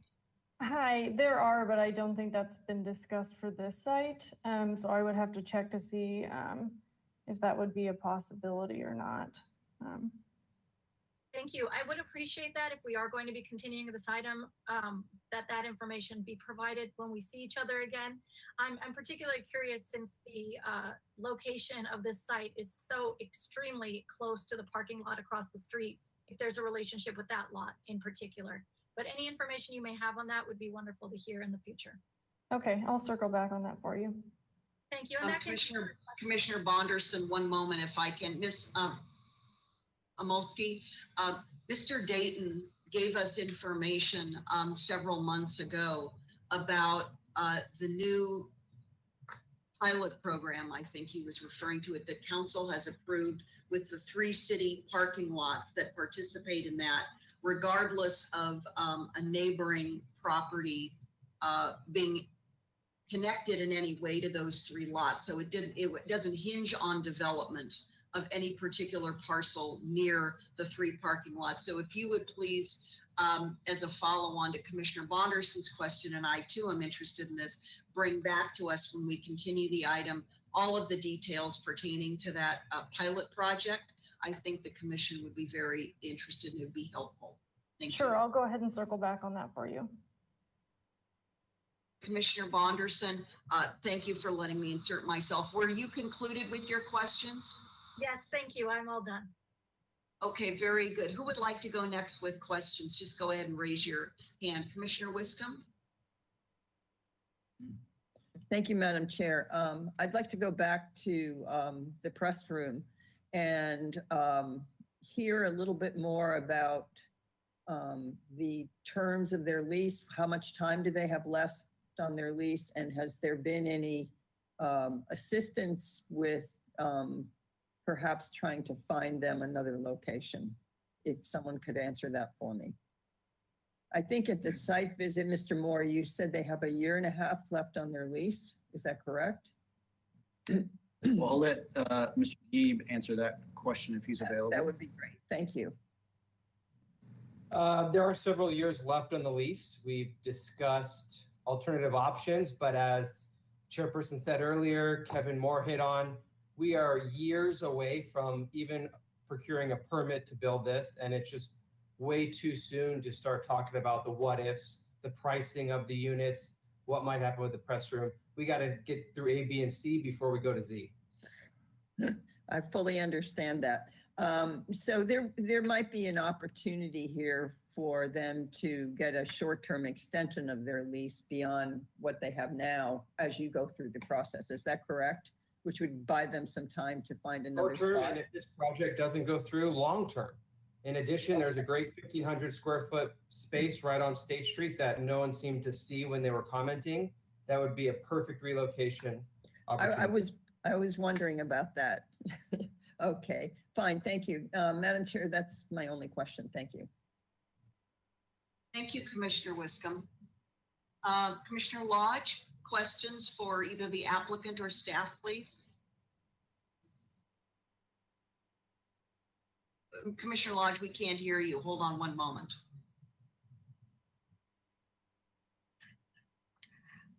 Mr. Moore, the Paseo area, is that counted as part of the open space or open yard area? It is as part of the overall open yard area, yes. See, you seem to have a rather generous amount of open yard, but if it, that is, and I'm concerned about livability for the tenants, and I was happy to see that I think most of the units have private open yard as well as the common open yard area. That's correct. Okay. In designing the project, I assume you've taken into consideration the possibility that the properties on the corner of 700, 706, and 708 State Street could be, plus the parking lot that's not part of this project, could someday be developed with a similar kind of project. Yes, absolutely. I think that would benefit the city if those were.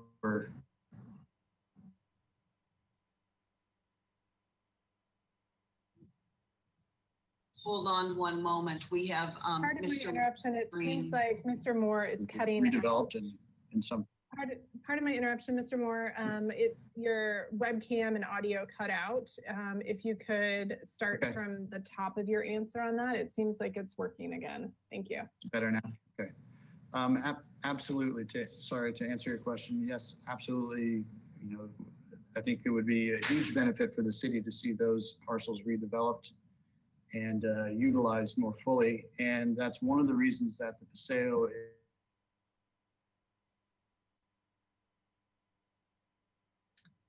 Faded out again. Yeah, Mr. Moore, if you can hear me, it seems like your video's paused. I'm going to turn your webcam off momentarily because I think it's going to preserve some of your internet connection. Can you hear me?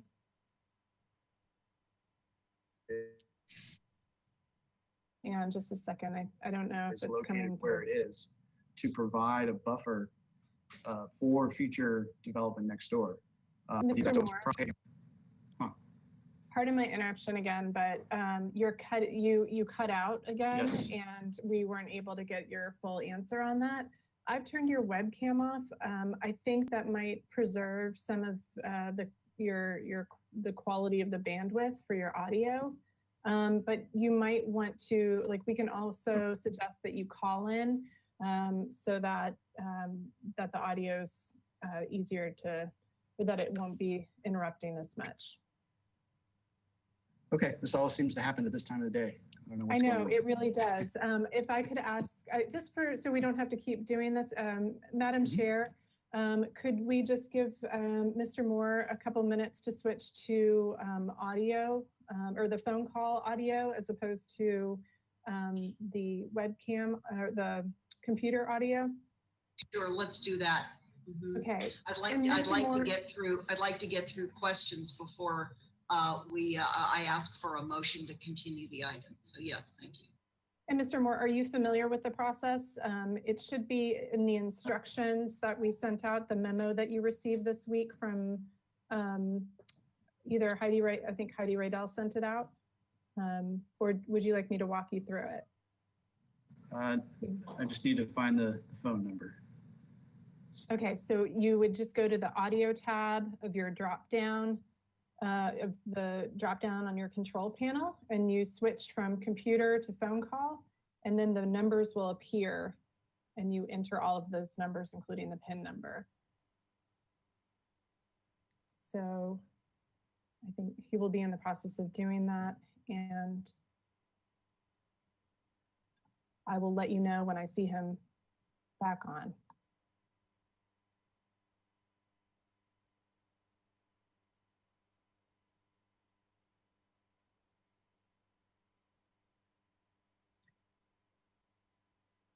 would it help if I turned off my webcam? Commissioner Lodge, thank you for asking, but no, it's really just, it has nothing to do with your bandwidth. It has everything to do with the internet connectivity where he is. So I think, Mr. Moore, if you could unmute yourself. Might just, there we go. It looks like you're connected to audio, and then I'm going to send you a webcam request. Could we try that? Could you test your audio, please? Sure. How's that? Okay. I think that's going to be much better from here on out. Thank you so much. I appreciate it. Sure.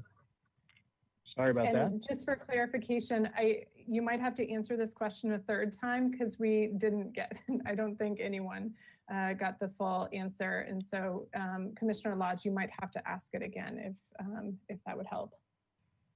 That was a rather general question about, considering the possible future development of a building right next door. And what I was heading toward is what it's going to be like for those units on the ground floor if there's a building right next door that also goes up 48 feet. What is the width of the Paseo? It looks a little wider going, where it makes the turn, the part going horizontally on the diagram that's there. It looks a little wider than the part going vertically. Are they the same? That's correct. Okay.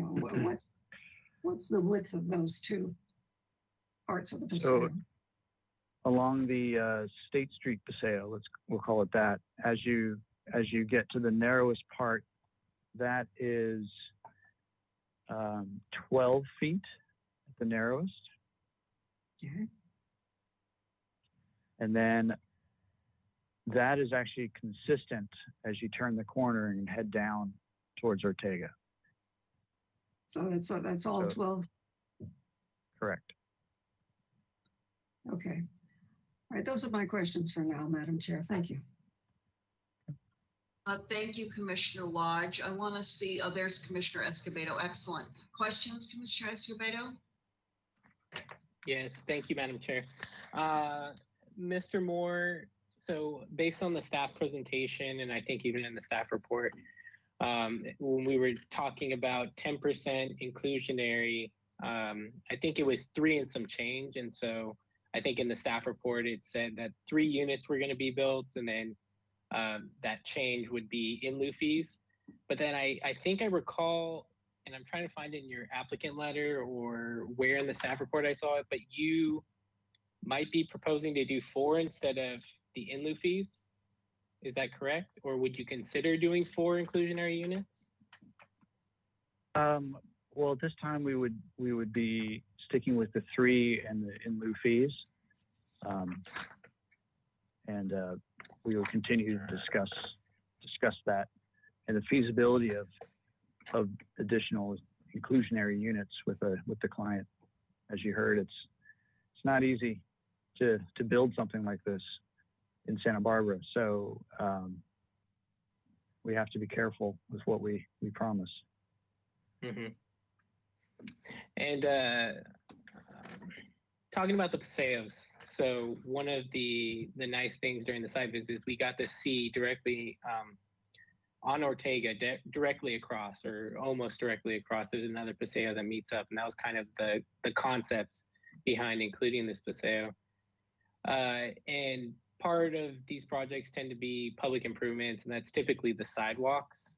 But and it might be too early in the process, but have you considered, since there's going to be that incentive to cross from one Paseo to the next, one of the public improvements being a crosswalk of some sort?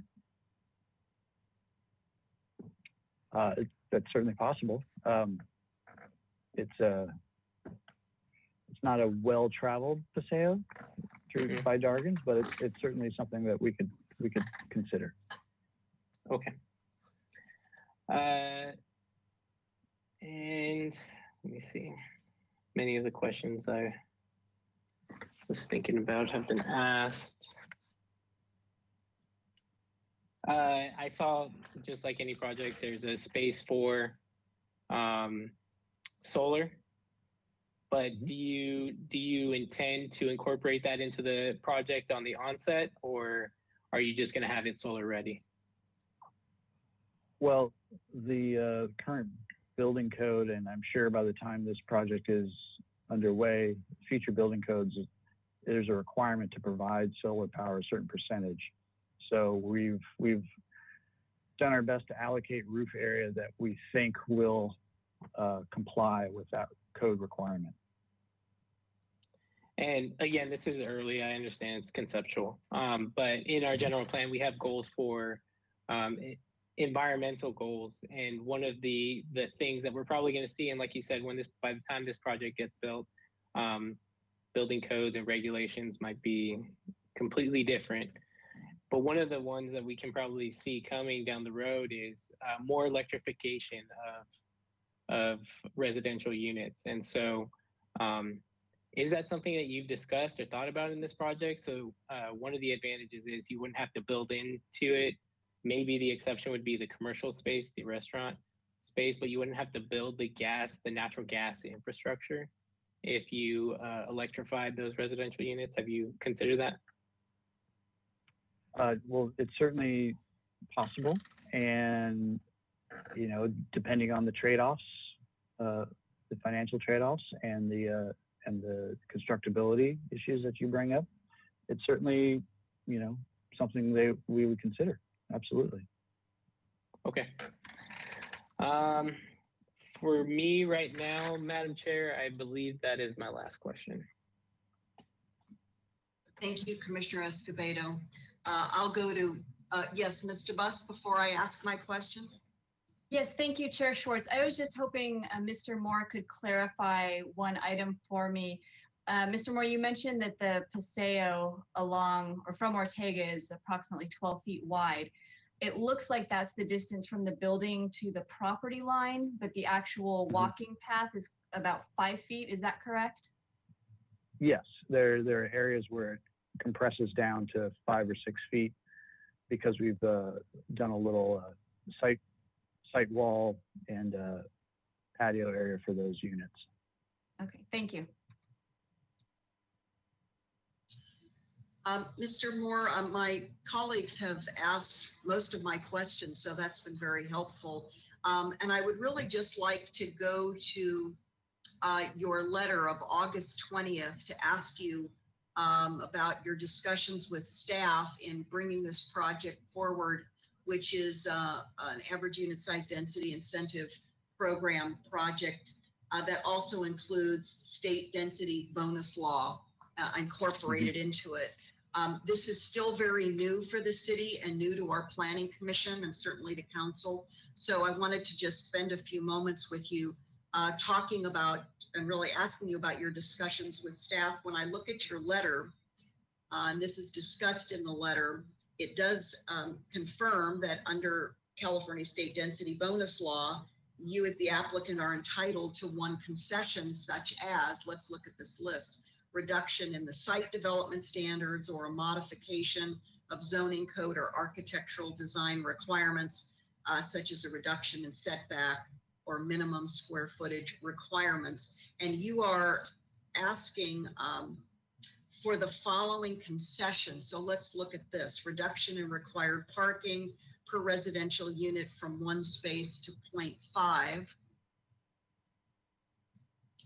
And also the development, I'd like you to comment on development qualifying for 2 additional waivers or reductions to the development standards, which would preclude development, physically preclude the constructed project at the permitted density. And lastly, I'd like you to, this is all under the same general umbrella heading that I'm asking about, that you are going to work with, or you wish to work with staff to determine if additional reductions will be required for lot coverage, height limit, bike parking, or any other standard. Now, I know I've given you a list, but this is all packaged in your letter under these considerations of where AUD meets state density bonus law. Okay, Chair Schwartz. So that letter was written some time ago, before the AUD ordinance amendments had been finalized and eventually accepted. So as the project stands, it currently meets the AUD ordinance in place as of today. Yes, the ordinance amendments, right, that council Correct. adopted. Correct. Yes, So I that see the letters dated August 20th. Yes. Right. So that letter was describing a path forward for this project, utilizing.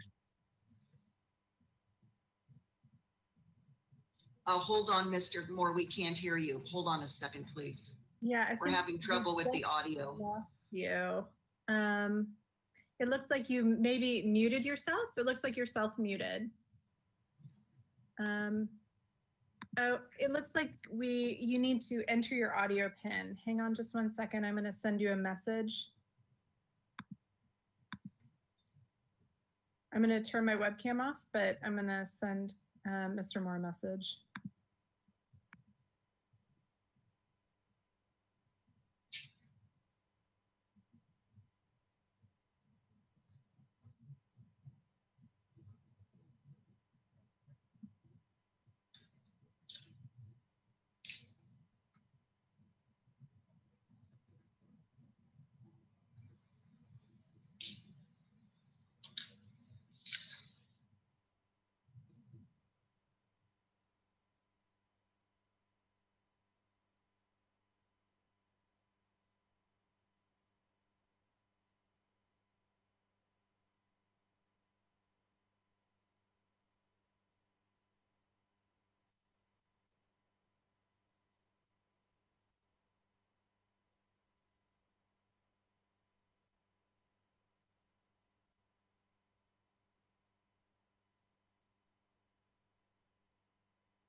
So it looks like Mr. Moore is his microphone icon will not allow him to turn it off and on.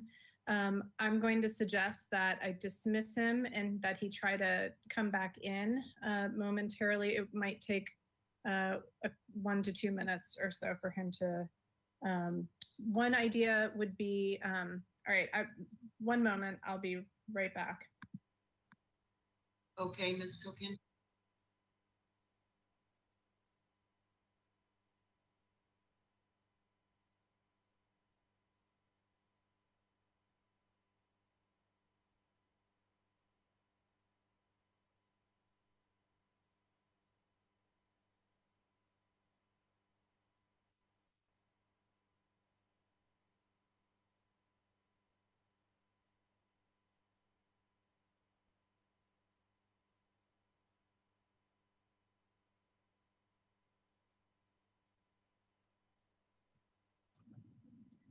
Chair Schwartz? Hi. So not to interrupt your train of thought, but if you had questions for staff or questions that weren't directly for Mr. Moore, we could continue with those while he works on getting his audio back up. Okay, well, thank you, thank you for that offer, Mr. Busk. Let me ask staff then, sort of from your side of the fence, so to speak, how do you see the applicant and, well, really, and with city support, applying the state density bonus law to this project, if at all? I mean, that's really the looming question I was left with in reading the letter. Right, Chair Schwartz. So the applicant is not proposing to use state density bonus law at all. The project fully complies with density, and that was only mentioned prior to the new priority housing overlay being applicable to this project site. So that is no longer part of the project. Okay, thank you for that, because for some reason in reading this and with my limited knowledge of the state density bonus law, I thought there possibly were additional waivers or reductions that were being contemplated that I just wasn't seeing clearly, for example, in the staff report, or even answered by any of the other commissioners' questions. So I think we can wrap that up. That was my one last question. Commissioner Higgins, while we're waiting for Mr. Moore, did you have more questions for staff or the applicant? I have some time-killing questions here while we're waiting for Ms. DeBusk. The question is, I guess I'm understanding this project to be presuming that some of the new standards in our AUD law will be in effect at some point in the future. So that's the concept, correct? Commissioner Higgins and Chair Schwartz, this project was initially submitted, yes, with the understanding that we'd be making amendments to the AUD program in the downtown. However, since that time, the council actually adopted those amendments. And so we've analyzed this project based on those new rules that went into effect today. So the project is fully consistent with the rules as of today. And so with a 10% inclusionary, there is no additional avenue for a development standard waiver. They just would have to ask for it. I guess, dovetailing on Commissioner Schwartz's question. Commissioner Higgins, I'm not sure I'm understanding the question. They don't need any other waivers at this point. They comply with the zoning ordinance. Well, sure, they could though ask for something different, like maybe height or because they are bringing in affordable units or inclusionary units. No, Commissioner Higgins, the inclusionary units that they are providing is the code requirement. It's the minimum, the 10%. So they would not be eligible for additional waivers. They could ask for additional height under the city's process, which does allow rental housing projects to request height. But as of right now, they're at 45 feet, which is the allowed maximum height without asking for additional height. So I don't mean to hog your question or your train of thought, Commissioner Chair, but Madam Chair, can't you also just basically tack on and assume state bonus density because or what would the project need to look like differently in terms of affordability to get the applicant to a development waiver that I realize they haven't asked it, but and sorry to depart here on a little bonus density tangent, but I thought it would be an interesting question while we were killing time. Sure, Commissioner Higgins, yes, the applicant could request additional density if they provided a certain percentage of the units at a low income rate. Those would be in addition to the moderate income units required by the city's inclusionary housing program. So it would be not only providing additional units at the low income, but then they'd be eligible for additional units. Okay, so the income category would have to drop. It would have to be in addition to the moderate. Okay, thank you. Thank you, Madam Chair. So Mr. Moore, really Mr. Moore and Ms. DeBusk, whoever wants to, let me just, by way of concluding and to tack on to Commissioner Higgins, and I'm looking at your letter again, I just want to understand this. So per California State Density Bonus Law, 10% of the base density units shall be restricted to rental rates for low income. I understand you're bringing this under the AUD program exclusively, you said, right, Mr. Moore? Yeah. That's correct. But if you did, I was wondering if you did this analysis, because if you did it under state density bonus law, and according to your letter, would allow an increase of 20% or 7 units to be constructed for a total of 40 total units, 40 versus 36. However, you say in your letter, due to parking requirements, this project proposes 36 units.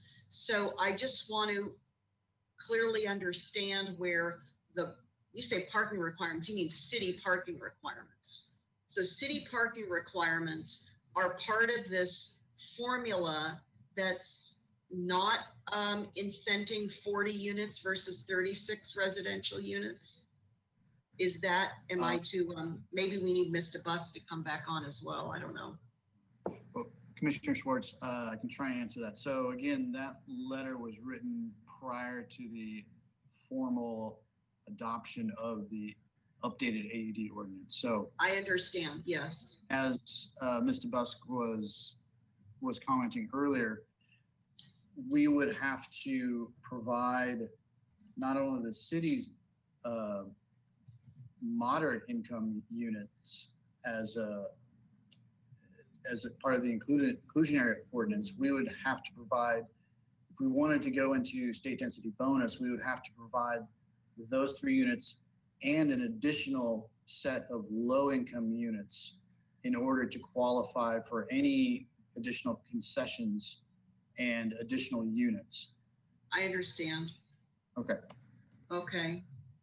And so, so your client's just not interested in going that direction. Is that the bottom line? Well, and also at the time, we still don't fully understand what the impacts of the parking, not providing 1 space per unit. What is the cost, of those spaces that would be in lieu? Is there an in lieu fee at this time? It doesn't sound like that's been determined. So we would need to know more about that from the city before we could really analyze that equation fully. We don't know what the in lieu fee is at this time. Is that correct, Mr. Bus? Chair Schwartz, we do not have an in lieu fee at this time. Okay.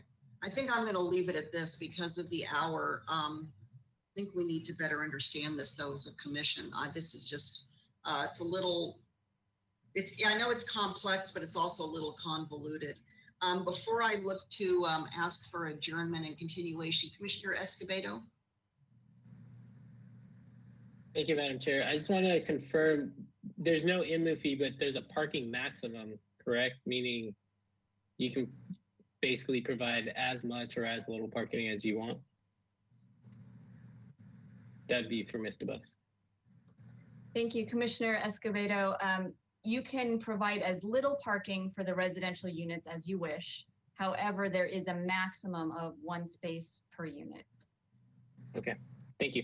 Yeah, that the council took our lead on that, our recommendation, Commissioner Escobedo, and went with the 1 parking space per unit maximum that we had suggested for the Central Business District.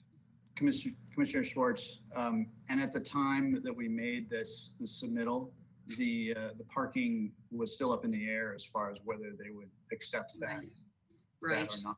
So I understand. Okay. Okay. Thank you for going through this portion of the information with me and some of my colleagues as well. Okay.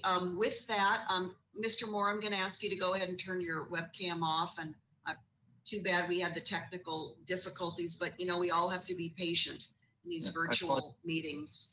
Thank you. It's happened to all of us, and it probably will. It's just that's what happens.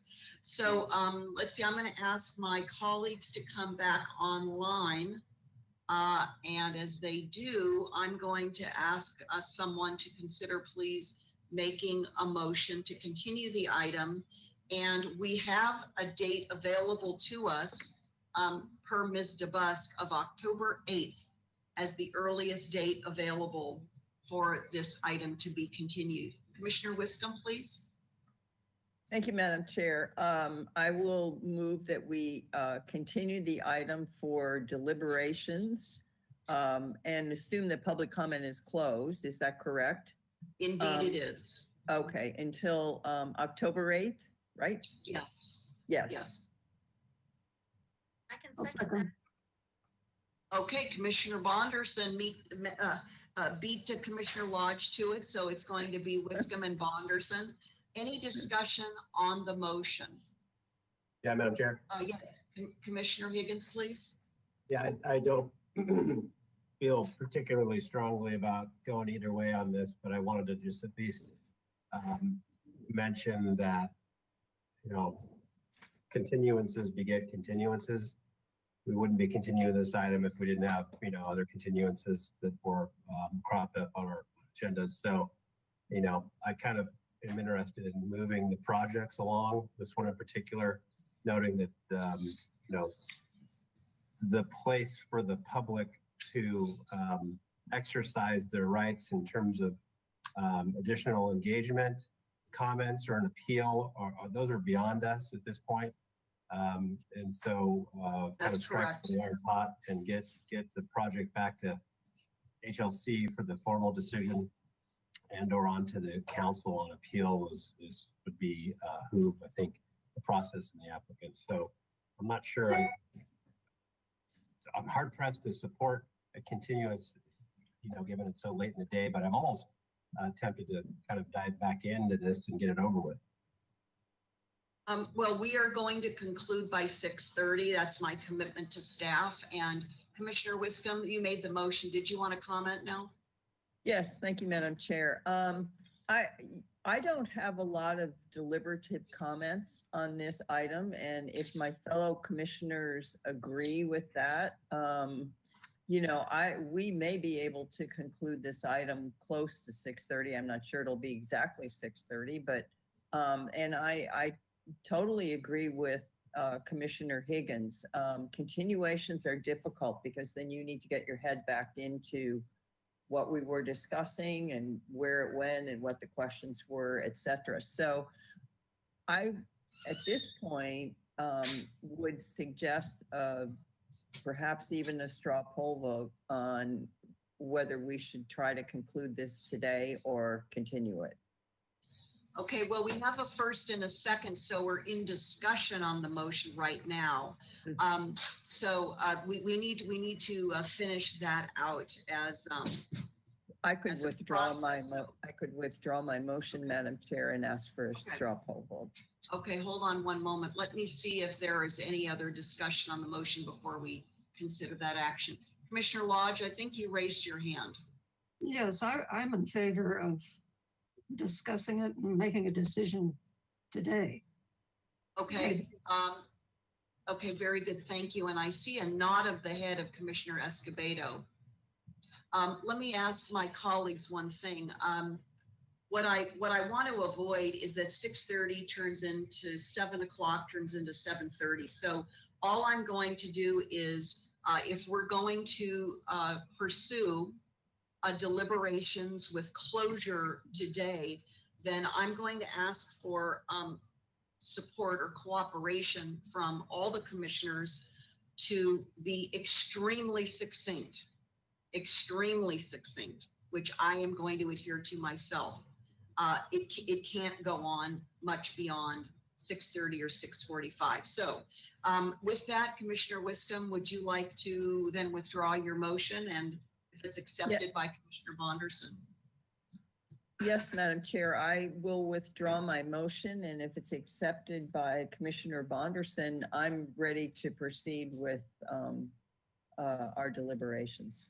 Okay, why don't you go ahead and kick it off? And again, we are in extreme efficiency mode right now, Commissioners. So let's go. We're going to sprint to the finish line. Ready, set, go. Does Commissioner Bonderson agree with my withdrawal of the motion? Yes, I accept your withdrawal. Thank you. Okay, thank you very much. Okay, we're tasked with making comments on this.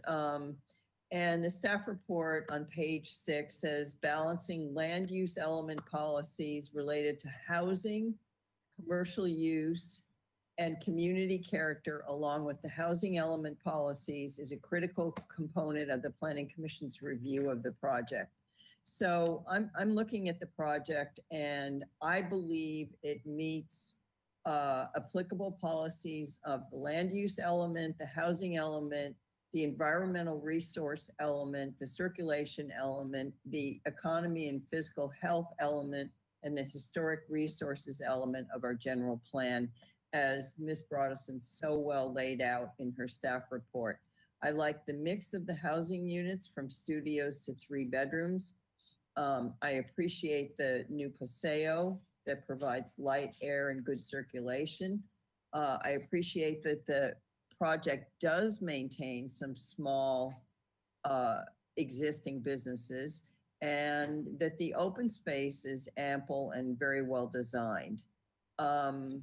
We were asked to give specific feedback on the following: size, I'm fine with that. Mass, I appreciate the floors stepping back from State Street and the flats on the ground floor. I can support the flats on the ground floor. I think that's a really exciting concept for our city, and I hope it works. The bulk, height, and scale, yes. And is it appropriate for its location and the neighborhood? It creates a new paseo. I think that's a really exciting concept, and I think it's a really well-designed project. So I can support PC's recommendations to the design of the project and the consistency with the general plan. Thank you, Madam Chair. Thank you, Commissioner Wiscombe. Commissioner Escobedo, I'm going to go right down the line here. Thank you, Madam Chair. Echoing much of what Vice Chair Wisdom said, I think when it comes to land use element, housing element, circulation element, it's definitely economy and fiscal health element, historic resources.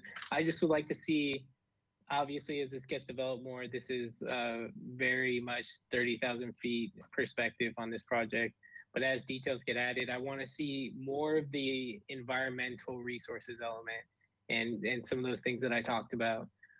This project's probably not going to be built for the next 5-6 years, maybe longer. And around that time is when we're going to really need to make big strides in electrification.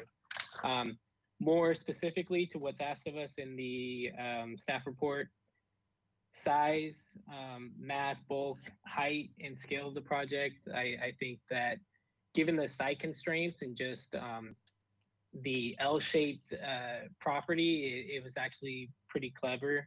I agree with Commissioner Bonderson that there might be something to having the commercial frontage on Ortega, and that could be a possible solution to what is with current tenants. There's a possible solution there, and I encourage the property owner to continue to work with the tenant. And again, this is years down the road, but would like to see some sort of good faith conversations there. And I think that is, from the applicant, they asked about the first floor units. I think it's great. I actually like it in the Paseo. Only concern is on the Ortega leg of the Paseo. It doesn't seem like there's much personal area for those units when compared to the the State Street leg.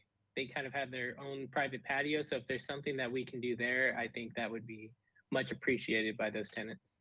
Thank you, Madam Chair. Thank you. Commissioner Bonderson, you're up next. Speed skating. There we go. Thank you very much, Madam Chair. So I will start by hitting those size, bulk, and scale issues right away. I'll say that I appreciate the design of the project as it's been proposed in all of those areas: size, bulk, height, and scale. I significantly appreciate the design of the project, architecturally speaking. I really like how it's brought in some of those historical and aesthetic features that we value so greatly in our city, and really maintain that with the incorporation of the Paseo. I also love the Paseo idea. I hope that we see the introduction of more of these throughout the downtown area as we continue to move forward with future projects. That being said, I actually support the comment from HLC when they spoke about the downtown centers, the housing in downtown in the center, trying to incorporate one layer of separation from the front door to the unit, and really being concerned about those ground units that literally open their door onto the sidewalk in a public space. I'm concerned about safety. Some of these may be, some of the ground levels happen to be studio or one bedroom. There could be, situations in where someone is alone, and there could be potential issues of danger and risk. And I know that we have that throughout the world. We have that in every neighborhood, but in a Paseo where it's a long, narrow kind of corridor, I think we need to be considering that as part of the design. And I don't want to see a gate get put up on either end in the future. If it ends up being a problem, I'd like to foresee that and work towards that solution as part of the design. Additionally, I just want to say that from my research and my understanding, the city has no established protocol. Unfortunately, it's just the way it is to protect business owners from displacement or rent management. So for commercial uses. So, this has always been a problem between property owners and the tenants, or the agencies that, do the rentals with the tenants. And I know that issue with the press room is out into the future, but it is something that we want to help the community with and help alleviate. So I would strongly encourage that the design team work with the owners to look at a ground level commercial use that faces Ortega. Now, whether or not that turns into the new press room or it turns into something else, I do want to encourage that, to bring a purpose to sort of walking down Ortega. Otherwise, there's not a lot of frontage there, and I'd like to encourage that we maintain frontage there. And that being said, I just want to say that I understand the frustration and the passion of all of the people who've sent in correspondence with us, as well as spoken here today. And I also noticed that there's community members who have ideas and solutions to help the press room. And I just want to say, I really am glad to see that sort of community interest and community camaraderie with the ideas that were brought forward to relocate and help them continue their legacy, whether it's in this location or elsewhere. And I really want to thank our community for having that level of love and effort to help one another. That's all I have. Thank you. Thank you. Commissioner Lodge, you're up next, please.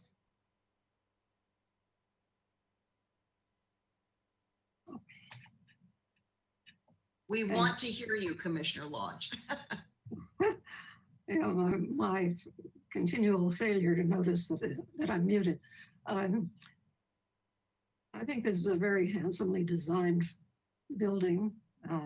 I like the ground floor units. I have concern about the press room. I had no idea it had such a following. I hope that the owner, the developer, will work with the press room people and get them relocated elsewhere. From what Mr. Moore said earlier, going commercial on Ortega makes a whole big difference on the parking for them. It certainly fits in with the city's desires for development downtown and providing housing.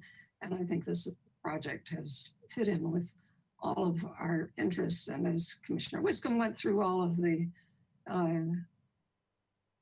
different elements of the general plan and so on, it does fit in with those. And so I'm in support of the project. Thank you. Thank you. Thank you. Commissioner Higgins, please. Madam Chair, so I think it's been said here before, perfection is the enemy of good enough, and so there's a lot of things that we could say about this particular project that are, troublesome.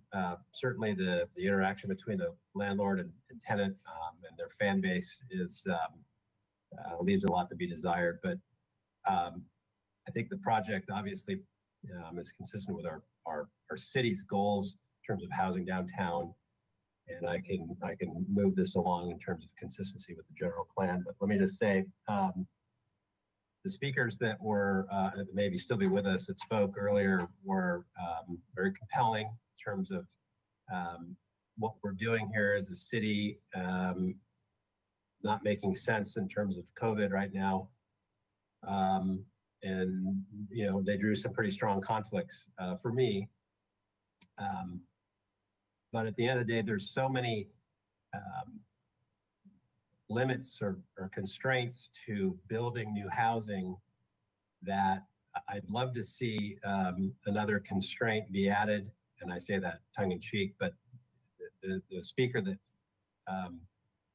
got into the details about cultural, you know, sort of iconic gathering spots in the city. If we add that to the list of other constraints in terms of the permit process or financing or market demand, you know, which we don't always have market demand. We're at the pinnacle of I think, market demand for real estate and rents right now. In fact, if you look, and I encourage my fellow commissioners and those in the audience that think this is an unaffordable project to go ahead and just compare rents right now. Try to find yourself a 2-bedroom apartment in downtown. There's only about 8 in the downtown that are even out there, and those are not affordable to begin with. So it's disingenuous to compare brand new market rate rents as a sort of a benchmark to achieving AUD. People that spoke and people that are out there still listening need to remember that this is a project that's part of a whole in terms of our entire city housing stock. So there's move up opportunities with new projects, and that in theory and in practice does release existing units onto the market that are in turn affordable. So I'll support the project. I also would love to, if you would indulge me and maybe some of the speakers in a separate comment or motion or moving something along to the city that Steve Fort, one of our speakers, brought up. You know, it's not the city's obligation to waive fees for a tenant, especially when the sort of the discomfort or uncomfort on this is something that we can attribute to the property owner, even if it was by mistake or you know, not to bring the tenant into the fold on the front end. You know, I don't want to sign the city up for any kind of fees that you know, a relocation would incur, but I sure would like to see the property owner carry those fees forward for the press room. And so I'd be interested in what my fellow commissioners think about that. I don't know how to hem those together in terms of a development condition, because we're not in a position to put a condition of approval on this, but maybe we send a message in that regard to the city council that it's not something that should be tolerated in the city anymore. You know, bringing your tenants into the fold early on, if you're planning something, especially a tenant like this, it is a longstanding fan base and contributes to our tax base. You know, that doesn't go unnoticed. So those are my comments, Madam Chair. Thank you very much. I'll be very brief because all of my colleagues have made comments that really are representative of my views, my interpretation, and my support as well. And with this project, what I see is that we have an opportunity, really an obligation, to bring new housing, new rental housing to downtown, a beautiful design, which I think, perhaps as Commissioner Lodge intimated, is going to both complement and just fit in a wonderful way with downtown.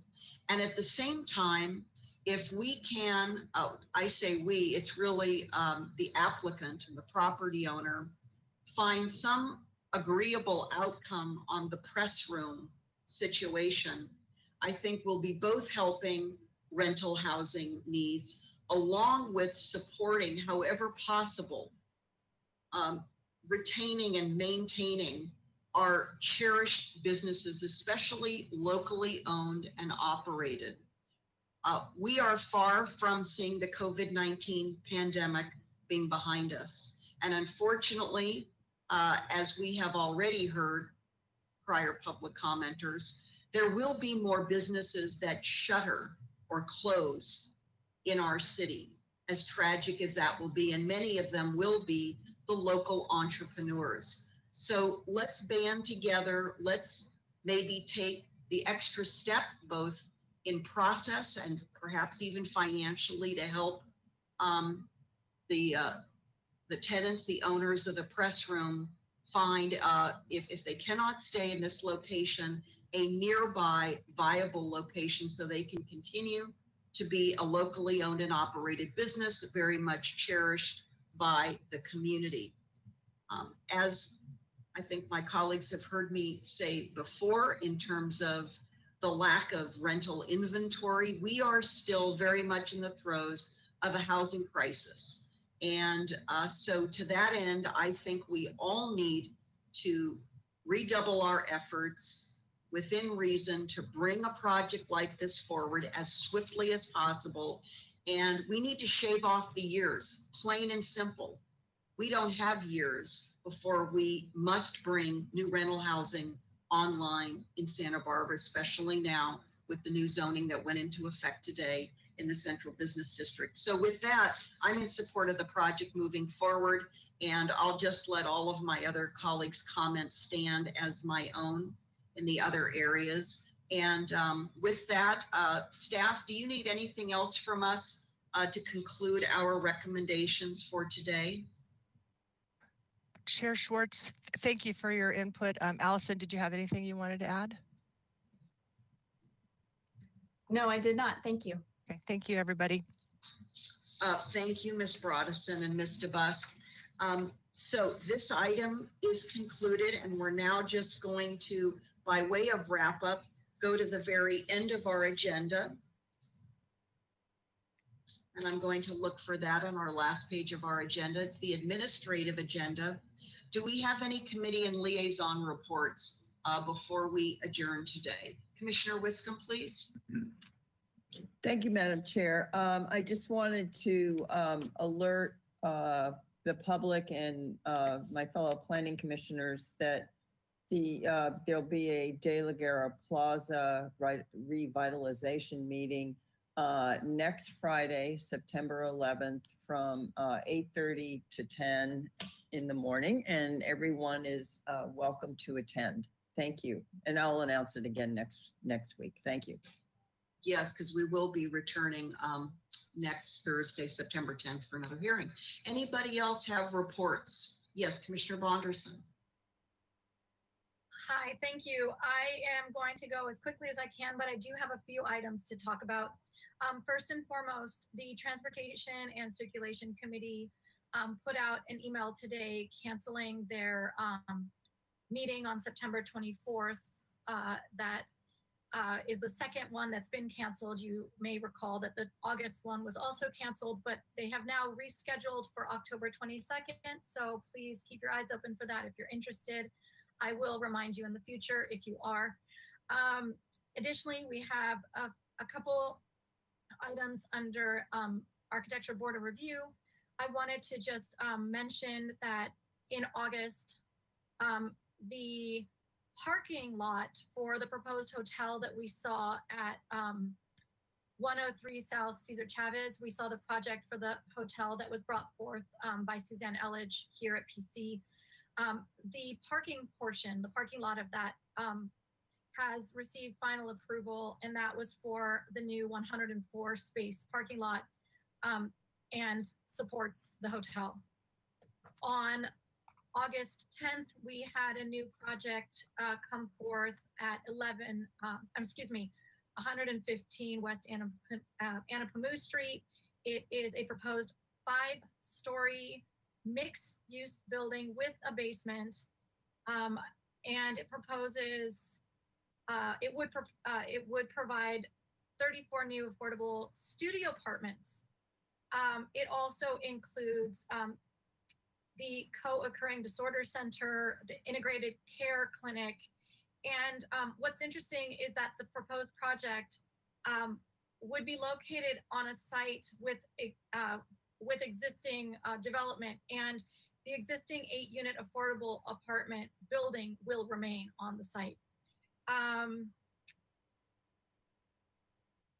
there are two one-story bungalows that are currently there that will be demoed as part of this project in replacement of what I just expressed. So I just wanted to share that with you. It does use state density bonus for residential density of 123 dwelling units per acre. I wanted to bring that to your attention because it is a very nice large number. And this project design received approval and final approval with comment that the board agrees with staff that it needs to comply with the objective standards checklist as presented at that meeting. So if anyone is interested, please go and take a peek at that. It was quite interesting. Last project from August 24th that I would like to talk to you about quickly is a project that proposes 7 new residential duplexes that developed under the AUD program. It includes demolition of an existing single residential unit and the construction of 4 residential structures housing 14 2-bedroom units. The proposed density is for 25 dwelling units per acre, and it received approval of review after final. It was seen twice since we've spoken, and it received that final on the 24th. Thank you. Thank you. Ms. DeBusk, you've come online to speak with us. Yes, thank you, Chair Schwartz. Just a point of order. My mistake on the last item, we actually do need a majority vote to forward those comments to the HLC. So we can do that at the end of the administrative agenda if that works for you. Thank you. Thank you very much for assisting us with that. Commissioner, anybody else have any committee reports before we, Commissioner Wisdom? Thank you, Madam Chair. Just a question to Commissioner Bonderson. You talked about the 7 residential duplexes. What's the address, please?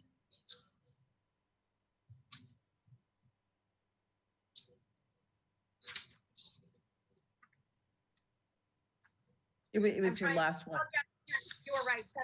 7. I was just wanted to make sure. It is 1317 Punta Gorda Street. Thank you for asking. I just realized that I didn't say it at all, did I? I'm trying Thank you. I'm trying so hard to go quickly that I missed it. I gather that's what you were doing. Thank you very much for the clarification. Okay, no other reports. Let me just see if there's a raise of hand anywhere. I don't see it. So now we're back to 710 State Street. And under recommendation on page 9 of our staff report, it has the 2 recommendations by majority vote, which we'll need a motion, please, and a second. Yes, Commissioner Wiscombe. Yes, I'll move the recommendation number 9 in the staff report, the proposed design and improvement of the project. Staff recommends, yeah, okay. So we talked about the size, bulk, scale, height, etc., and the project's consistency with the city's general plan. We also talked about that. So I will move that recommendation. Thank you. And I can second it. Just to Okay, keep it we in have Wiscombe, Bonderson. Any discussion on that motion? Seeing none, let's see, we have Ms. Rydell still with us if she is, or any other. Yes, thank you. Great. Ms. Rydell, would you please do a voice vote on the motion? Yes, Madam Chair, I will begin the roll call vote now. We'll start with Commissioner Lodge.